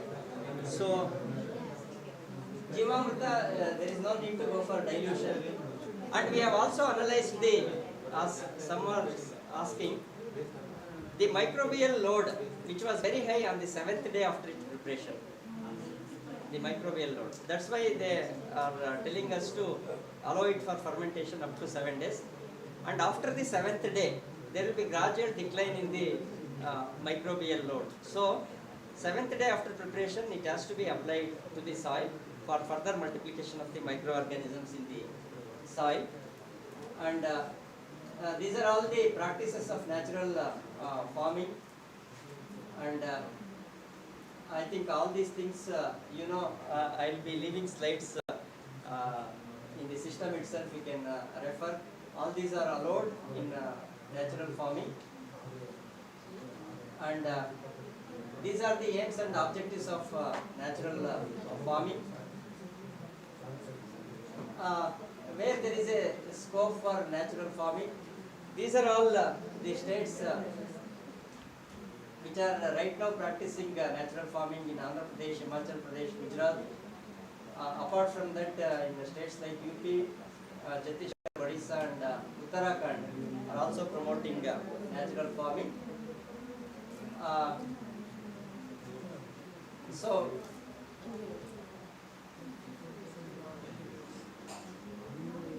Most of our farmers are coming under small and marginal farmers. So more than 85% of our operational holdings, they are coming under marginal and small farmers.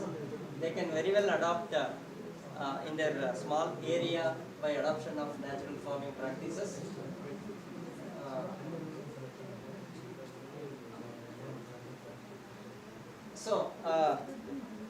These are all certain benefits from out of natural farming. So though the yield levels were not as high as the yields obtained under conventional farming, but it ensures better health of the soil. We do also observe the same thing. There was yield reduction up to a tune of 25 to 30% in some of the cereal crops.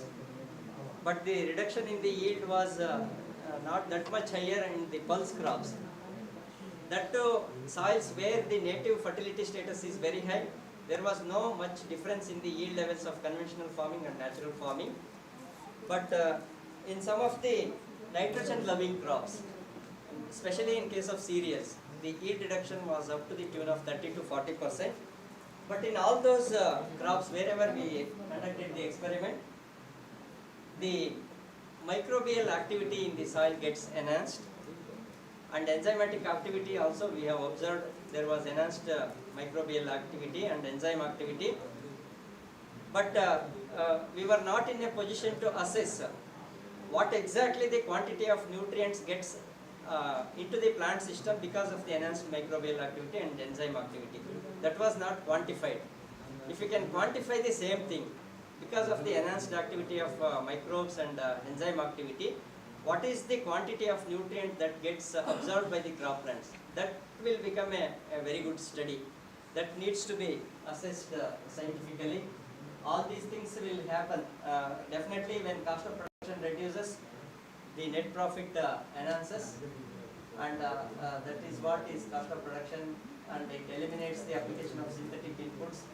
Soil health is maintained, and till now 6.5 lakh hectares of area is under covered under natural farming, and the government has taken a lot of initiative. They have to invest a lot of money on subsidies for purchase of chemical fertilizers. So if not all the area, at least some area should be brought under organic farming or natural farming. That is the thinking of government. So in Andhra Pradesh, they did some work on natural farming, and in Gujarat also they are doing some work on natural farming in Gujarat Atmanirbhar package, and Himachal Pradesh, and in Rajasthan also, and in Karnataka also we are initiating the works on. So these are all the Government of India initiatives on natural farming, starting from Finance Minister of our country. In the budget speech itself, Madam has announced we shall go back to basics on one count to reduce the subsidy amount on the purchase of chemical inputs. And our Honorable Prime Minister also appeals to the farmers to cut down the use of chemical fertilizers and pesticides. And in the year 2020, NORM in collaboration with GRIDA, they did some collaborative project on adoption of natural farming and its effect on crop yield and farmers' livelihood in India. So they come out with certain of the results. So these are the results of collaborative project which was in operation in the entire country, conducted by Norm and Creed. According to them, the results show that although the crop yield in natural farming is not higher as compared to conventional farming, however, when supplemented with FIM and Ghana-Jivamrita, the yield improves significantly. This is what is our finding also. We cannot totally accept natural farming and we cannot totally adopt organic farming because getting the huge quantity of organic manure is a tough task. So whatever the best practices of natural farming, they can be integrated under organic farming. That's the only option. We cannot totally go for natural farming or organic farming. And at the end of our 3 years experimentation also, we came to a conclusion that definitely there are certain best practices of natural farming. They can be taken off and they can be very well integrated with our integrated nutrient management or under organic farming. So that's what the results of the studies conducted in different parts of the country. And due to substantial reduction in the input cost in natural farming as compared to conventional farming, there will be a significant reduction in the cost of cultivation. That's quite obvious. When you are not investing much on inputs, then profit will be higher. And definitely when you work out the BC ratio, that also will be very high. And one more thing is, like organic farming, whenever you produce organic products, that is to be certified and it fetches a higher market price in the market when it is sold as a organic produce. The same way it has to happen for natural farming products, because at least in organic farming you are allowing some of the synthetic inputs, but when you are totally neglecting the application of all the external inputs under natural farming, those are to be certified and they are also to be sold at a premium price as that of organic products, then only it becomes profitable. So natural farming may not be looked as a yield enhancing practice. This is most important. It may not be seen as a yield enhancing practice. However, it definitely increases the farmer's income through cost reduction. And the benefits are manifold, ranging from less cost of cultivation, better quality and taste, to premium price. Definitely, when you don't apply the external chemicals, the quality of the food products will be much higher. It is free from any of the residues. And the best practices of natural farming are also integrated in Bharatiya Paramparagata Krishi Paddhati. And these are all certain observations. And very recently, ICR has developed a compendium which consists of 110 success stories from 13 states across the India who were successful in getting the sustainable yield when they practice natural farming. That compendium is also available in the ICR website. So according to natural farming practices principles in Japan, it must produce high quality food to enhance human health, and it must be economically and spiritually beneficial to the both farmers and consumers, and it must be sustainable, and it should conform to nature and protect the environment. It must produce enough food for the world population. So these aspects it fulfills, then you can accept this as a natural farming. And our DE was also mentioning, Niti Ayog is also giving topmost priority to achieve the 17 sustainable development goals according to UN nations. So under Niti Ayog consideration, this natural farming is also considered as one of the cost effective and ecologically compatible alternative, which would be an enabler for achieving the sustainable development or SDGs. So by adopting natural farming, definitely it reduces the input cost, it ensures better income, and financial stability is maintained among the farmers. It would also help in alleviate poverty and ensure sustainable production and consumption pattern. So we can achieve food security and zero hunger will be there. And it is In this way, it also reduces the emission of carbon dioxide, and there will be sustainable management of water. You can conserve the resources and arrest the land degradation, and all these adverse effects of conventional farming will be avoided. And natural farming, finally, it ensures good health of the farmers, consumers, and can contribute to the reactions of various diseases in the community. So, by having all these advantages of natural farming, so Niti Aayog is also considering this natural farming as one of the component of agriculture, which is to be practiced, if not on a larger scale, on a smaller scale, so that we can achieve sustainable development goals. So this is what is the history, concept, principles, and some of the aspects of natural farming. Now I invite the participants to clarify some of your doubts. We have analyzed the nutrient status of Bijamrita and Jivamrita also.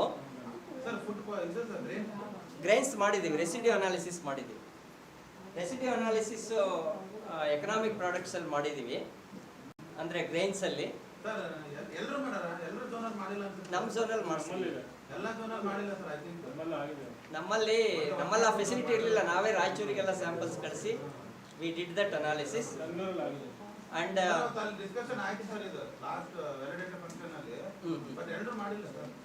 ಅಲ್ಲ ನಮ್ಮಲ್ಲಿ we have data ಅಂತ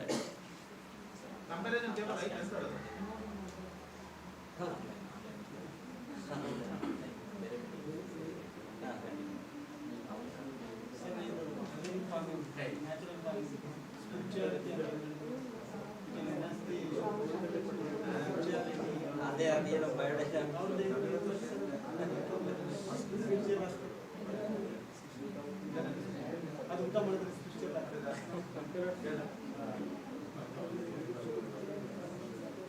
ಈಗ I think all of you know the preparation of all these natural farming inputs.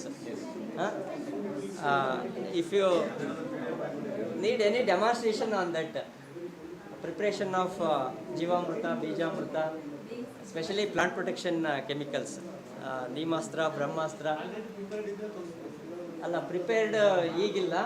If you want to know the method of preparation,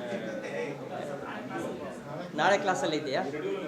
And what happened is, frankly I am telling you, when we were having the project on natural farming, we were having all these inputs at our level. But once when the project is completed, we are not concentrating on that. If you really want to know the preparation of these ingredients, we will make that arrangement. ನಾವು KVKL ಅವ್ರಿಗೆ ಹೇಳೋದು ಏನಂತೆ sir, ನಾವು ಜೀವಾಮೃತ use ಮಾಡ್ತೀವಿ, but along with INM approach use ಮಾಡಿದಾಗ ನಮಗೆ ಸ್ವಲ್ಪ ಸಾಯಿಲ್ ರಿಜಿನೇಟ್ ಆಗುತ್ತೆ, ಸೊ ನಮಗೆ ಸ್ವಲ್ಪ ಗ್ರೋತ್ ಬರುತ್ತೆ ಸರ್. ಅಲ್ಲ, that is what we have also observed. ಅದೇ ಫಾರ್ಮರ್ಸ್ ಫೀಡ್ಬ್ಯಾಕ್ ಅದೇ ಸರ್. ಈಗ ಫಾರ್ಮರ್ಸ್ ಆಮೇಲೆ ಅವ್ರೇನು ಹೇಳ್ತಾರೆ ಅಂತಂದರೆ,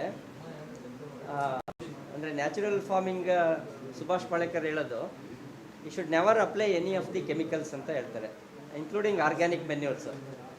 But we have seen the results when Jivamrita is applied in the organic manure supplied plots. Definitely the microbial load is also increased. We cannot totally neglect the application of nutrients to the soil. Only the microbial, I think microbiologist is here. How best the microbes can fulfill the nutrient requirement to the maximum extent. Microbes ಅಷ್ಟೇನೆ, whether they can take care of the nutrient requirement of the crop totally. Depend upon population, but soil conditions will be good. It means good organic matter content and pH level also it plays. Most of the bacteria will having the nitrogen fixation and other nitrogen fixation, like Rhizobium, Azospirillum, Acetobacter, Acetobacter, those are all nitrogen fixing bacteria. The pH plays a major role, sir. pH is rest of nutrients also is there, both phosphorus solubilization also, sir. Phosphorus solubilization, there is bacillus subtilis, and some of the fungi also P solubilization have, sir. And VAM also survive in all conditions. It is a fungi, sir. It is a little acidic or a little neutral also it can survive, sir. And also potassium also take care. one more observations is natural farming, it can be adapted to certain extent in perennial crops. Natural farming works in perennial crops. Rate of application also, we did some experiments on frequent application of Jivamrita. Why we have to go for only 30 days interval? We increase the interval of application. We have gone in for application of Jivamrita once in 15 days. So wherever we have gone for frequent application of Jivamrita, 15 days interval, those treatments were performing better as compared to the application of Jivamrita once in 30 days. And we have also prepared Jivamrita from out of, by using the dung and urine of Desi cow, as well as dung and urine of crossbred cows. That experiments also we did. And there was no significant difference with respect to yield level and other growth parameters between Desi cow dung used or prepared Jivamrita as compared to crossbred dung urine which was used for preparation of Jivamrita. And certainly there will be minor variations with respect to microbial load and nutrient status. But if you can narrow down the interval of application, definitely you can get some advantages of Jivamrita. And again, with respect to plant protection, some entomologists and pathologists are also here. One spray of your Neemastra, Agniastra or Dashaparni Kashaya is not sufficient to control the pests and diseases. We have taken all those observations. When you apply the chemical plant protection chemicals, there was rapid control of the maybe pests or diseases at a very faster rate. But under natural farming, where we have used some plant-based concoctions, with one application you cannot totally control the pest or disease. Sometimes we have gone up to 2 to 3 sprays. But by the time you can control the pests and diseases at the third time of your spray, your crop loss is to a greater extent. Immediately, if you can control the pests and diseases, to that extent yield level can be enhanced. But if you prolong your interval of application, that takes longer time. To that extent, yield gets affected. So that is one worrisome thing in natural farming. Another thing, sir, nowadays people are interested in intensive farming. So more than 2 or 3 crops per year. Okay. If I am right. Because in cities like Bangalore and inland areas, around areas like very urban areas, people are raising 2, 3 or 4 crops per year.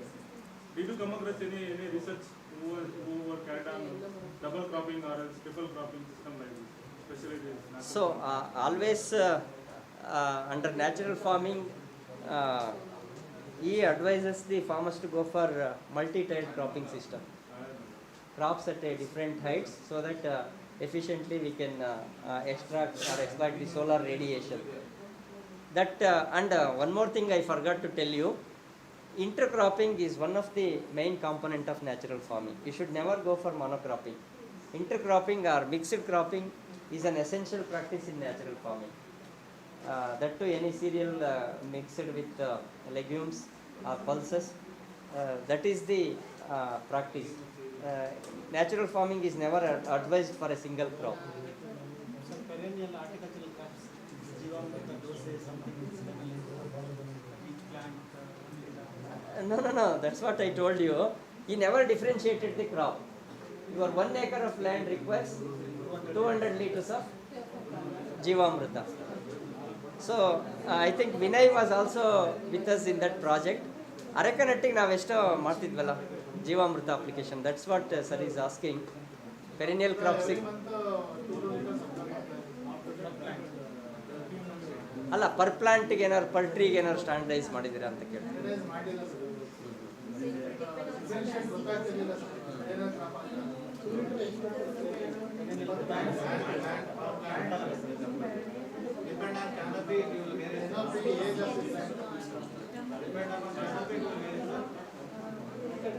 I think some of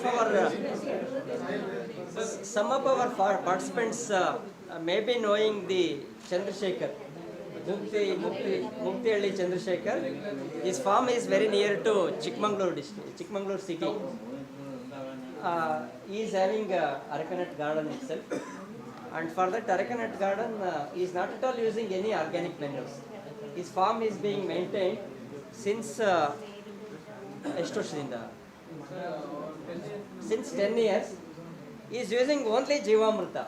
He never used any of the manures and other organic sources of manures. So he is maintaining his total Arakanut garden by application of Jivamrita alone.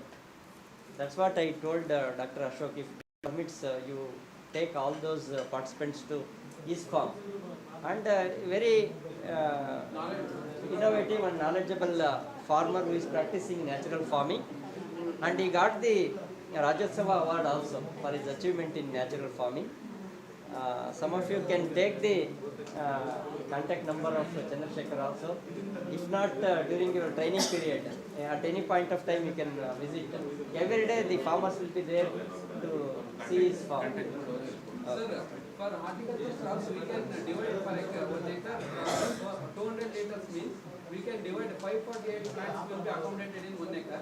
Again, that depends on the population. 400 ml per that type we can use. ಆಮೇಲೆ ಅವ್ರು ಮೂಗ್ತೇರಿ ಚಂದ್ರಶೇಖರ್ ಅವ್ರದ್ದು ಒಂದು book ಇದೆ sir, ಸಹಜ ಕಣ್ತಾ ಇರೋದು ನೋಡಿ ಸಹಜ ಕೃಷಿ ಅಂತ ಒಂದು ಬುಕ್ ಇದೆ, ಚೆನ್ನಾಗಿದೆ. ಮತ್ತೆ ಇವರು ಪೂರ್ಣಚಂದ್ರ ತೇಜಸ್ವಿ ಅವರು ನಮ್ಮ ಕರ್ನಾಟಕದ ಕಂಡೀಷನಿಗೆ ಯಾವ ತರ ನ್ಯಾಚುರಲ್ ಫಾರ್ಮಿಂಗ್ ಮಾಡ್ಬೋದು ಅಂತ ಸಹಜ ಕೃಷಿ ಅಂತ ಒಂದು ಬುಕ್ ಬರೆದಿದ್ದಾರೆ.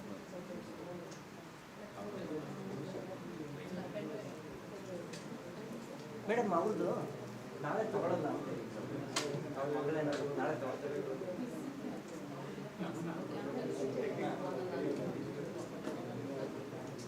ಅವರು ಮಗಳೇನ ಬರ್ತಿದ್ದಾರೆ.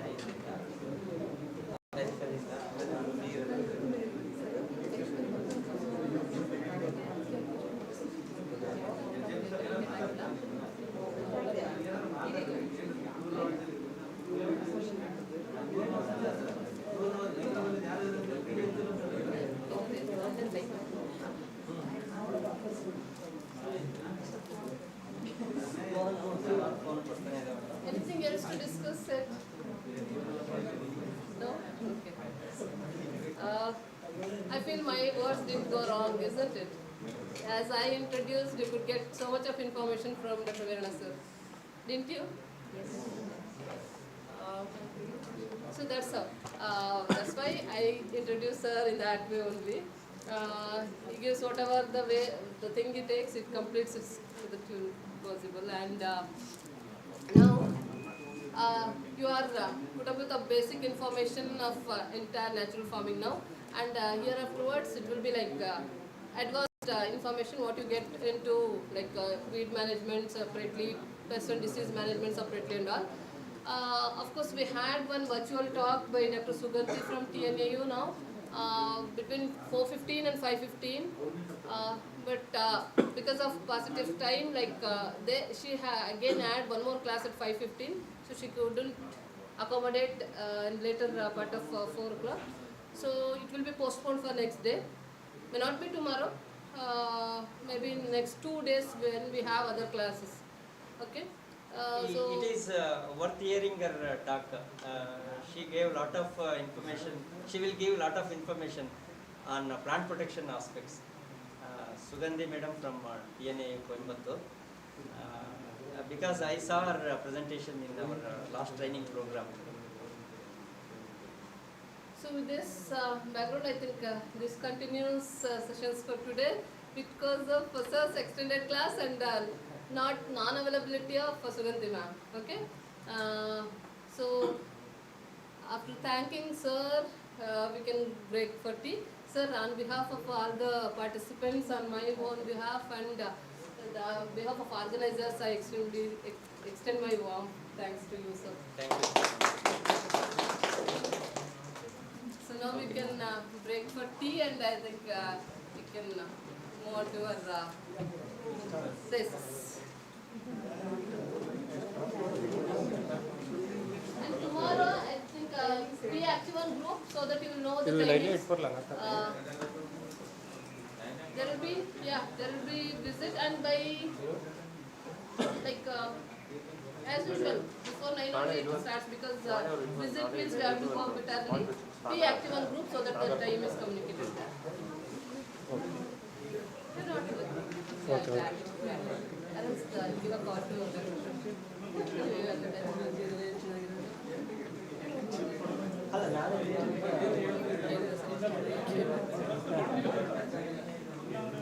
ಆಮೇಲೆ ಇವ್ರಿಗೆ ಹೇಳ್ಬೇಕು ಮೈನ್ ಅಲ್ಲ ನಾಳೆಗೆ ನಾಳೆ ಹೇಳಿದ್ರು